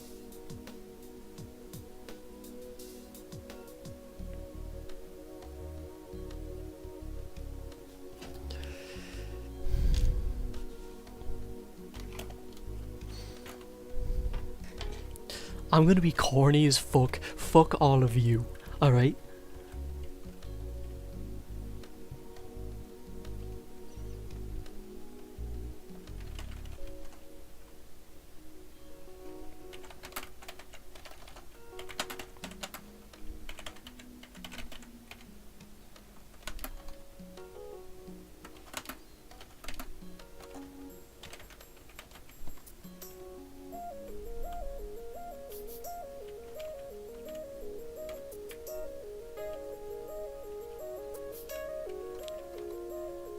Perfect. I hand the yearbook to Fang. She skims the page and then shakes her head. Really, Anon, you're such a dweeb. It was very fitting if you ask me. As the night draws on and the temperature falls, we move closer to the fire. My fingers find themselves interlocked with Fang's, and her wings drape over my shoulders as a natural blanket. I can't help but smile as we slowly drift off to sleep around the campfire. I can regret the hangover tomorrow. Right now, I want to just enjoy the night with my friends.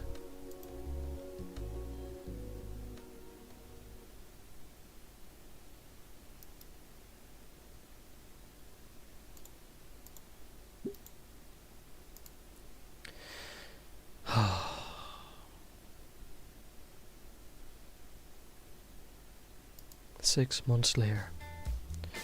After prom night and graduation, life slowed down. I've been accepted to a college a few states away for a degree in sound engineering. No worries about school except for the lunch card I still had to pay back. Mo had been kind enough to give me a summer job to help with that, though I don't think I can talk about some of the things I've seen. I'll never be able to look at Marinara the same way. But past the base trauma aside, it's now the day after Christmas.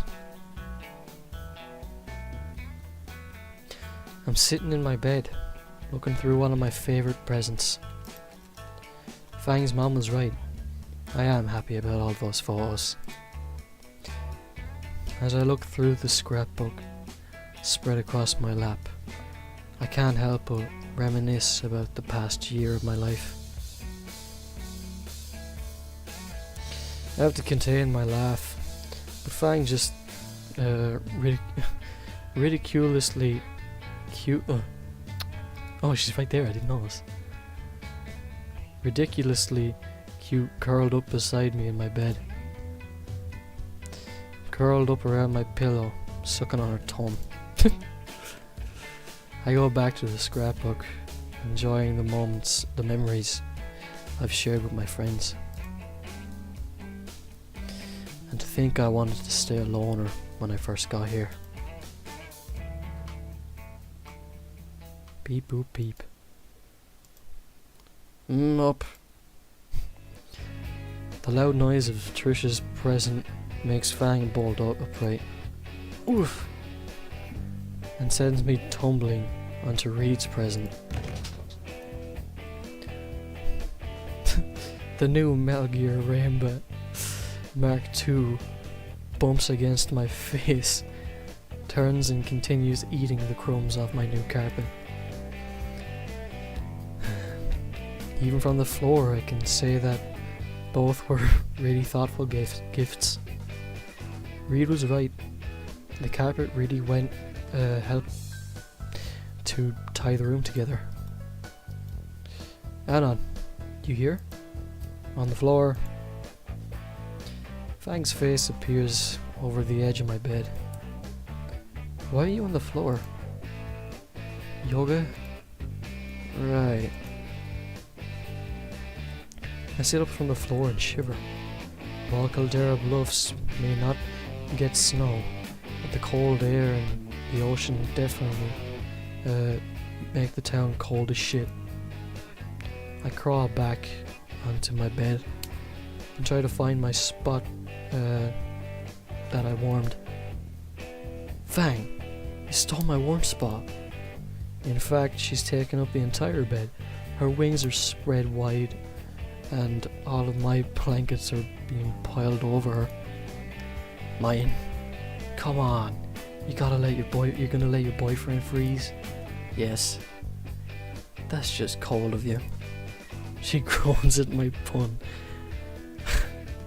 But acquiesces? I don't know. Holding open the blanket and shuffling over. Hurry up, you're letting the warmth escape. I slip into the blanket next to her, my arms automatically wrapping around Fang's waist and drawing her against my chest. Hmm. Her beak rubs against me as she hums. Ah, yes, cuddles. Best way to spend a cold day.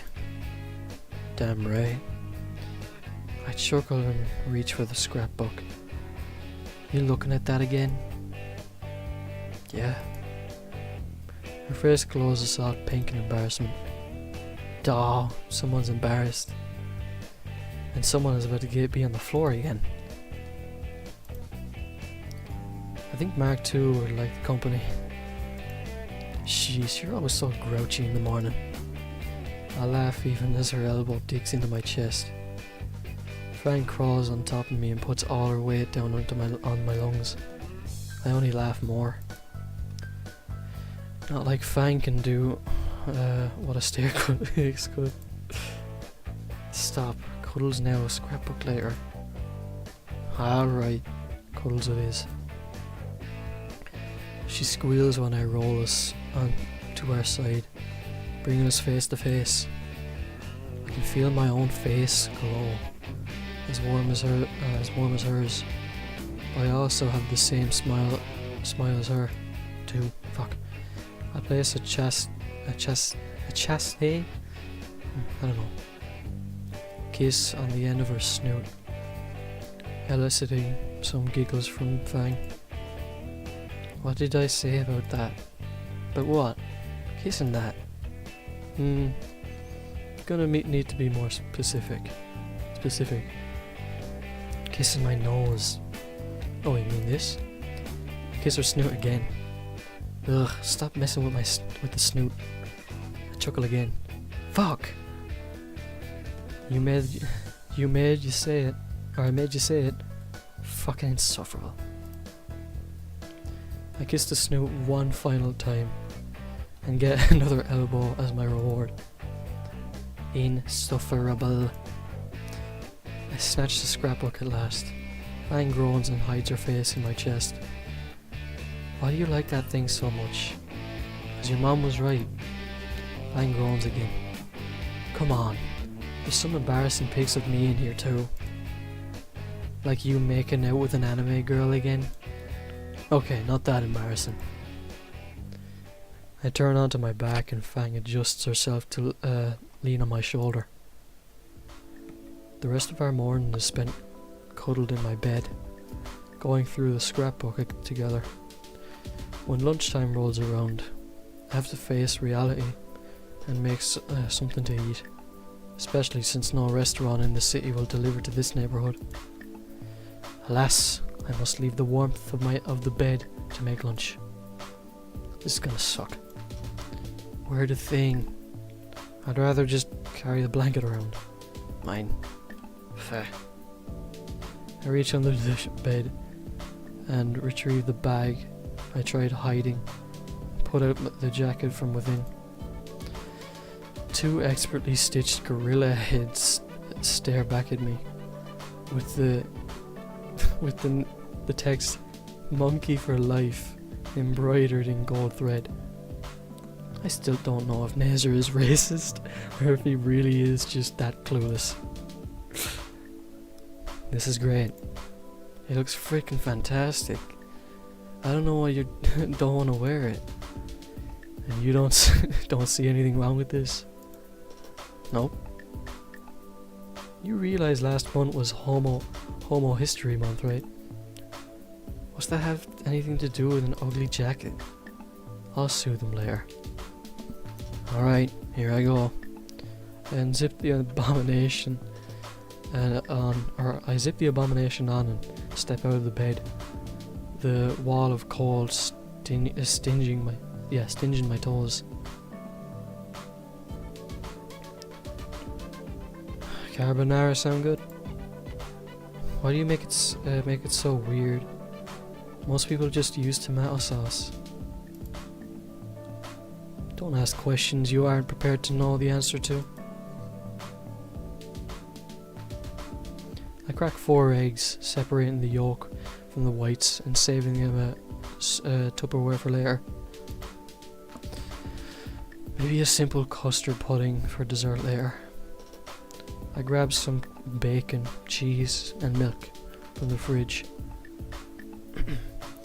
grating a healthy handful of cheese into the yolks and mixing with a splash of milk before dicing the bacon. Boiling some water in the kettle to save time, I measure out the appropriate amount of spaghetti and toss it in the pot with the water and some salt before grabbing a pan and setting it on the stove. Stop acting like you're on the cooking channel, Anna. One sec. Again.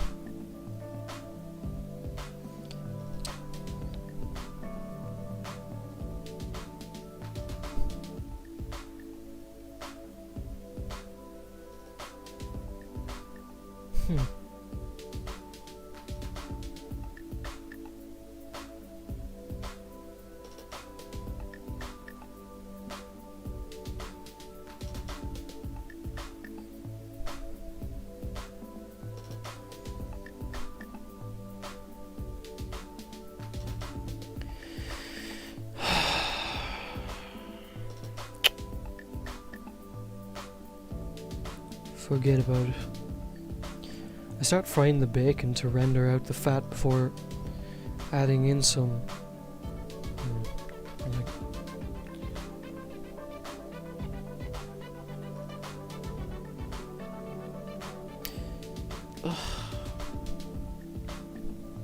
damn. Guess that Trish I did today kind of people liked it. On my Twitter, I mean.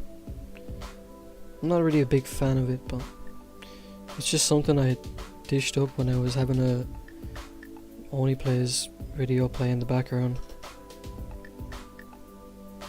Anyways, I start frying the bacon to render out the fat before adding in some pre-chopped garlic, sauteing until it's fragrant. When the bacon turns crispy, just in time for the spaghetti to finish cooking, I remove the pan from the heat while throwing in some of the pasta water to bring down the temperature. The final step was to add the yolks, cheese and milk to the bacon and garlic, with some more pasta water, and toss it with the spaghetti until it all came together as a creamy, salty and delicious lunch. All in less than 10 minutes. It's all ready. Alright, Ray and nap time. Move to the rug so we can eat. Fang grumbles and starts shifting in the bed, so I turn my attention to making the plates. My shirt. I grab a few sodas from the fridge and place everything on the new rug for an indoor picnic setup.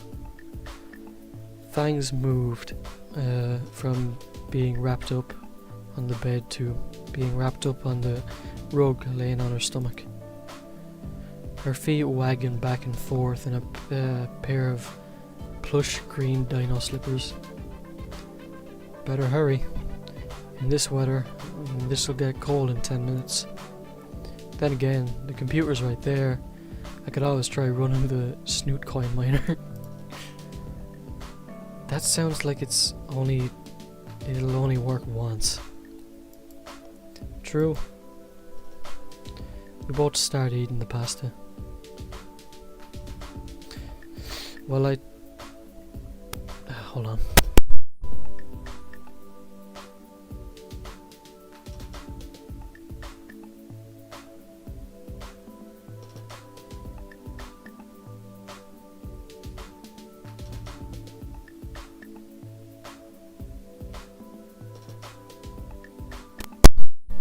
While I take the classic approach of just slurping the noodles, Fang has a harder time and resorts to just twisting the fork around and eating a whole clump at once. You plan on enjoying any? It's good, like, yeah, cheese. Why, thank you. Eventually, lunch is reduced to greasy plates and crushed soda cans. Fang moves her trash aside and rests in my arms.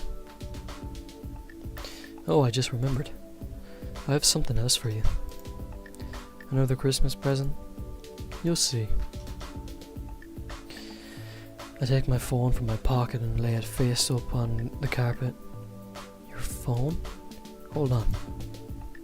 From under my bed, Rainbow Mark 1 hums to life and instinctively makes a beeline from the phone.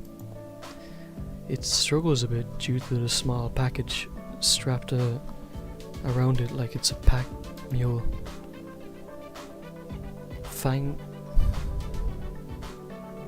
What am I hearing? Fang has to raise her arm after I bump into her to let it pass. It reaches my phone and starts happily scraping the dust from it. Impressive. You get Reed to make it do that for you? Maybe, however, that's not what I wanted to show you.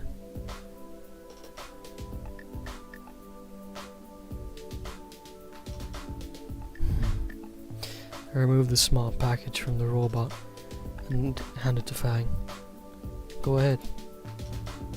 She examines the box carefully before removing the paper packaging. Sliding the box open reveals an amber pendant on a silver chain. I take the necklace from the box and hold it up for both of us to inspect. As the amber dangles in the air, it catches the light from it outside and glows the same brilliant orange as her eyes. Add on. It's beautiful. Here. I take the pendant from her hands and hold it open to put around Fang's neck. She holds her hair up for me, my hands to reach across. I try to fumble. Sorry, I'm fucking up now. I try to fumble with the clasp. It's a bit tricky with the wings getting in the way. The tip of her beak is centimeters away from my face. There. Fang lets her hair down again and holds up the pendant. This is... Thank you, Anon.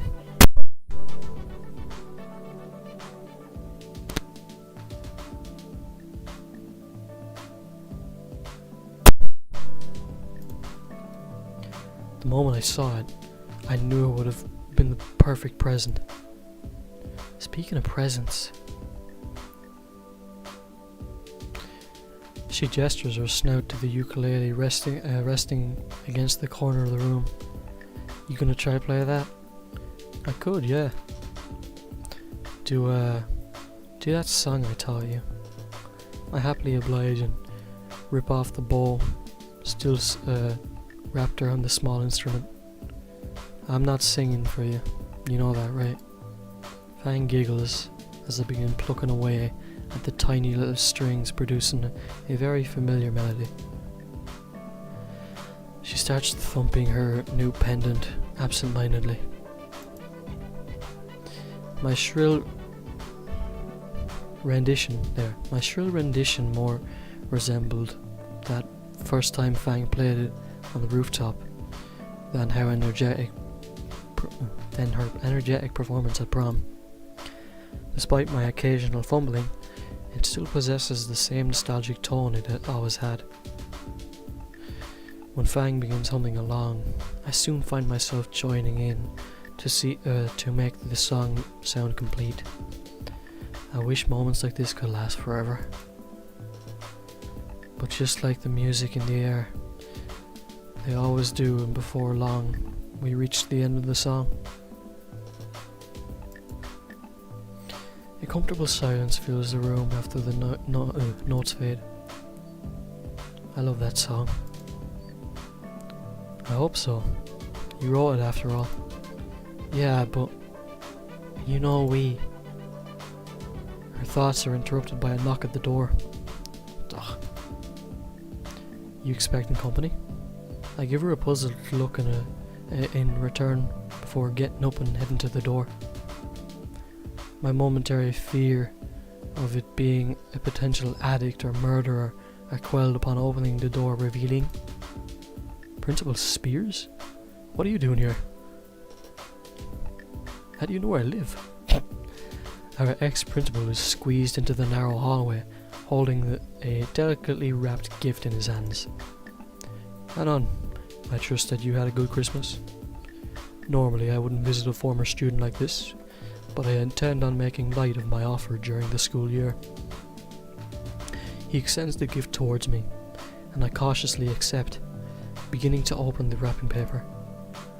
Inside is a box set of some anime I've never heard of before. I don't know how to say this. Rurouni Kenshin? As I said, I'm always open to giving some quality anime suggestions.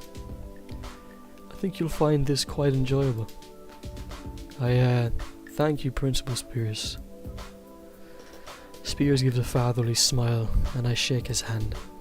I hope you and Fang enjoy the rest of your holidays. Thanks. Yeah, I've had fun exchanging gifts with my friends. I can see you're wearing a new jacket now. He stares with a certain thinly veiled disgust creeping on his face. Anon, I get that we live in a post-racial world and all, but come on, have a little pride in yourself. Fang struggles to keep her laughter in behind me. No, it's cool, Mr. Spears. I'm taking monkeys back. I'm taking monkey back, if you say so. At any rate, I shouldn't keep you too long. You sure? I have some leftover lunch if you want to stick around a bit. I really appreciate the offer, but I have my own plans for lunch with my family. Alright, thanks again for stopping by. Had to do it at least once before you leave next month. Be seeing you, Fang. Fang throws a hand wave back at him. I like him. He's a good dude. Spears clambers out the door and shuts it behind him, leaving just Fang and I in the room again. That's right, you're leaving next month. Fang curls up in the blanket. Yeah. I sit next to her on the ground and wrap an arm around her shoulder. Do you really have to go? Can't you just go to the community college here in the city? You've seen the acceptance letter, Fang. I got a scholarship to stay there at a fraction of the cost. I can't just pass that up. But 5 years? You got plans of your own, don't you? Yeah, so... We're still gonna talk. Obviously. But... Fang takes a deep breath. I'm not doing a distant relationship. Oh wow. Is this a breakup? Because ow, my fucking heart. Fang shakes her head from side to side slowly. Oh, thank fuck. I don't want to break up, Anna. But I was thinking. You've been helping me ever since you got here. Yeah, and you've helped me too. I know. But you're leaving for college. So I wanna do some thinking. More thinking. Wow, that's news for you. Plastic plate bounces off my head harmlessly. Ass. Fang giggles as I fake like I'm on a soccer pitch. I want to do something. I want to do more thinking, self-reflecting. This entire year has been one of the best of my life, and I want more of them like this. But with you gone, I gotta make them good in my own way, you know?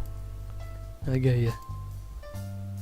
I pull Fang closer, my chin resting atop her head. So no breaking up. Or so not breaking up. No, just a break. She giggles again. Yeah, a break sounds right. Not breaking up, just taking a break. Plus, I'm not leaving for a few weeks. I'm not leaving for a few weeks. Fang perks up. True. That's a few weeks to cram in all the cuddles I'll be missing. Cuddles or cuddles? Fang grins in just shy of mischievous. On the bed. Now. I'm collecting all those cuddles right now. Yes, ma'am.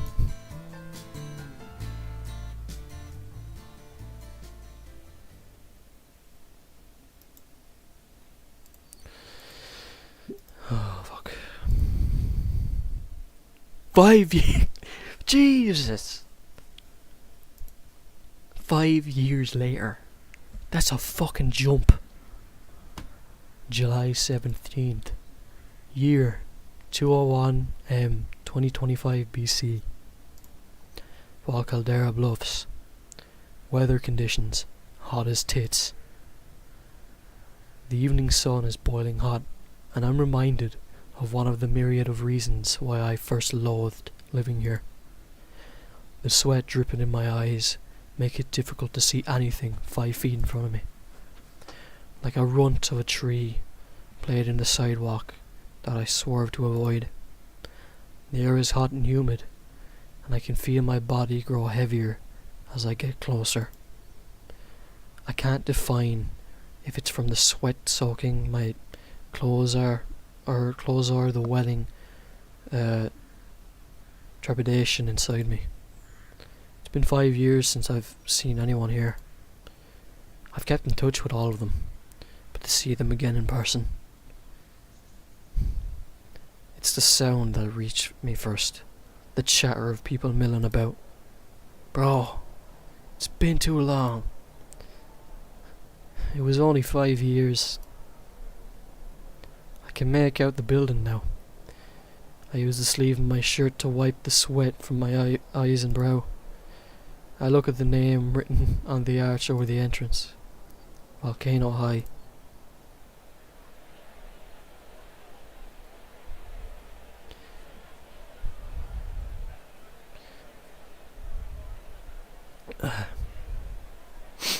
Still the perfect setting for a horror game. Or maybe a shitty what. The attempt at humouring myself just made me feel more anxious. A check on my phone says I'm 30 minutes early. Wonderful. I move to the entrance, only to see all of the steps occupied by 20-something waiting. Yo, Mr. Line?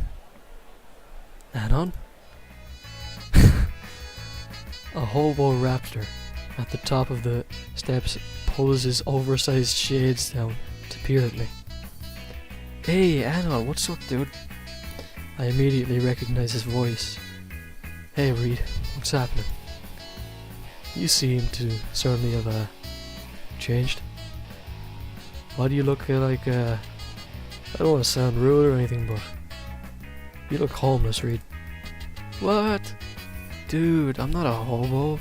I'm the richest raptor in the world, guy. I think Reed's lost it. What do you say, man? What? Nothing. No idea what you're talking about. So, how did you get to become the richest raptor in the world? You wouldn't believe it, man. See, it all started with Reed proceeds to run his mouth off about a bunch of gibberish. I cannot understand anything he's saying.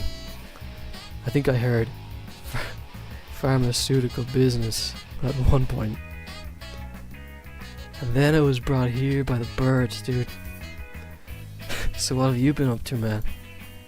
You look like you haven't changed a day. It's not as exciting as your story, honestly.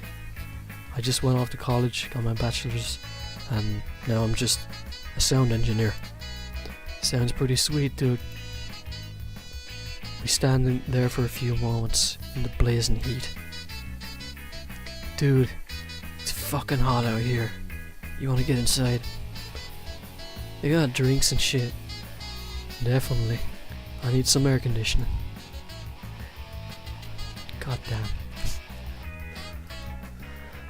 We quickly moved along the gymnasium.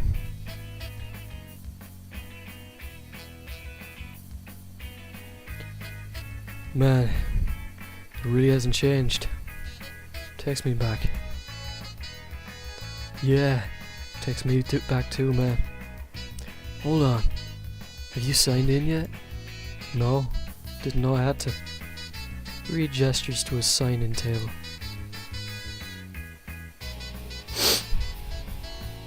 The clerk is crouched behind the table, sorting through a box. I go over to write in my John Hancock, and the person behind the counter stands up. My nose is assaulted by the pheromones of perfumes that probably cost more than a year's salary. Ugh.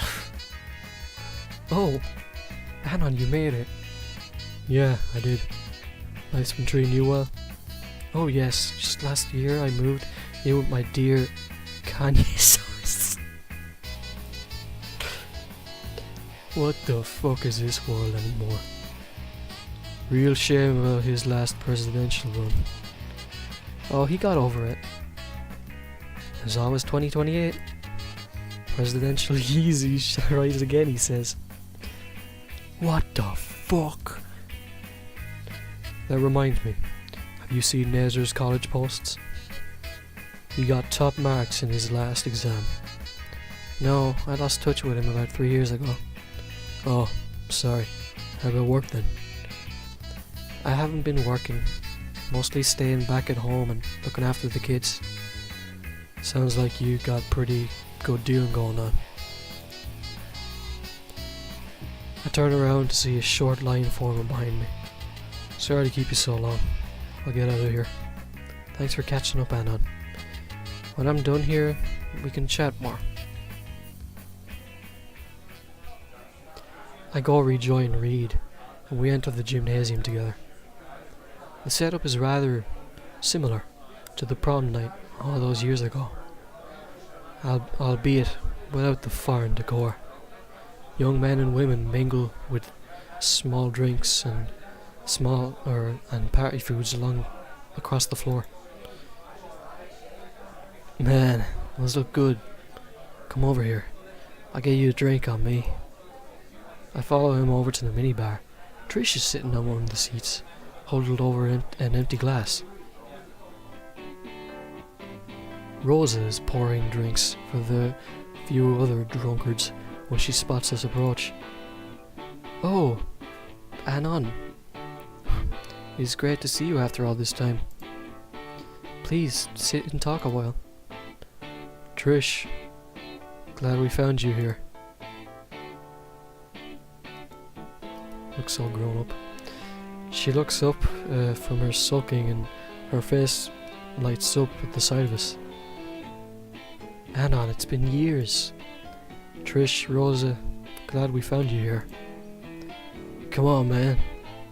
We've been texting this whole time. Reed flashes the 2 fingers at the barkeeper. He sets out a few glasses. Yeah, good to see you too. Why are you looking so gloomy over there? She's been telling me about how it isn't the end of her world. It's nothing that serious, just workplace drama.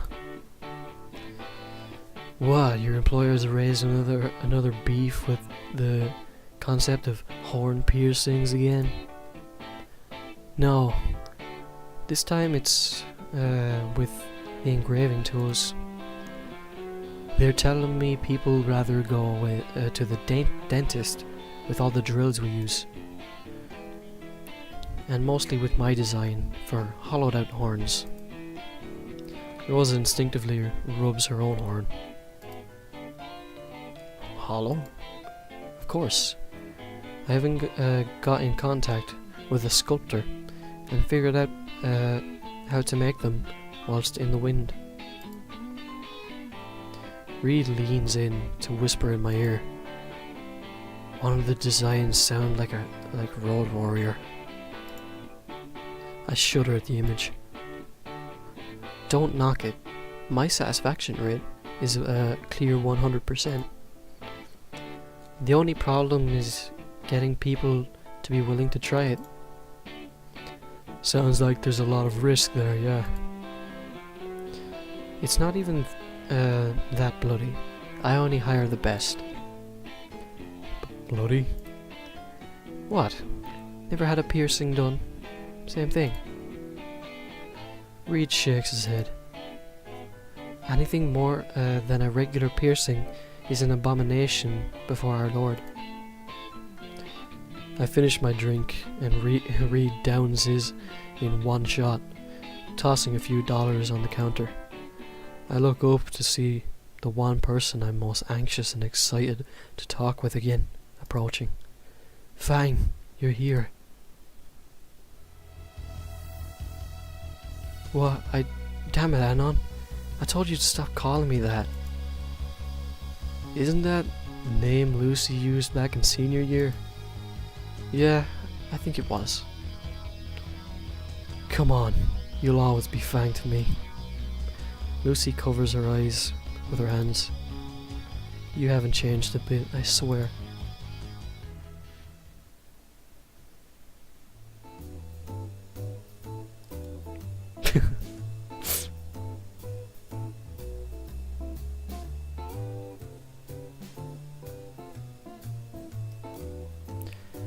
Come on, get over here. I'll order us all another, whatchamacallit the drinks. It's on me, the richest raptor in the world. Reed cheerfully throws his arms up as he shouts out a prolonged world. Sure, thanks. I can't have too much though. I'm the event organizer after all, and all. Sounds like a tough break. Wait, I thought you were the music teacher here. I'm getting there. Still working with Mr. Jingo until he retires next year. Until then, I'm a teacher's assistant. Oh, alright, I see. I take a quick glimpse around the room and fail to see any large ape man. I feel like we're missing someone. Where's Spears? I could have sworn he would be here. Nah, man, he's gone. I saw him on TV the other day, though. He was giving a speech or something? Sort of. He does commercials for car dealerships now. He's built a reputation for his gimmick of wrecking a car every ad he does. I see.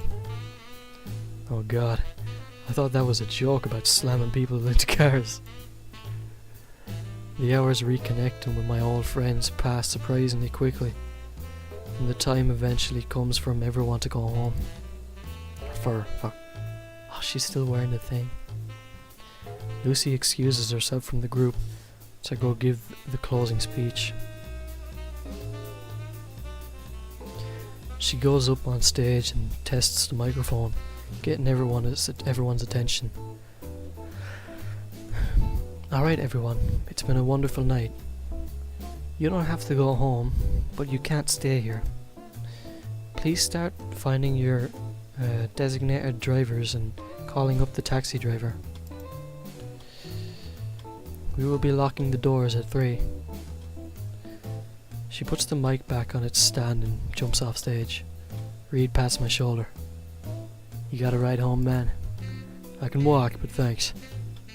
Lucy returns to the minibar where Rosa is waiting with the last of the alcohol. There it is. Alright, great seeing you guys. I'll bounce. We should all meet again for lunch someday, or sometime. Yeah, absolutely. It's been forever since I've been in town. I would love to get a tour of what's new. You got it, man. See ya. Bye, Reed. Actually, I should get going too. I don't want to get stuck in traffic. You've had the most to drink out of all of us. You gonna be alright? She raises a smug eyebrow and starts walking to the exit. See you guys. Come visit me too, Anon. Stella and I would love to have you. More people trickle out of the room until it's just Lucy and I. Naomi gives a thumbs up to Lucy through the door to signal that everyone has left. Thanks, Naomi. Couldn't have organised this without you. Oh, don't worry about it. It was nice getting to act like a class representative again. The plastic permission waves. Plastic persimmon? Persimmon?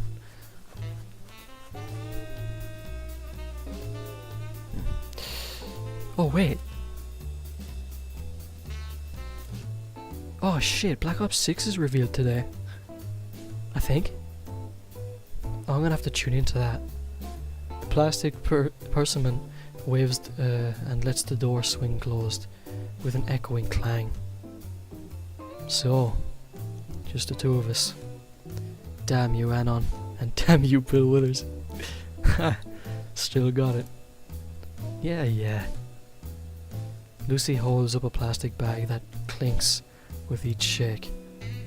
I was gonna offer you the last of these, but hey now, let's not let those go to waste.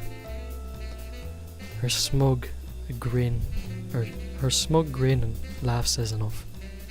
Rooftop, now.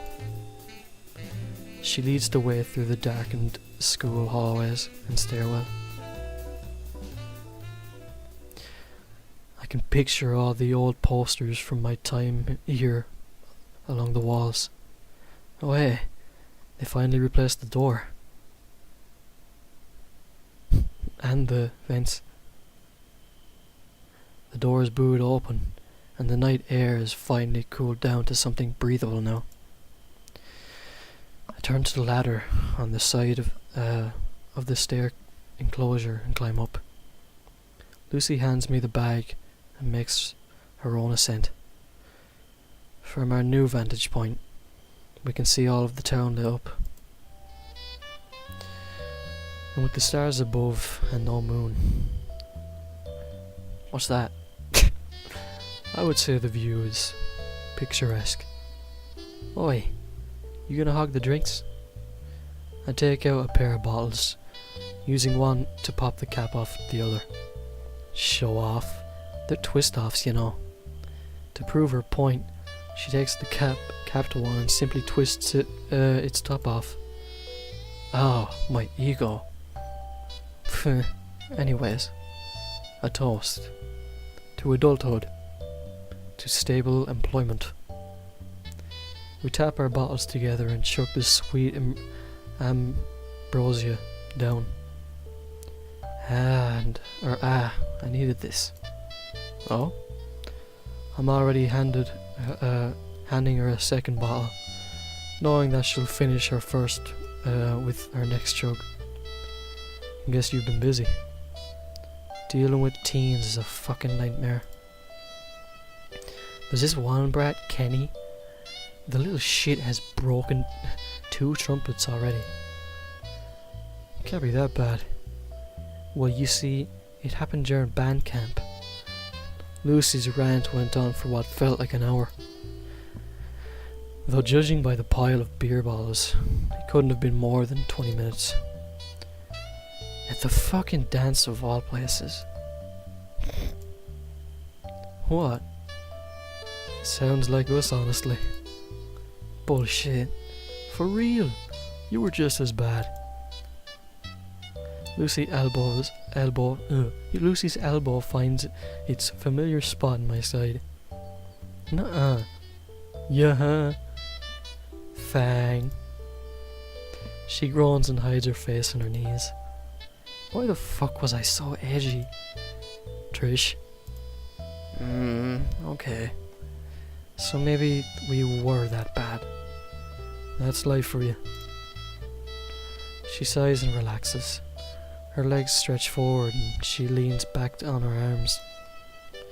Yeah, that's life. I mimic her pose and find myself staring at the small dots spreading across the night sky.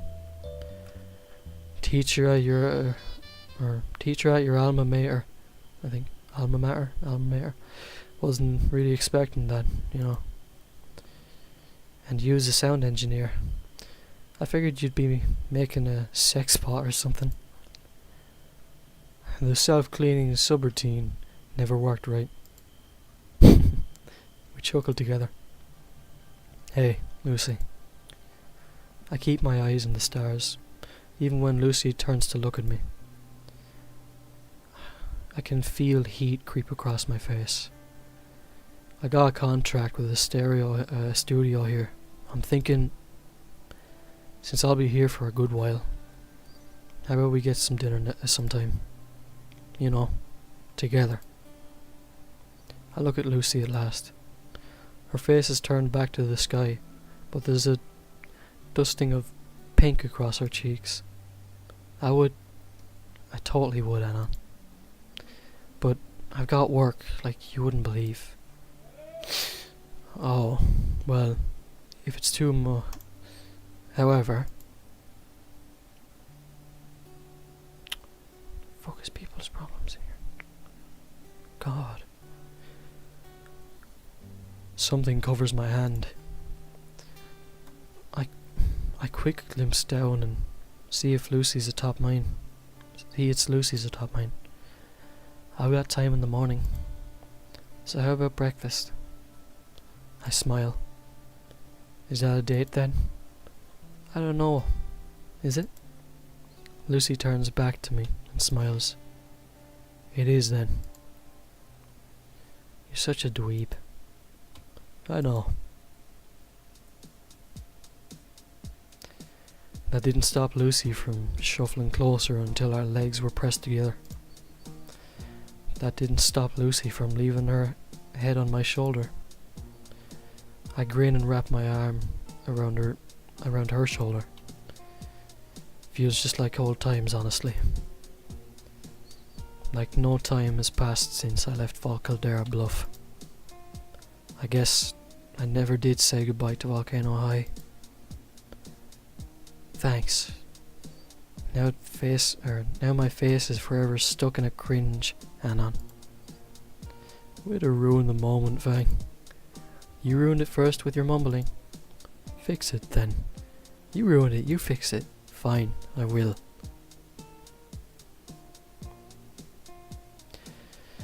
My hands cup her cheeks gently. Lucy smiles and leans in. I miss this feeling. Our lips melt together as we embrace, just like we were teens again.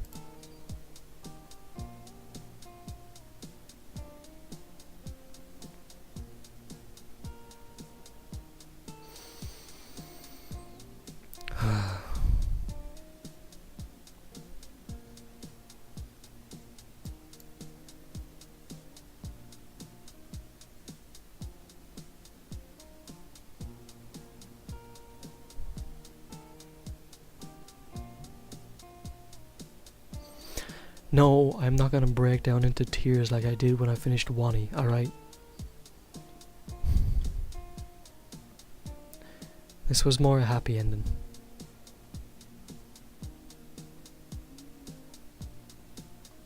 Whoops. Alright, I'm gonna let these roll out because I didn't last time out for Wani, and I wanna see everything.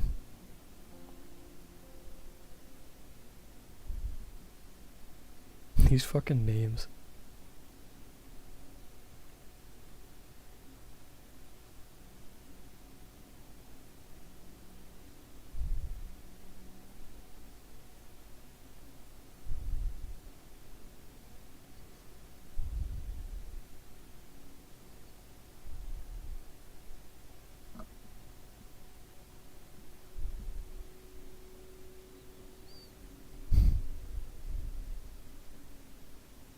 Olivia Annan.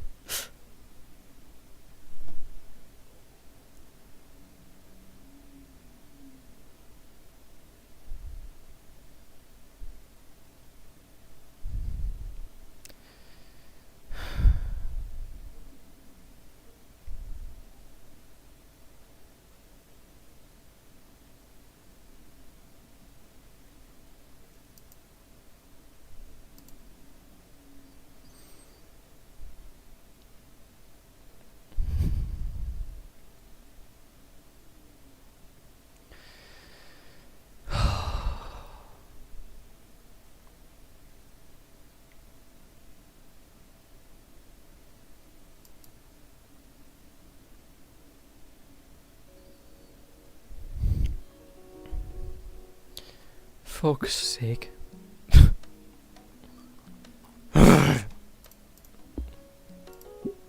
Fuck. There's still a lot to get, but I know I'd have to get the other endings for that, and I don't want that. I don't want to have to go through the pain of looking at that, especially ending 1 and 2. I do not have it in me.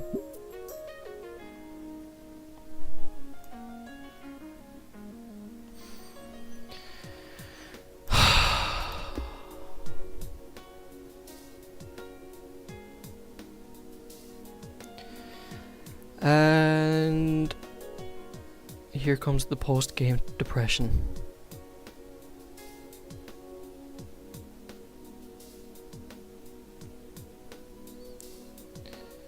Peak. This is peak. I enjoyed this as much as I enjoyed Wani. Although, I still prefer Wani because Wani made me cry multiple times because it related with me a lot. This one did too, but both of them are great.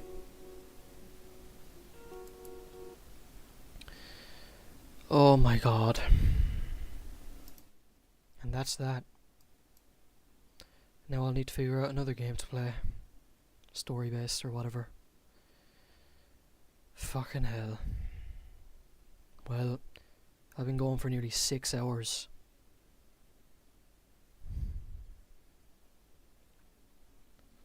I might come back and do the bonus chapters or something. Or whatever. But for now I gotta go and think. Yeah, I'm gonna get out of here. I'm gonna miss this game. I'm never gonna be able to play it for the first time again. But at least I can introduce other people to it.